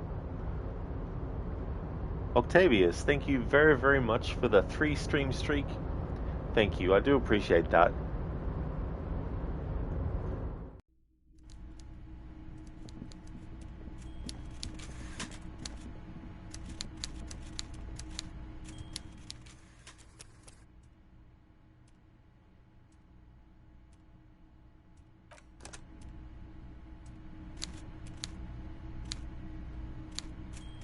Mr. Dubois, a pleasure as always. You don't have to sit down this time, since you've already sat on that chair. Yes, your lost gun. My best men are on it. They're turning every stone, searching every playground, asking kids, grandmas, everyone. Your gun will be found, Harry. Let me assure you of that. It's just a matter of time and effort. The only way to find it seems to be working with him. He might even be holding your gun hostage. Damn it, Harry. That's exactly what it means. I'm only kidding, of course. Of course. I understand. We help you, you help us. Dr. Darling, the only cop you recognize is Arnie. The kindergarten cop, yeah. And the party pooper. Shut up! Shut up! There is no bathroom!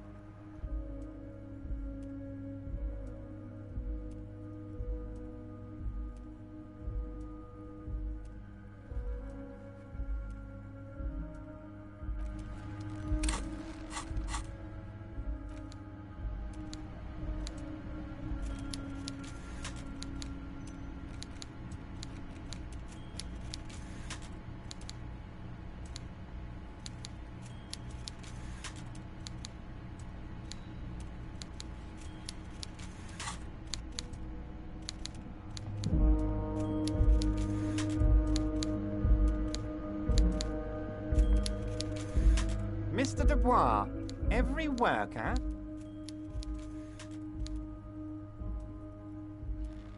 And for his fellow man. That's right, Mr. Dubois.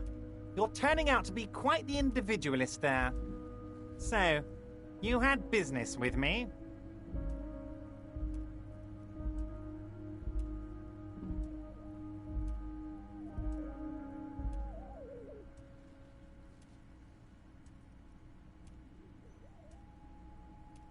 Yes, that's right. I need to open the apartment door for Everard.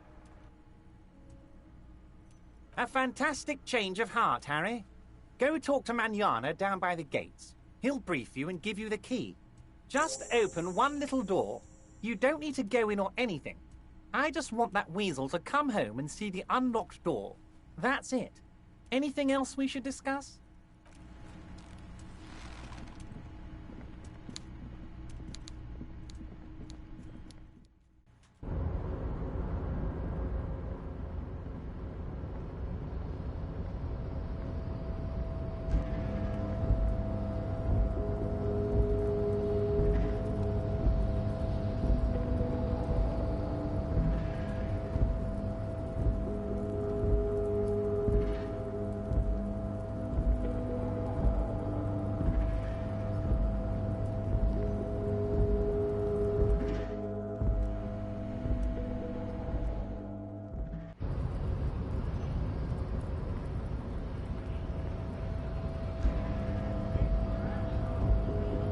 Hola, Wandering Man.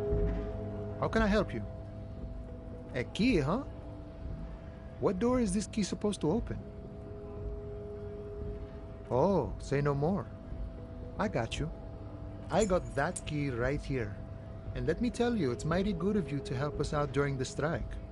Working class solidarity, as they say. Oh, so the none of the above type, are you? I get it. I like to keep my distance too. But it doesn't matter. It's a good thing you're doing. Thanks. What you're looking for is a basement door behind the greenhouse. That's behind the Whirling in Rags. That's all I know. Our organization is what you call compartmentalized. Means we keep out of each other's business. Okay, but where did you get the key from? The janitor gave it to me. Nice fella. We talked about life and things that really, truly matter. None of this mess we're in. This jiving and juggling. What's it for?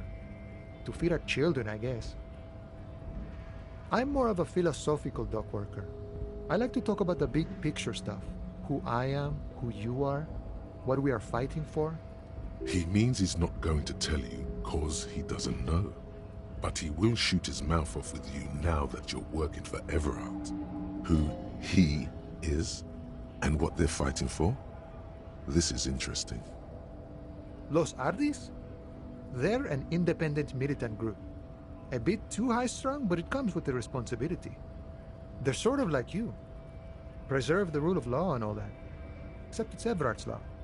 But really, they're just like you. Is he actually comparing you, an officer of the law, to some neighborhood vigilantes? Come on. He's just trying to keep the peace. Why not? Must be nice being something else for a change.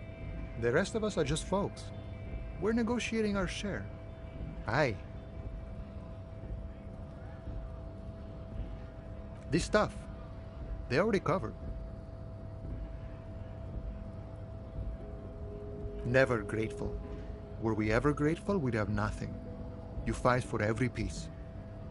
All of it. However, right now we want all the harbor workers to be on the company's board, so they could take part in the decision-making process. This seditious talk sounds like communism. Just so we're on the same page, communism is basically wanting to kill the rich people or deporting them to a labor camp in southeast Grad. But don't say that out loud if you're a communist. I think it's best you make up your own mind now that you've met him. In my eyes, he is a capable organizer and a decent businessman. I guess you kind of get to be the village chief. He oversees the harbor, makes deals with the owners or other relevant parties, watches out for his own. By that, you mean corruption? By heavens, why would he not be corrupt? We live in a harsh and disordered world, see? And in this world, the old man is corrupt for our benefit, and we know it. Appreciate it even. He is, personally, not too lavish. He is reasonably lavish, sure. That's his prerogative. It's not like you want a saintly demeanor on a corrupt motherfucker. That would be a manipulative illusion. Besides, there are no non-corrupt systems in the world anyway, and moralism is the most corrupt of them all. Not you, you would like to say. But then there's that weasel door. This man has political theory, and it has not failed him today. Sure thing. This was great. You feel mentally reinvigorated.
This must be it. The basement door is weather-worn. The copper nails holding the upholstery in place have turned green from sea air, and there's a knocker shaped like a lion's head. You try to be as silent as you can. It takes a bit of rattling of the handle to loosen the bolt. Finally, the door unlocks with a small clack. Thoughts race through your head. Only curiosity could account for stepping over that threshold. Maybe there's treasure in there. A white alligator. A fountain of quicksilver. There might be important information in the apartment. I mean, there might.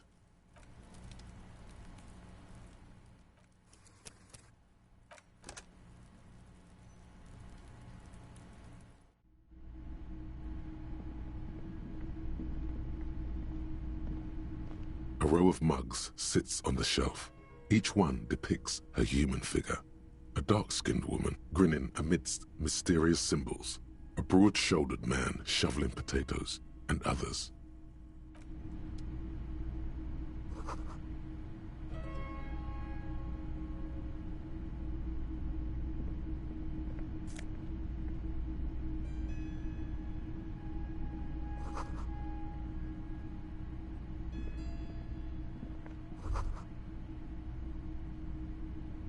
This is the flag of Revachol, the suzerainty. This isn't just one sun, but there are little suns dancing around the big sun. This is the sevenfold sun miracle. It's an optical atmospheric anomaly the first settlers saw. Happens in cold weather.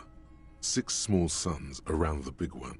This complex halo phenomena is how old Revachol got its flag. Mm-hmm. The tenant is an old-fashioned guy. By old-fashioned, he means very right-wing. The flag doesn't seem to mind. It's just a colorful fabric with a sun sewn onto it. Like all feudal flags, it looks like a children's drawing.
Mr. Dubois, every worker for himself, right? What can I do for you today? I'm very glad to hear that, Harry. One question. You didn't actually happen to stumble in and see what's inside the apartment, did you? You're right, Harry. You only had to unlock the door, which you did. So we're all good here. Now let's get down to brass tacks. It's time for men like me and you to figure out who's killed who and why. Real police work is going to start happening now. I promise you, Harry, this is going to be good. By now, I'm sure you've figured out who the dead man was working for. The bad guys. Wild Pines. Sent to scare us.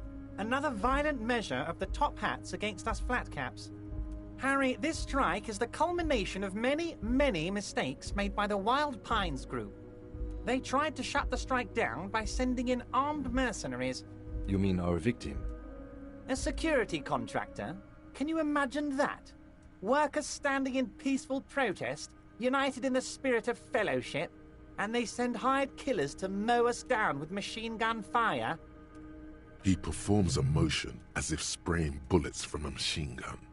I'm talking beasts, hardened killers from proxy wars in Yisut, Semenine, Saramaritsa, you name it, they've done it. Raping, killing, burning villages, killing little children for the Senorita Pineapple Company, Harry. Everything they did there, they brought over here. They want to turn Revachol into a third world slum. Honestly, the only thing they didn't do is kill the village elephant. Now, I haven't personally witnessed the brutalities out there. I have the luxury of staying in my container, you see. If I need to go somewhere, they just move my container. About my fun container? It's a hoot, Harry. Who knows? Maybe you'll be in here the next time they move it. It will be very fun, I promise. But enough about me and my container.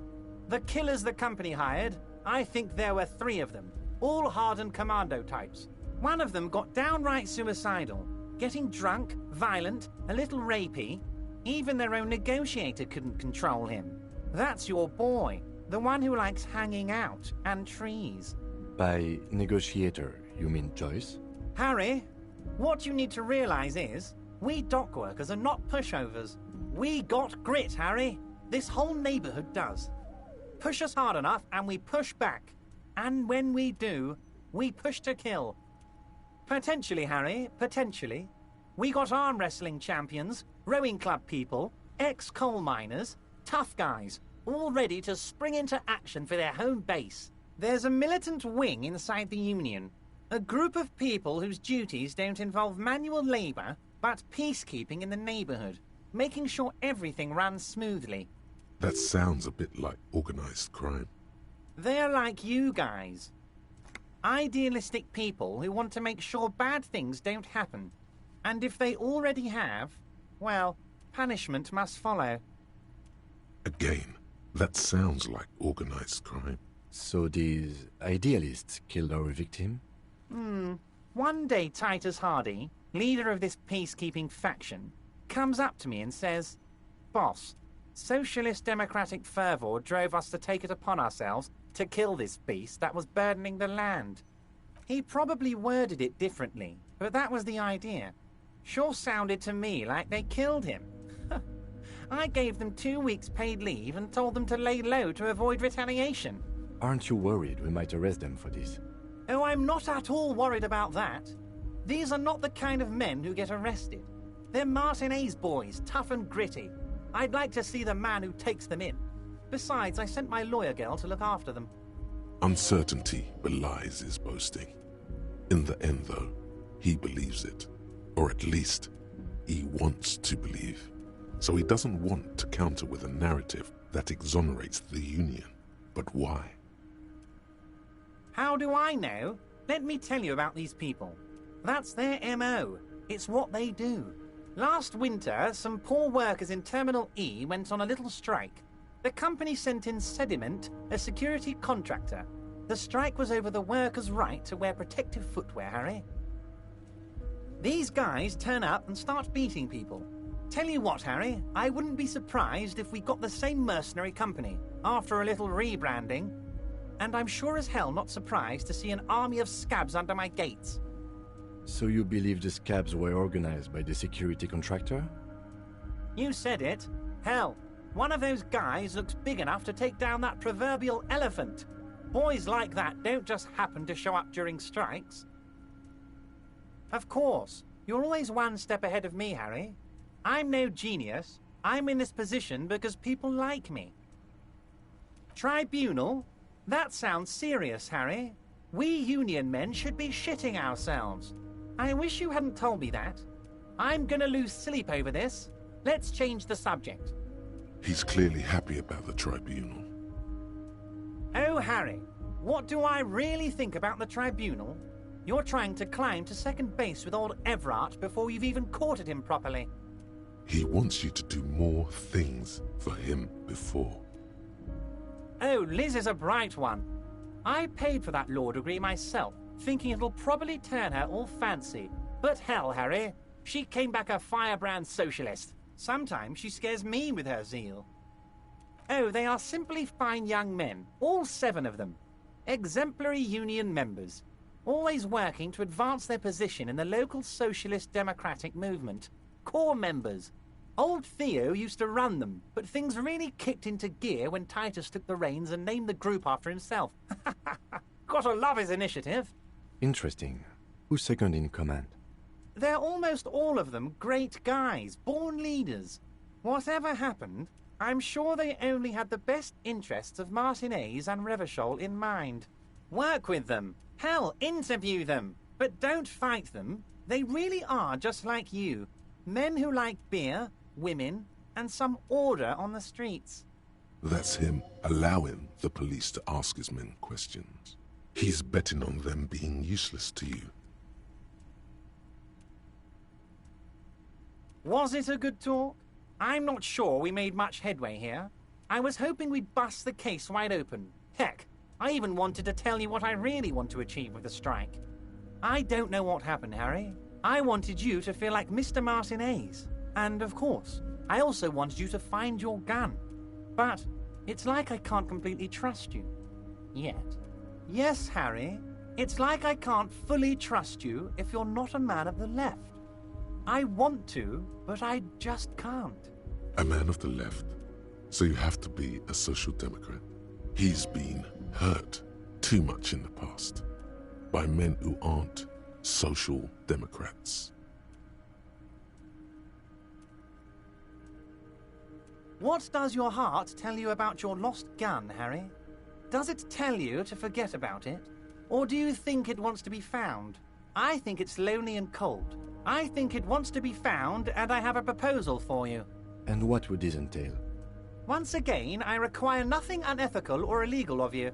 You just need to get 2 little signatures on this piece of paper, and then mail it to my accountant in La Delta.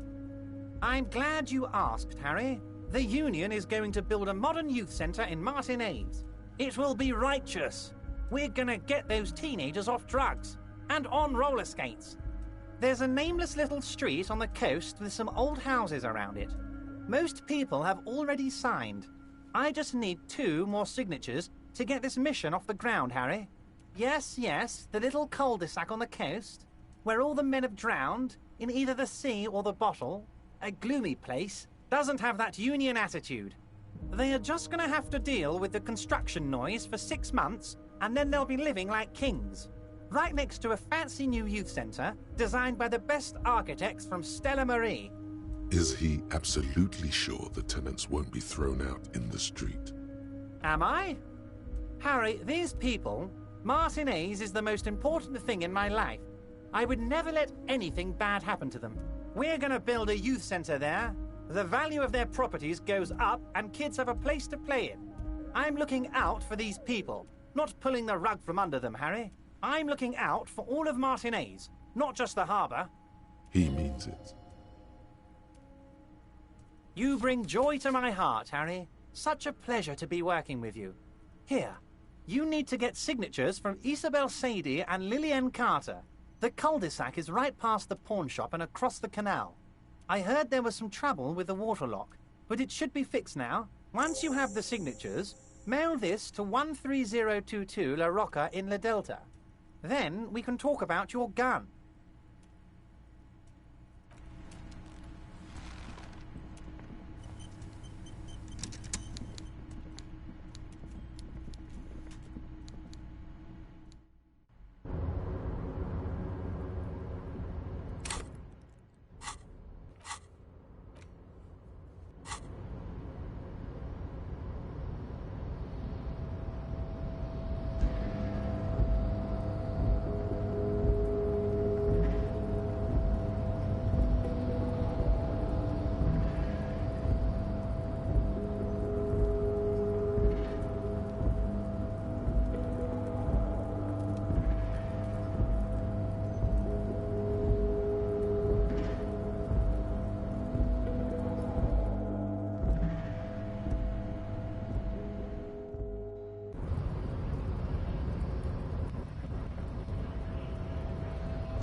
Yes?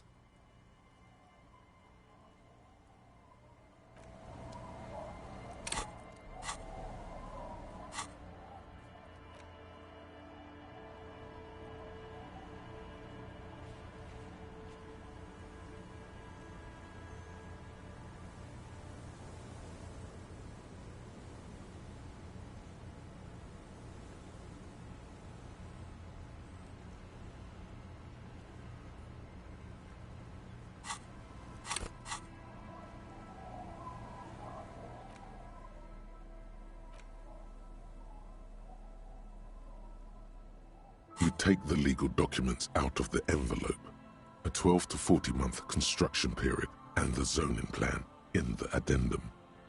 The youth center cuts into the ocean like the bow of some great modern ship. Apparently, it's going to cover most, if not all, of the street and the square between the existing houses. It's 3 stories tall. It's going to be awfully close to the already existing buildings, almost wall to wall, practically integrating them into the youth center. This is either an ominous or cool architectural choice. Hard to say. My money is on cool. Looks like a cubic pyrite. I'm no property lawyer, but it looks fine. I like the print size. They're not selling or leasing anything. It's not a perfect solution, but... How else are you going to build something? It's always inconvenient to build things, and citizens inevitably have disagreements over such construction projects. But there's no other way. There is no loophole. The simple truth is, the current residents are going to lose their street access, and for the next 12 to 40 months, their lives will be dominated by constant construction noise right next door. I should have seen it. Evrard probably has eyes on us, but we could try to get other people to sign this instead of those listed. Or you could forge their signatures yourself. By the time he finds out, we'll already be gone.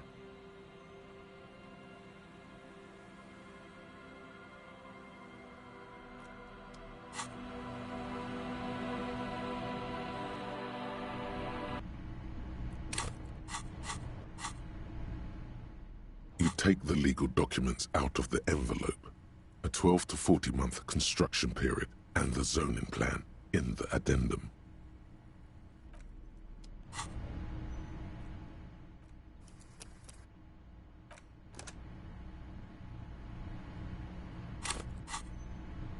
You take the legal documents out of the pen is shaking.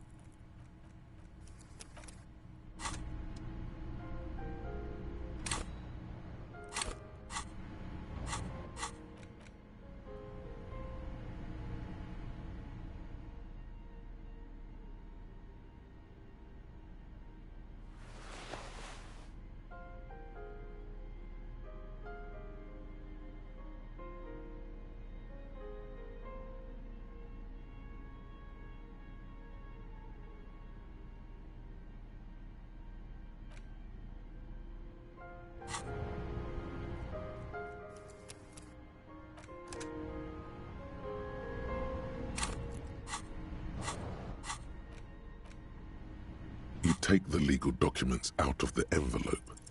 With a confident flourish, you complete your forgery. What do you see on the signature line?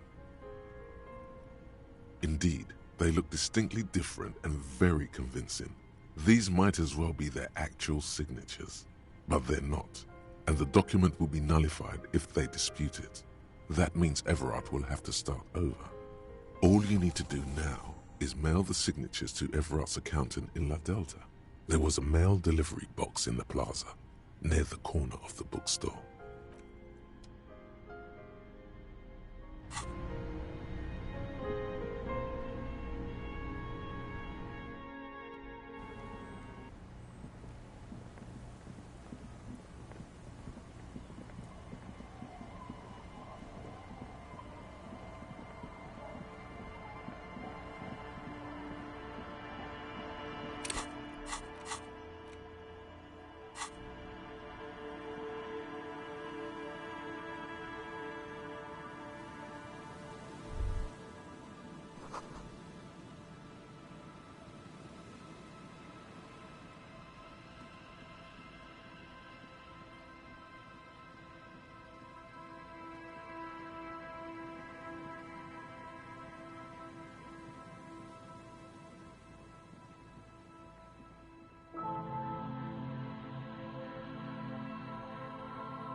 The dented yellow mailbox greets you with its graffito and bullet holes in the front.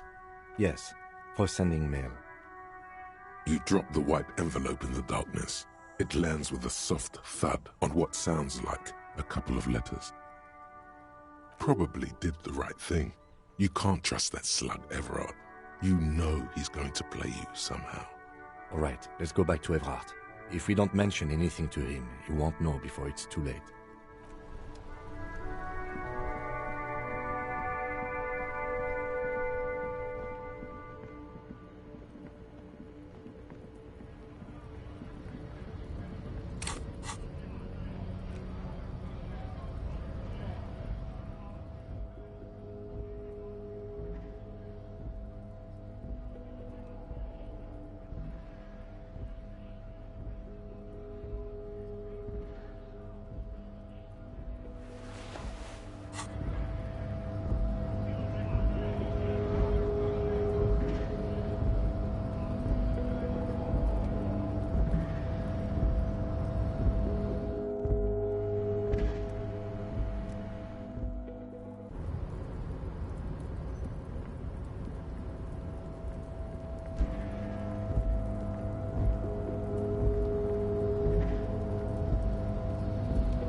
Mr. Dubois, every worker for himself, right?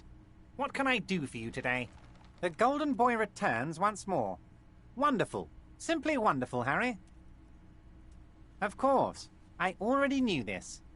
My friend, the mailman, confirms the letter is on its way. You've done a great thing today. You've given the children of Martinez a real future, Harry, and I feel I can finally trust you now. You're in my inner circle. You too, Mr. Kitsuragi. We can talk about anything. The strike, the murder, your lost gun, nothing is off the table. Well done, sire. By guile and deceit, you're in. Order it. You know my men didn't kill him. They told you. It was a happy accident. You know how it is. No one takes the initiative.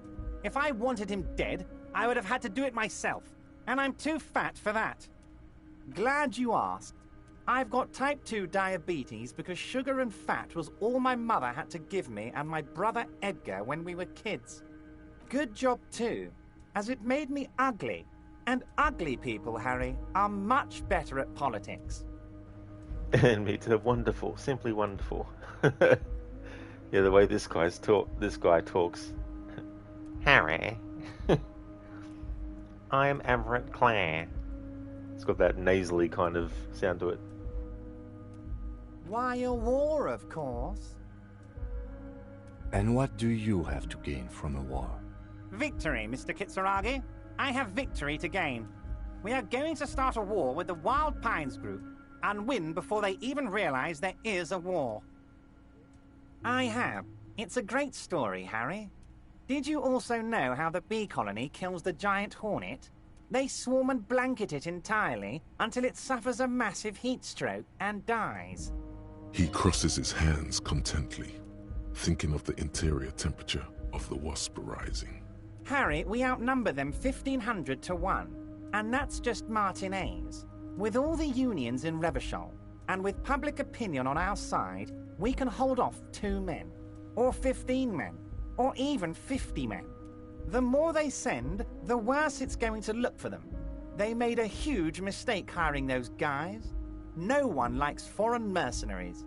The leftists hate them, the fascists hate them, even the moralists think they're in bad taste. Harry, there is no strike, only war. Class war. Or, in business terms, a dawn raid. Or wait. Is that when you still pay them something? Because we won't do that. We're not going to give nothing. We're going to take Terminal B away from them. The roads, the gates, the containers, that big crane, even the damn coffee maker. We're going to take all of it for the people, and fuck Wild Pines.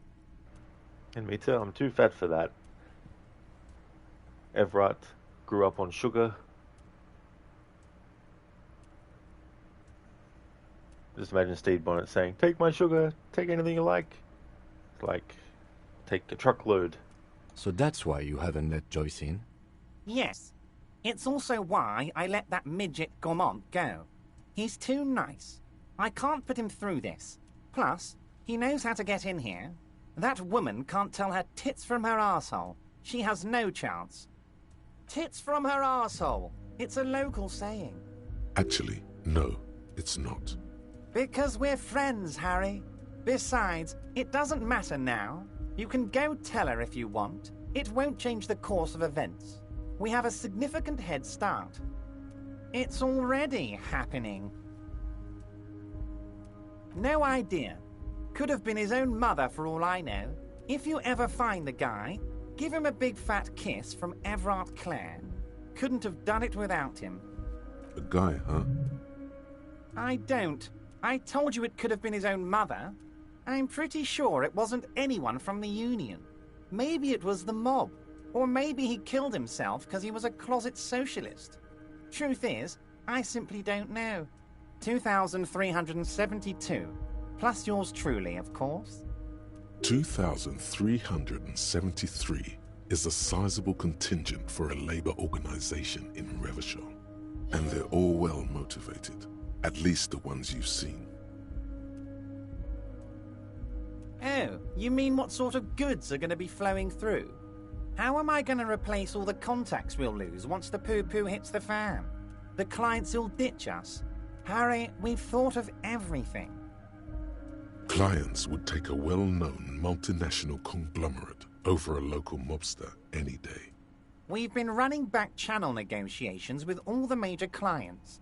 I think the company will be unpleasantly surprised to see how many of them stay loyal to Martinez and to the new competitive contracts we can offer. With renewed zeal sparked by communal ownership, the men will be shipping those containers double time. You'll be surprised to see how fast things go without parasites latching on. We'll have our hands free to pursue bold, exotic new revenue streams. That's drugs. Drug trafficking. Drug trafficking? Don't be stupid, Mr. Kitsuragi. There are perfectly legal, 100% ethical chemical factories on the Samarin Isola. You don't need to be colonialist about it. All they do is produce components to keep the pharmaceutical industry running. That's people's health we're talking about. Old grannies, little babes, people with disabilities. The company thinks transporting these chemicals in bulk looks bad, has bad optics, may be illegal in some countries. The Debarders Union, however, we're all about the large volume column.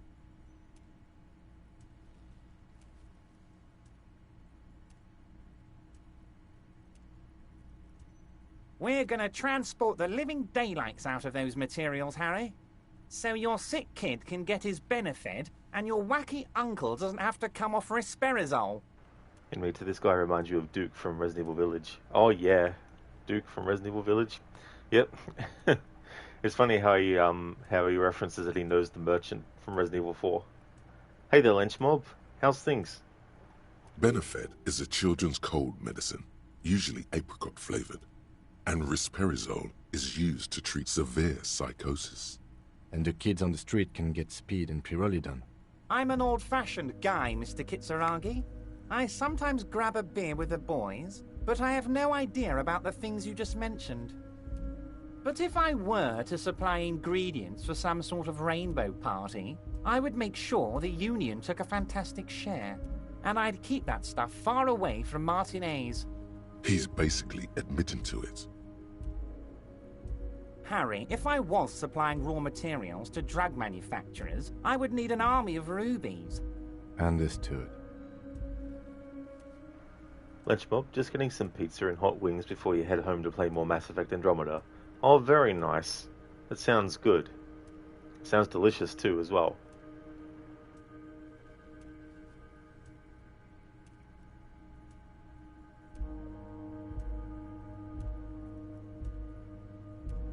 You know why you're such a good detective, Harry? You don't get sidetracked. You care about the people you're supposed to protect, not some systems that may or may not be unethical. Anyway, let's not focus on the sensationalism of the drug trade. This hypothetical drug trade is all anyone ever seems to be interested in. It would only be a small part of the harbour's turnover, just like the harbour is, but a small part of Martinez. Let's look at the big picture. Martinez as a whole. There are little girls out there with dreams of making music. Young mothers who want to start businesses. Models who want to walk catwalks and steel welders who want to weld steel. I'm going to unite them all into one economic body. We're going to incorporate this place to Kingdom Come. Everyone's going to be in on the wealth, and everyone's going to pull their weight. Harry, the future I have in store for Martinez will have all the macho aesthetics you love so much. The crowns, the guns. I will even slip in a skull and bones for you, my friend. Oh yeah, skull and bones. Skull and bones on the Revacholian flag. The Revacholian Death Squad. Oh yeah, the visual image has completely bedazzled you. You're 100% with Everard now. Skull and bones, eh? That Ubisoft disaster? We're way past specific Union members now. This is the big time. We're talking about the future of Revachol here, Harry. Oh yeah, me too, absolutely. Skull and Bones, the first quadruple A game. It puts all triple A games that are actually great to shame.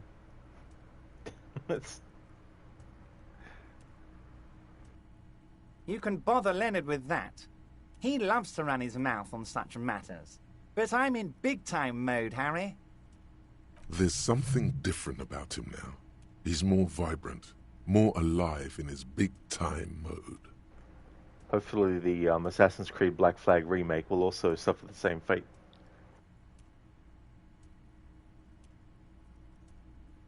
Harry, I've got to be honest with you. Your gun was found 2 days ago. Withholding this information weighed heavily on me, but it had to be done.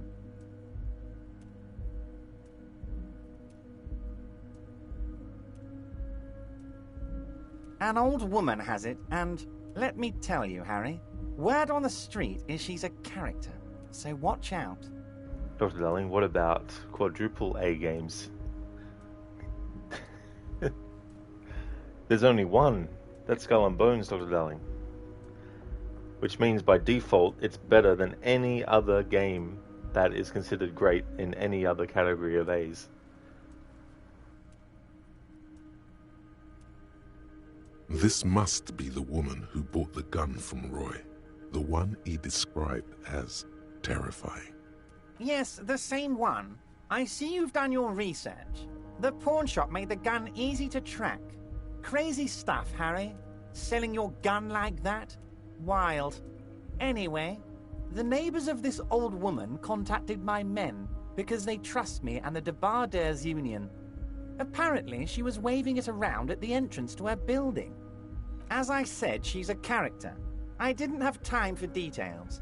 It sounds like she's unstable, but don't worry. No one got hurt. Unfortunately, I don't know anymore. You're gonna have to go in blind, Harry. But she's an old lady. How dangerous can she possibly be? Oh, and she calls herself the Pigs. There it is again. The Pigs. Like Roy said, not good at all. I, for one, find it refreshing. Finally, someone calls themselves a pig. It actually sounds extremely bad, but let's not give him the satisfaction. I already have. Tonight, starting 10 o'clock, near the old fish market on the coast. The one on the boardwalk, a little past the fishing village. Be careful, Harry. I would never set you up for anything dangerous, but you did ask for this. Now, back to the fun stuff. She will be there from 2200 hours till 0200 hours. More fun stuff. Seems like we already have fun stuff to do.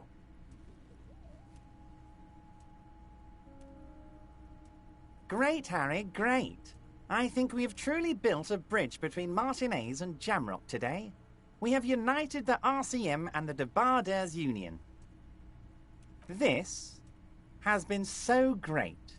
I'm sorry we don't have more fun things to do together, but if you ever feel like bouncing something off me, my door is always open.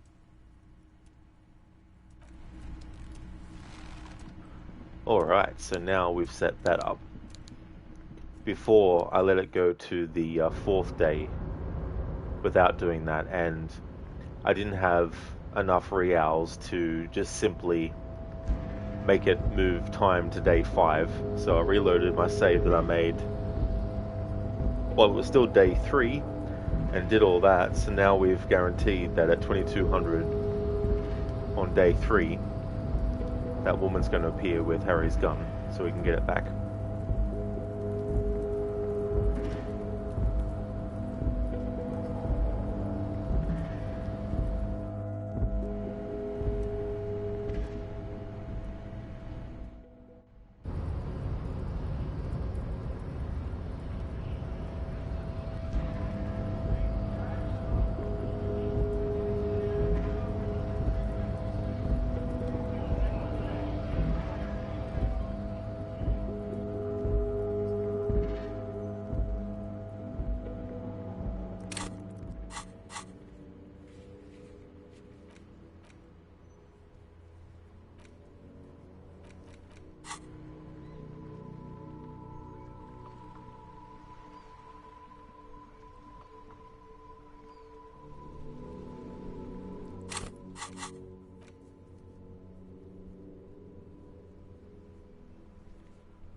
Alright, so now we're going to make time pass.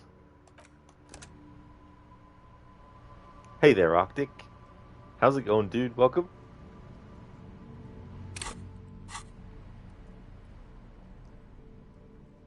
It's the ledger you found in the trash. A cabbage of it takes about half. True.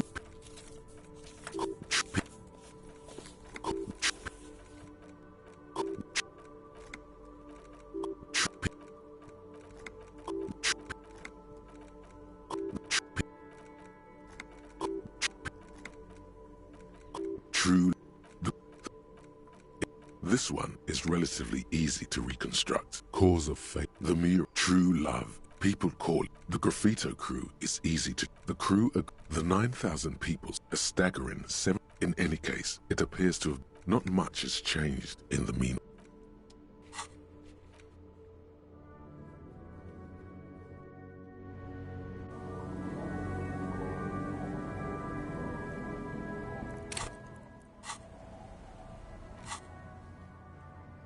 Oh, I'm doing well, thank you, Arctic.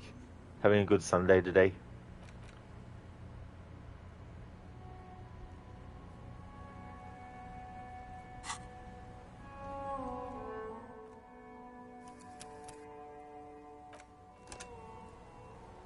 Cheers, Arctic. It'll be Monday in a few more hours. It's just past 9 p.m.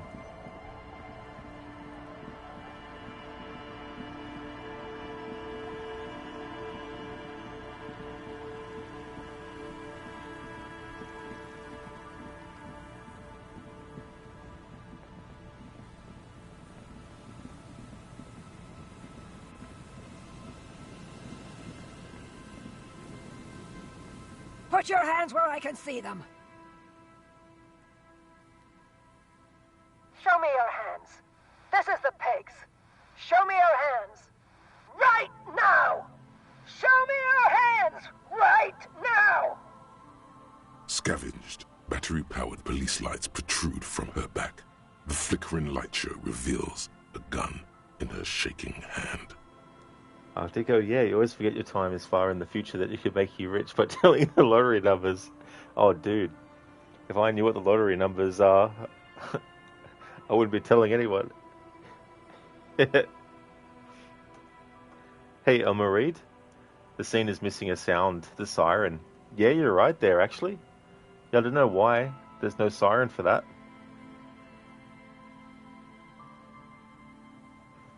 Arctic, wow, why are you so mean?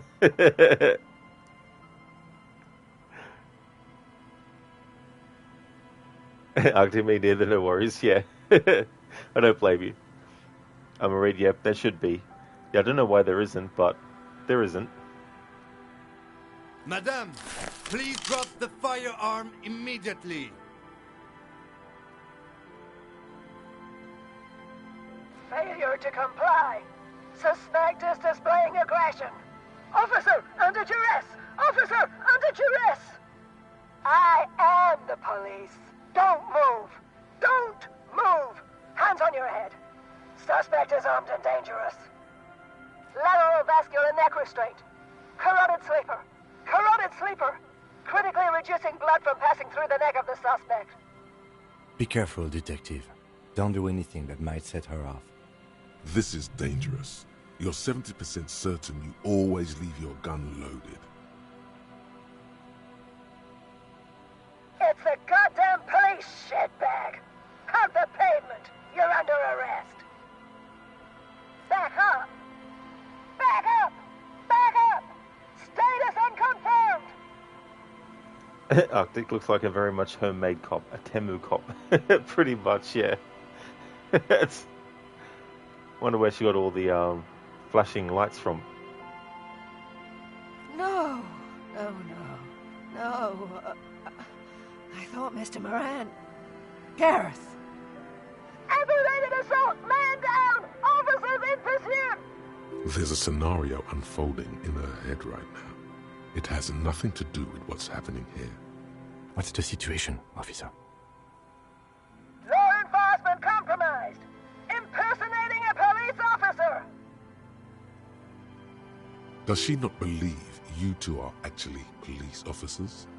The Arctic 6 lights on the back. That's right. The megaphone and the gun. Disco Elysium. Disco indeed. It definitely is. That's what's given us our disco. There's also a disco ball earlier in the game.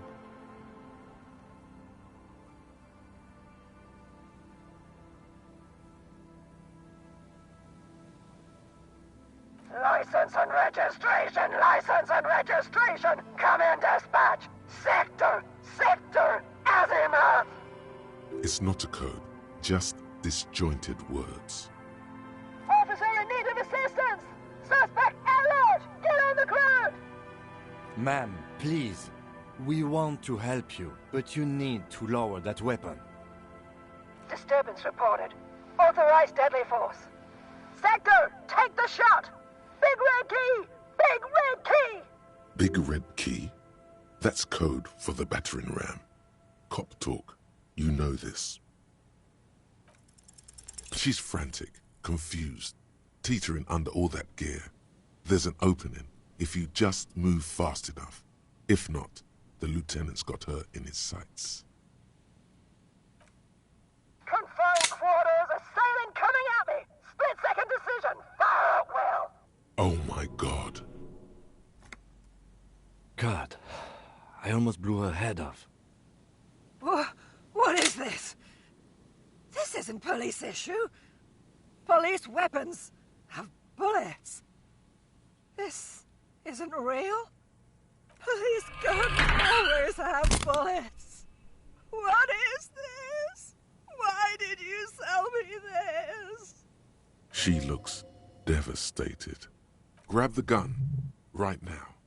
This might be your only chance. No one ever cares anymore. Why would they treat me like this? Great gears are grinding to a halt. The machine is powering down. She's all out of jolt. Poor woman.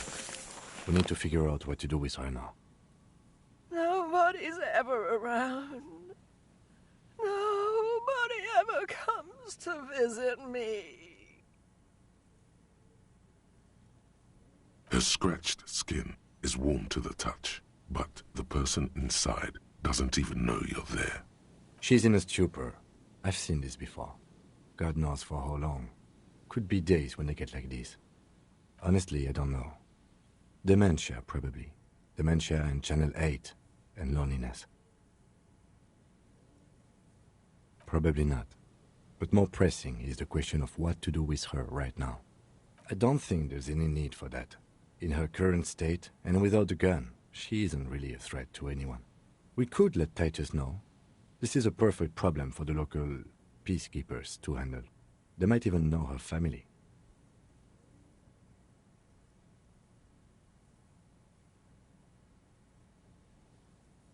Okay, that settles it. I'll contact my station after we wrap it up for the day. They can contact the sanitarium and handle the logistics. But I think we're done here for now. Let's head out. This is done. Please, leave the radio on. Reflex to what? Being left alone? She stands motionless. Just a heap of clothes and flashes now. Maybe if you search her once more. Motionless like Osiris. Yeah, Arctic.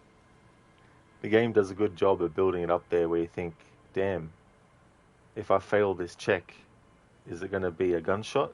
And then it's like, nope, no bullets in the gun.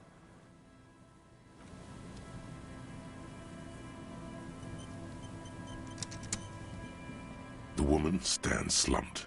She looks catatonic under her mountain of RCM paraphernalia. Is one of those things a police cap? She doesn't even flinch as you reach out and disentangle the familiar-looking lieutenant's cap from her mountain of RCM paraphernalia. Oh, is that yours? It's hard to say. It's been so long since you wore yours. The lieutenant nods.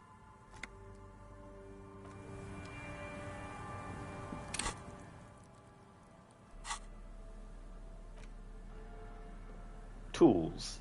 Villiers 9mm pepperbox pistol. A 3-shot revolving barrel Villiers La Salle pepperbox, typically assigned to officers of the RCM upon reaching the rank of sergeant. The butt of the gun is worn and the engraving on the side reads, Sunrise, Parabellum, this is your gun, no doubt about it.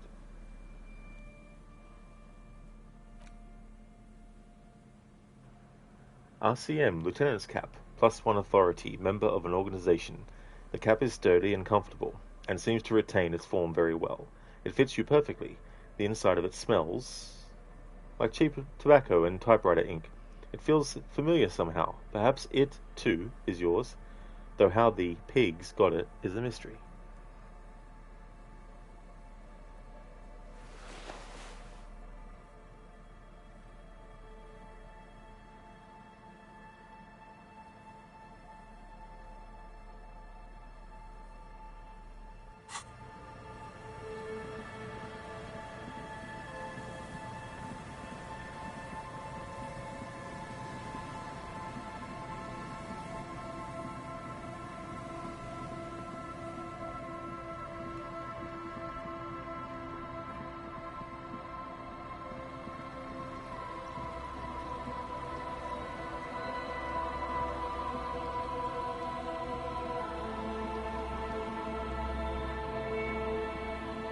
Hey there, Mr. Gote.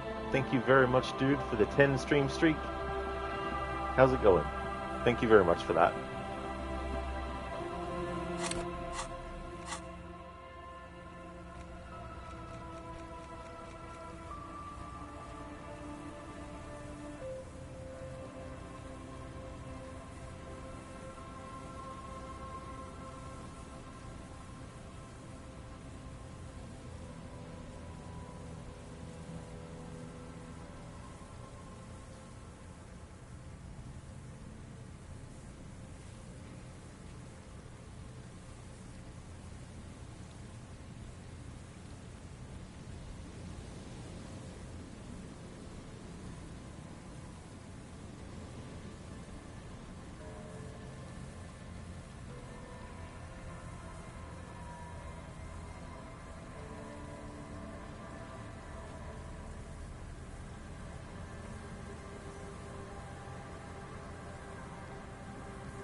Mr. Gote, good. Been looking in streams, playing your videos, still feel like shit, but it's getting lighter, so that's good. You might try and go on a light walk, then head home.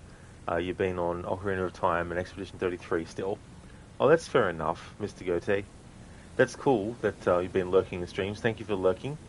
Appreciate it. And hopefully you'll feel better soon as well. Lizzie, you finally have an appointment next month to deal with your plugged up ears. Oh, very nice, Lizzie. That's good. That's definitely good that you've got that sorted.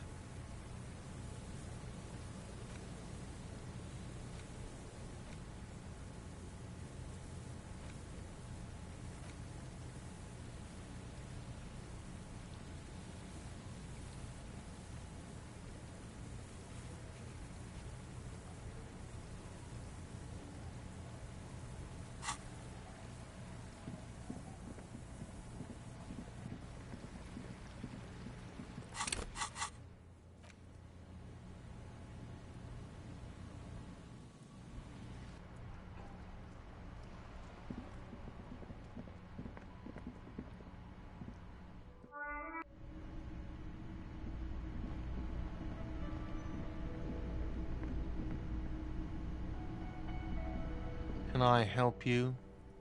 Another thing. Great. Yes?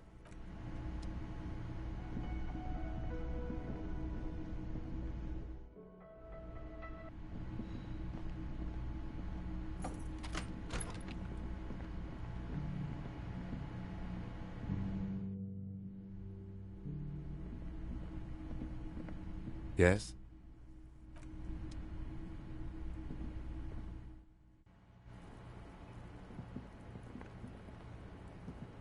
The same small, heavy door. No lock in sight. It's barred from the inside. You hear the bar rattle in the brackets. I don't know, Lieutenant Yefreiter. It is not the first closed door we found in this building. There is also your mysterious blue kitchen door. I don't know. The further we get, the more this building seems to be tied to the case. The vigilantes, the cadaver, and a number of people connected to the case are in or around this building. This door is part of it. It's not unimportant.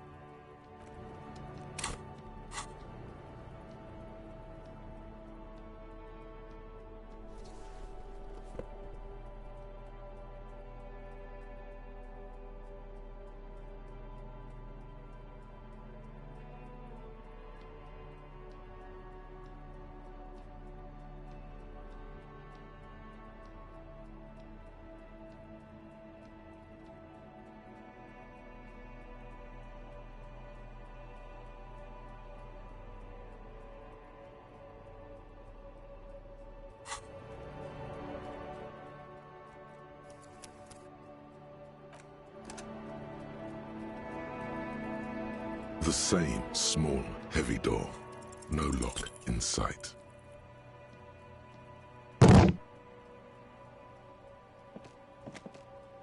You kick it, gung-ho style, entering the premises style. But the door fails to respect the force. All you hear is the bar rattling inside, laughing at you. The door has withstood your demolishing attempts. There must be another way in. Below, in the union box, was there something behind the window? In the hawthorn branches, brushing against the glass? No one knows. It is a fleeting feeling. It could be that your eyesight is still too poor to notice it, behind that window.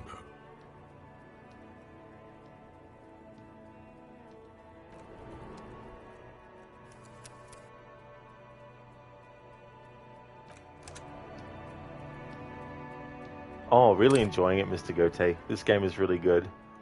It's been interesting playing the approach that I'm taking as well. I've had to reload earlier saves a couple of times, but it's always led to not only redoing stuff I'd already done, but also being able to do things I hadn't been able to do because I locked myself out of doing them by progressing time too quickly, so it's definitely helped. The same small, heavy door. No lock in sight.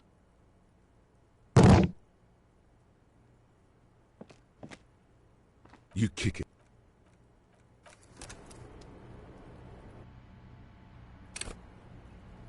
The same small, heavy door. No lock in sight. Actually, this game looks so cozy. It's very immersive, and the soundtrack is so cool too. The door has that withstood. you might sometimes find yourself just roaming around just to listen to the music.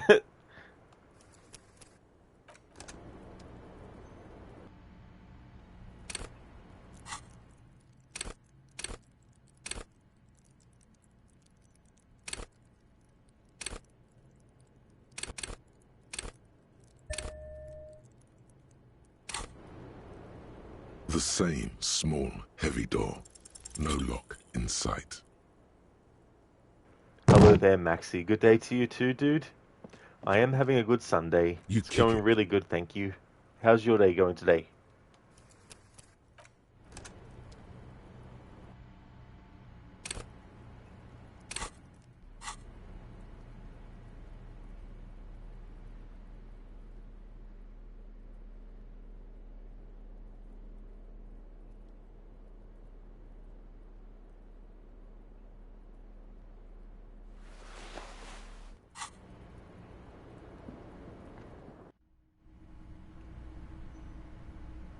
Oh, that's really good, Maxi. Glad to hear that you're doing good. Sunday's going good, thanks. Just a relaxed day. That's definitely great too, as well, to be able to relax and chill out. Be able to, take care of anything that needs to be taken care of and play any games or watch anything. Yeah, what do you want to know? Good.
Maxi, everyone's routine is 1, wake up, 2, chill with religion.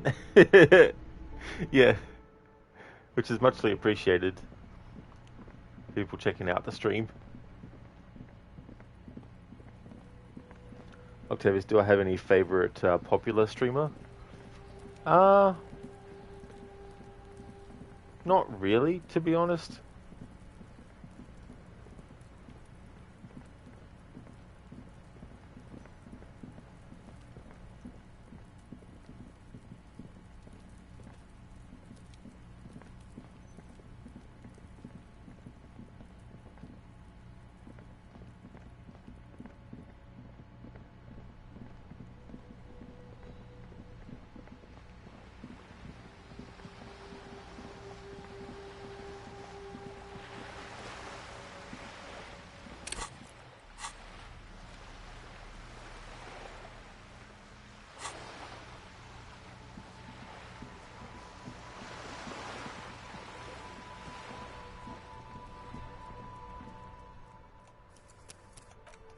Alright, what I might do is do this again, even though we're going to fail the check, but...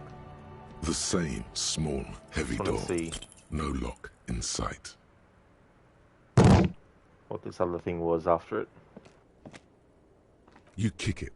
Gung. The door has withstood. Below, in the union box, was there something behind the window? In the hawthorn branches, brushing against the glass? No one knows. It could be that your eyesight is still too... Your boy Bat, what's this game? Oh, hello. Welcome to another stream. Yeah, it's the same game I was playing yesterday.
Alright, so I think I'm ready to make it go to the next day again.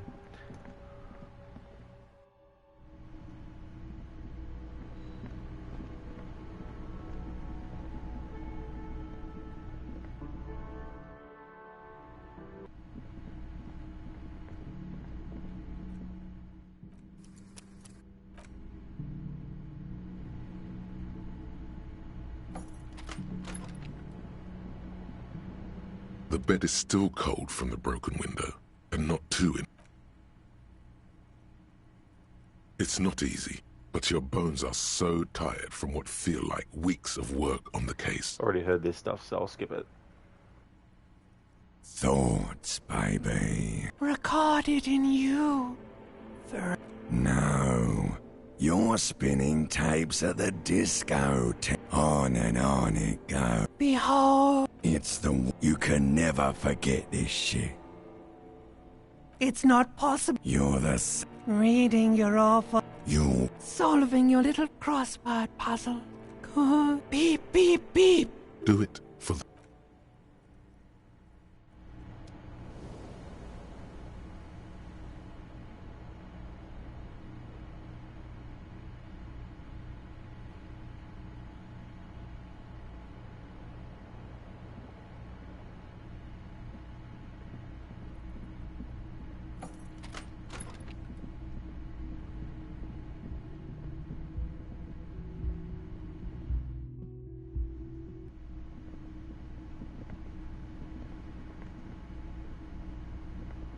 Can I help you? Got the 20 real? Good. You got the room for the night, but remember...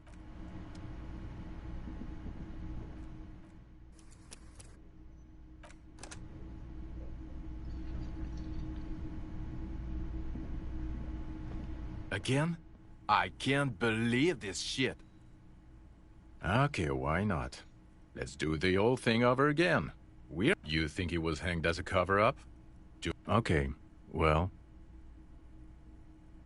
I don't know. Oh my god, there's more. You want something more? What?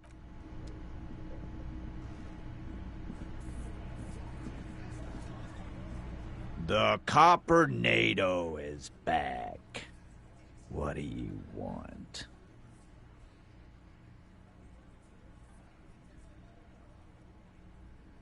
Starting, sit and in on his left side in exactly. Yeah? What?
Hello, mister.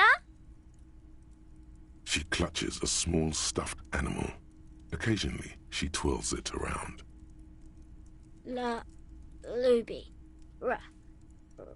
Luby. My mom tells me I'm a big girl, but she doesn't know that I can't say Earl. Or sometimes I can, but then Uller. Kids. Yes, I am. Little Lily. Do you know my mom? That's nice. My mom is great. She's never angry or anything. It's a grouse. You might be able to get on Gart's good side if you replace the broken scooter you almost certainly broke. She twirls the furry doll around in the air, giggling happily. All right, you just need to grab it from the ceiling and go. It's Lammy. He's my friend. Sort of. Lambie is a stuffed lamb that, admittedly, has seen better days. One of the eye buttons is missing, and the fur is tattered in several parts. Lammy usually doesn't like strangers. But you're also fuzzy, like Lammy. Bye!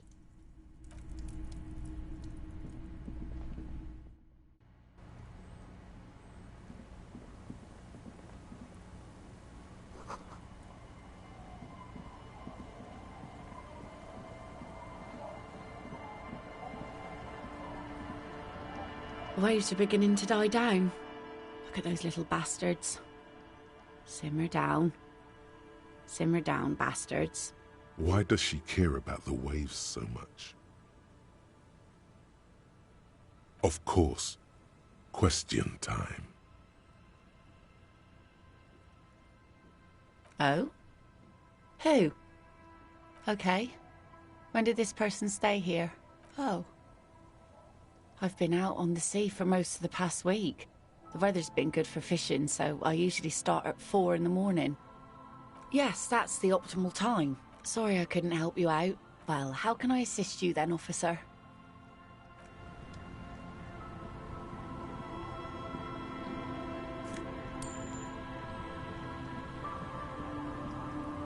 You're back. Good. What can I help you with? Oh?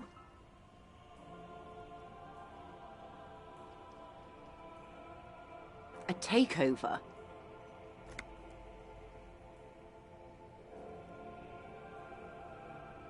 Taking it? Like a cancer of the blood, metastasizing. Then we're talking about a war. Evrart needs to let me into the harbor at once. We need to talk about this. They most certainly are not. Crenell has 1,000 men on their payroll. The next batch will be a platoon of 20 men and a gunship. I've seen the Union's forces. They are better organized than these mercenaries. They also have the support of the people of Revachol West. It will take more than Crenell to wipe them out. Wild Pines will need to send more and better equipped men. Make no mistake, ma'am. I am sure you have the money. The question is, how many years and how many lives are you willing to sacrifice? What do you suggest I do? Everything affects the decision-making process, Detective. Officer? For once, I don't seem to know what the right thing to do is.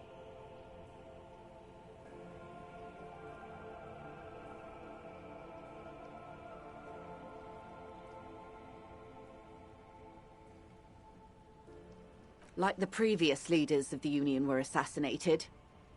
I suspect by Evrart and Edgar themselves. I admit there's some poetry in the idea, and like poetry, it's also useless. There would still be Edgar. They factored it in. The Union is them, and they are Martinez. What will I do? Her arms fall to her sides. Her spine relaxes. Did I ever tell you how they discovered this Isola? During our talks? It may be the only break we've ever caught as a species. The last one for 400 years. The nations who colonized this Isola called theirs Muindi, the world. It was all they knew, all they thought would be. That there would be something more was a gamble, akin to another world, or life after death. The Pale was thought to be impregnable, perpetual. Irene la Navigateur, the Queen of Suren, sent 8 expeditions, one after the other, into the mass at the edge of the world. 5 of the crews did not return. 2 did, but had lost their minds. It was anything but normal. There was no precedent. People thought she was punishing the admirals, or had gone mad, or both. Until after years of trial and error, and the development of a strict psychological regime imitating the creation process of poetry. Called Volta do Mar, or Return from the Sea. The 8th expedition returned sane and intact. They told of a new continent of matter. They told the Queen and her counselor, Dolores Day, that the Pale had begun to condense, day after day, hour after hour, minute after minute.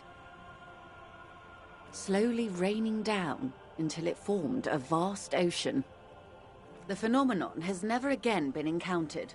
For a time, the crew thought they were experiencing a hallucination. The mass hand proclaimed, "Lancielinde, Lancielinde," the signal to wake up. But they could not.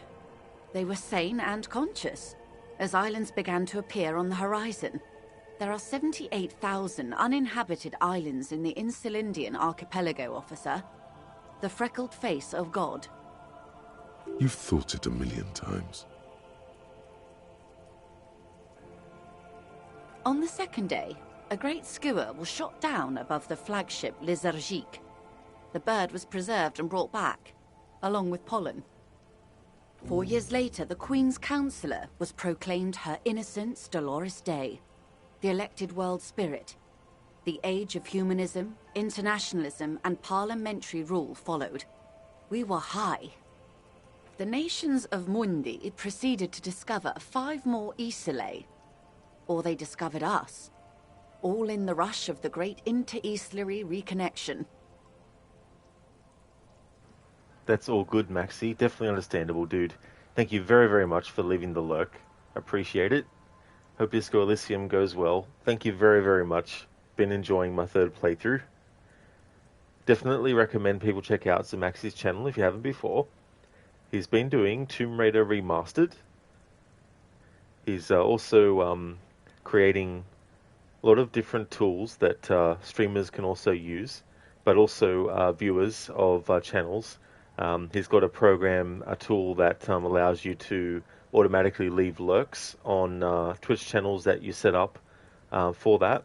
And when the person goes live, it'll automatically put in a lurk on their channel. A great streamer, really, really cool, so definitely recommend. Not right, just finished the Tsushima DLC again, beat the crap out of the eagle this time, lol. He still died a few times though. Oh, GG's, very nice though. Yeah, that fight can be tough. That's really good that you're able to, defeat the eagle. Very, very, even if you did die a few times. Maxi, dude, thank you so very much for the 200 bits. Thank you very, very much. I really appreciate that a lot. Thank you, thank you. Oh, no worries at all for the shout out. No problem at all, dude. Thank you for leaving the lurk, and thank you for the 200 bits. I hope that you have a good one. Nofry, you really can't get over how beautiful Tsushima looks on your 1440p OLED monitor. Also a bonus that you're getting like 150 FPS on average as well. That's really cool. The game has a lot of really, really great scenery as well. And a lot of really cool visuals, so to see it in that quality would be great. But these others weren't uninhabited. We had to kill people there. Wipe out indigenous populations. Gunboat economies. Or they came to do the same for us. Or had done to each other. But here... Cheers, Maxi. Have a good one, dude. There was no one but the Skua, the Liliat Seya, and the Blood Beach, and the River Esperance. It was the new world. The Mondials used it to amass the greatest concentration of wealth mankind has ever seen. Revachol, the suzerain, revolution, poverty, and the mercurial rise of capitalism. The first living, autonomous organism. Proof of reality. It's the symbol of Insulinde, detective. The coat of arms of the suzerain and the wings on the crest of the commune. On Caillou. The Pebble. The largest of the fertile, uninhabited islands of the northeast Insulindian archipelago. 4 centuries and 2 revolutions later. It is. Soon it will be spring and everything will blossom. The gangs will run wild, jacking motor carriages, ferrying amphetamines through Coal City. Spring is tough in Revachol. I will surrender Terminal B to the Union. She puts her hand in the rain. She's silent for a second. We will see. It is well within her authority. It's been clear for some time that this woman is more than she lets on. Ma'am, this may well unravel property law this side of the river. If that occurs, we may never see the end of this kind of confrontation. The next time there will be 2 strikes, then 4, then 100. What happens will happen. The age of capital has only begun. I will talk to my employers in person. We will amputate and cauterize Martinez. If you handle the situation on the ground. Yes, Mr. Clare has a 2-month head start. I can't let it grow any bigger. And I've exhausted all my options from here. You know what this lady needs? Some political advice. Even though she's a high-powered corporate executive, and you're an amnesiac degenerate, you're pretty sure she needs to hear your opinion on this. In short, Harry, we will revoke the pigment standard. Your money will no longer need to be black like chitin, and there will be so much more of it. I know. Keep the peace, and I will keep my end of the bargain. How far along is Cronell's investigation? A confrontation is imminent. They have followed in your footsteps. As your investigation reaches a climax, so does theirs. They are your shadow. Arm yourselves. Armor yourselves. Protect their targets. Violence may be unavoidable, but we can limit the casualties. Soon. I do not know precisely. They have cut off all communication, you see. They know I've been feeding you information. One last thing, Lieutenant Dubois. I've given the matter much thought and come to this conclusion. You're not an amnesiac. You're insane. I know, because I, too, am insane. I just hide my illness better. And I'm rich. I'm overexposed, baby. My travels take me through the Pale dozens of times a year. I've got the longing. And I've got it bad. She would die to return to it. The Pale. The past. Anything one can return to. The same strict psychological regimen the 8th Admiral developed when he crossed the Pale and discovered this Isola, the Volta do Mar. It's used by inter-Islary travelers and other troubled souls, even to this day. You could use a little of it yourself. Watch out for yourselves. They will strike soon. Nice, a secret task. Nofri, your old monitor was an Acer Predator 1080p 240Hz. It was good, but holy shit, when you got this monitor, you were legit blown away, not gonna lie. That's really good to know that it's money well spent as well, and that there's a major difference. The lieutenant watches her boat grow smaller on the bay, its white sails fluttering. With worry in his eyes, he does not know if it was the right thing to do, but he doesn't say anything. You wonder what Everard has to say about this. Wow, you work hard. Oh, yes, you hustle. You're a provider. It's tough out there, but you keep it real and provide. Oh, yeah, like a horse, a workhorse, for hard work. Look at yourself. You're a human pedometer. You must have walked 200,000 steps down cracked asphalt, mosaic, sand, and linoleum after you re-emerged. That is the sign of a hustler who never gives up. The world is harsh and people are evil. You didn't make it that way, and you won't let it break you. You ride. Oh, you do. You make money. You got gills, baby. Meaning those black papers with the faces of the innocents on them. You bring in the Franco-Negros and the Solas. It ain't easy, but you do it. Day in and day out. You didn't make the rules, but you won't lose. You're a cop, and a sprinter, and a money printer. Wasn't easy getting that giant novelty check from Everard. Took some ingenuity to get into the harbor, but you got in, and you took that bribe as hard as any cop's taken it. Yeah, you're in the sales business. Shake 'em for shit and then pawn it off. Law officer style. Sure. And has it been easy? Is life easy? Have you not gone into cardiac arrest? Are you not about to have an anxiety attack or shoot yourself in the mouth?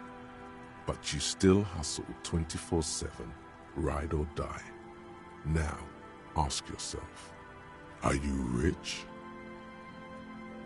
That's right. You work harder than anyone. You almost rode yourself to the grave, and you're still practically a hobo. Why is that?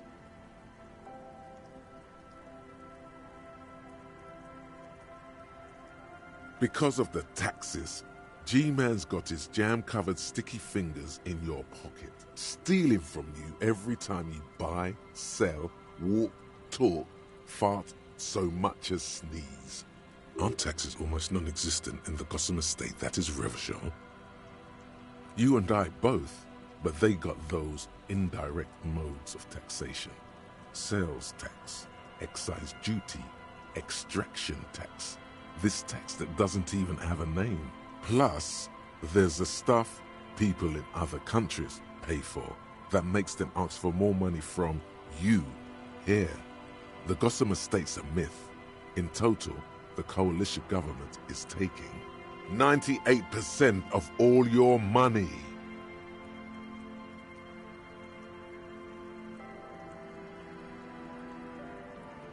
What are you, a racist? Don't be a racist. Be a cool immigrant, ultra-liberal free market advocate. Ride or die. Keep it street.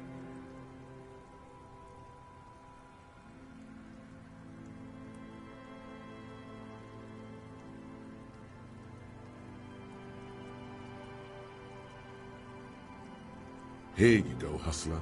Fight the righteous fight. Free the people. Keep it real. Keep it street. Keep foaming at the mouth furiously on the tax issue. I was like, where the fuck is this going? No. Won't worry about it.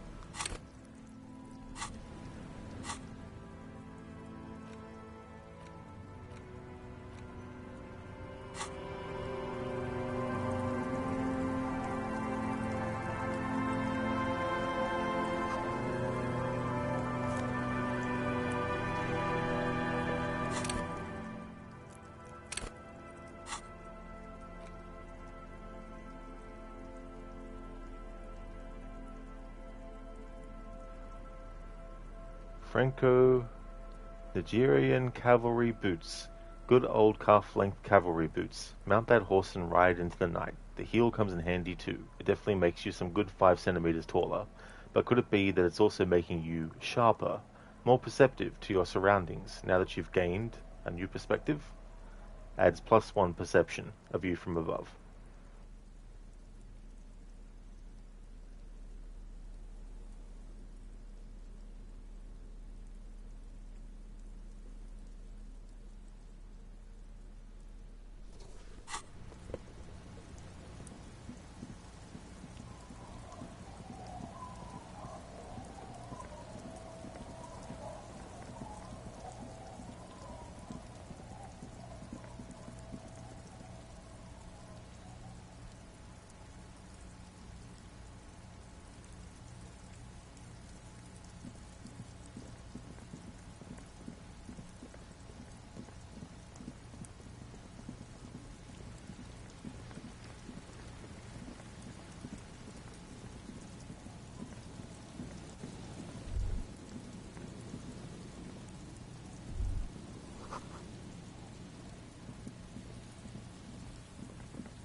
Hello. Isn't this a fine morning? Sure. What's on your mind? But of course. What else?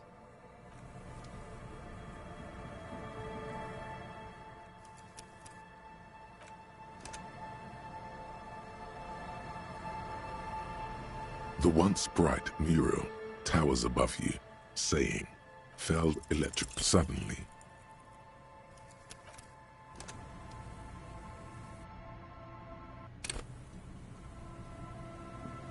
The once bright mural suddenly.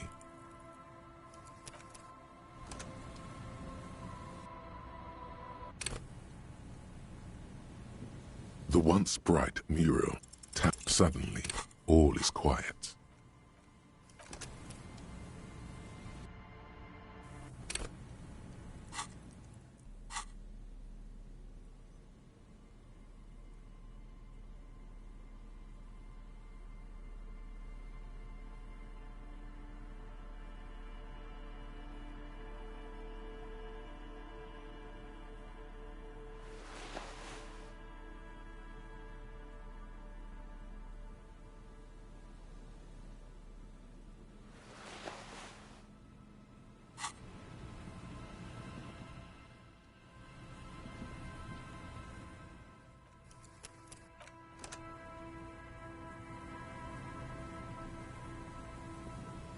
The once bright mural towers above you, saying suddenly.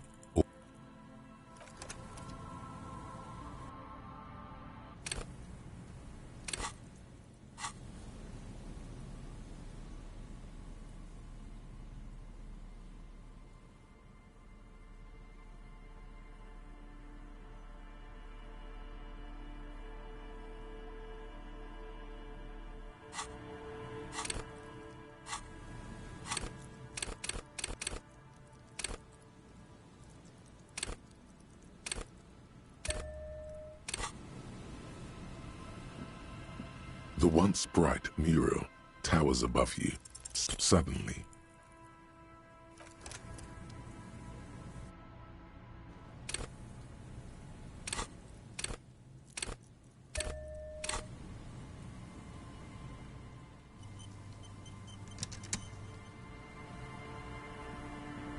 The once bright mural suddenly.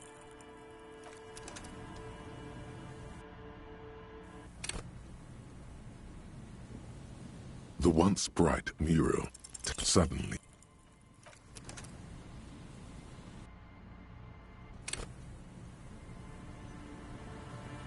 The once bright mural suddenly.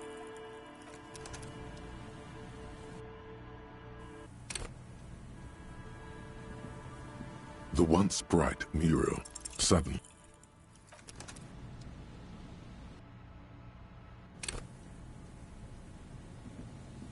The once bright mural, even though you're sure you succeeded, all is quiet.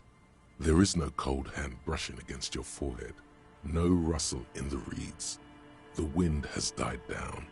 The ruin in front of you is silent as a tomb. Trying to talk to the wind, the city, whatever you thought would happen did not, and now you're just standing there in the pale of the morning, with your hands fallen to your side. Is trying to talk to the city something you've done before? Is it in your secret repertoire? A trick for when you're out of ideas? A prayer of sorts? To Revachol? How do we? I was really hoping she'd be in the village. Okay. She's probably north of the village, and this place is a peninsula. I think there's people west of here. We could ask them.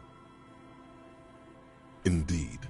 You hear what sounds like two men arguing where the lieutenant is pointing. And then there's a church. If I were a murder suspect, I would not hide in the most prominent building here. But who knows?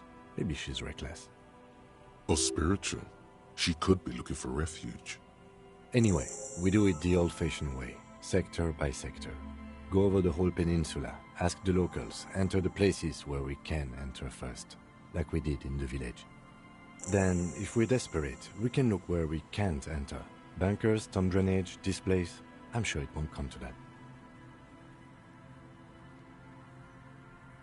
Walk the coast, the old boardwalk, the reeds. You can always come back here and talk to the wind again. Look where it already got you.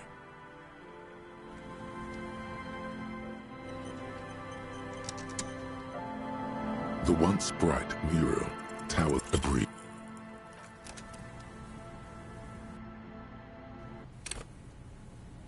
The once bright mural, a breeze.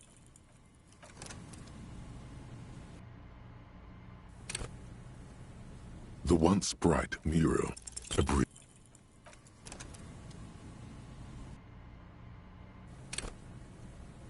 The once bright mural, a breeze.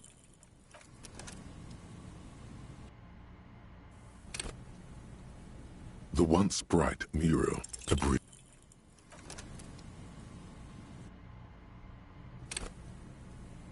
The once bright mural, a breeze.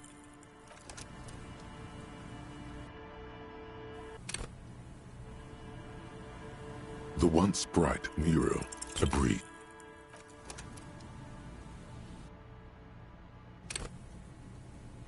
The once bright mural, a breeze.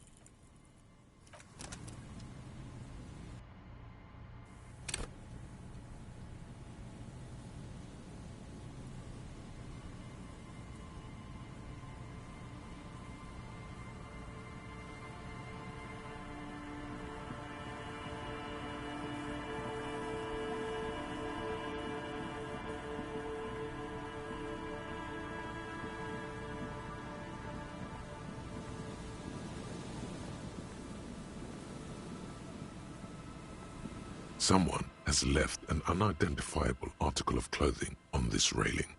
It smells really bad. It's streaked with dried seagull shit and tangled with pieces of seaweed. A dangling arm suggests that there might be a jacket beneath the crust of filth. It seems likely that it was left in the surf until someone laid it out on this fence to dry out. Unfortunately, that just seems to have stiffened it into a shapeless mass. Nofri, the once bright mural. Yeah. Please tell me you're not taking that with you. A clue? You think our suspect is a seagull who's been defecating on unsuspecting jackets? Me neither. You should still take it.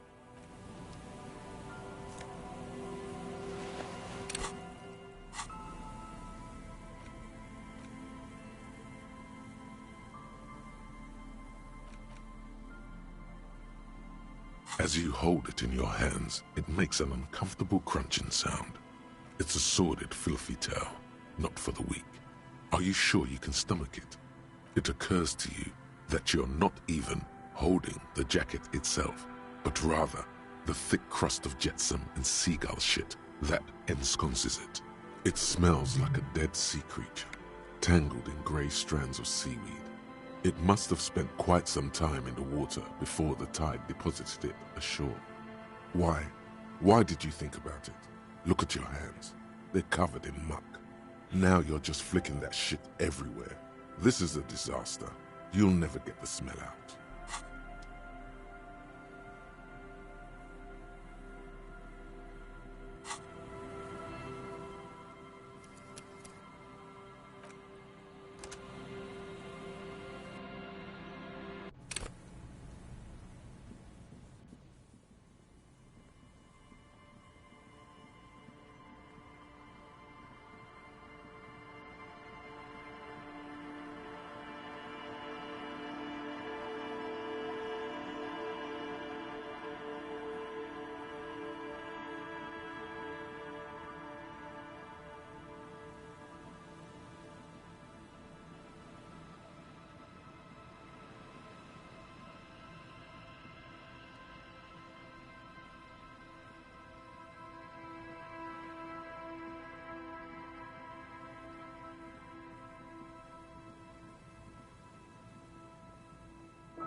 An old door, worn by elements, guards the depot.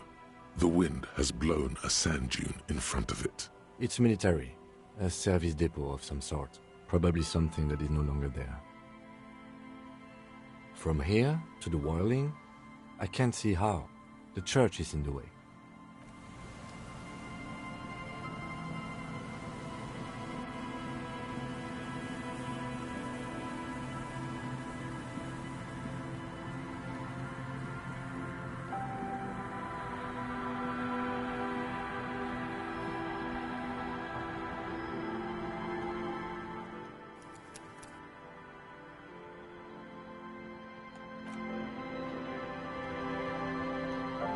Alright, I'm actually going to call it a stream here. I'm thinking about what I have left of the game, and there's going to be enough to do a full stream of it on Thursday next week. So I'm going to leave what I've got left until then, because if I spent a couple more hours on it, then I might only have like a 2-hour stream or something of it. So I'm going to cut it here. But thank you everyone for watching the stream. I really appreciate it. We're going to go and raid out to Zamaxi, who's playing through Tomb Raider Remastered. Before I end the stream and raid out, I'd just like to give some shout outs to some streamers I'd like to recommend.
Would definitely like to recommend people check out AC, who's been doing Conan Exiles. Arctic Smash has been doing some Shadow of the Tomb Raider and PUBG Battlegrounds.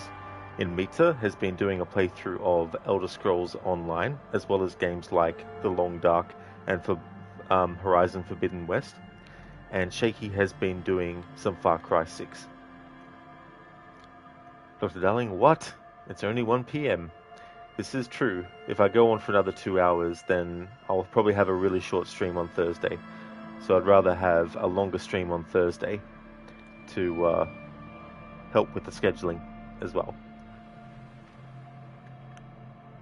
See ya, Sona. Have a good one. Thank you, Not Fry. I definitely will have a great rest of my night.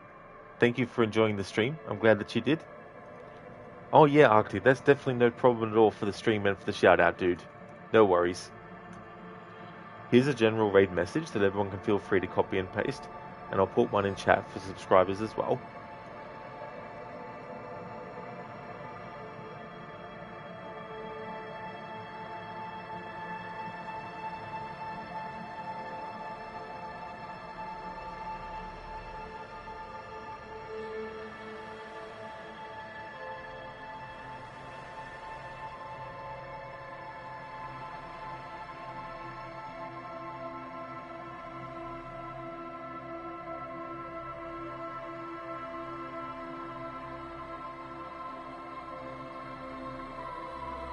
That's all good for the stream, Lizzie. No trouble at all. Thank you once again, everyone, for watching the stream. I really appreciate it. The next stream that you'll see from me will be Assassin's Creed Syndicate. That's my Monday to Wednesday game. And on Tuesday, I'm going to be doing Red Dead Redemption to finish that off as well, which will most likely be my late Tuesday stream after the Assassin's Creed Syndicate one on that day. Hope that everyone has a great rest of your day and rest of your weekend, and catch you next time.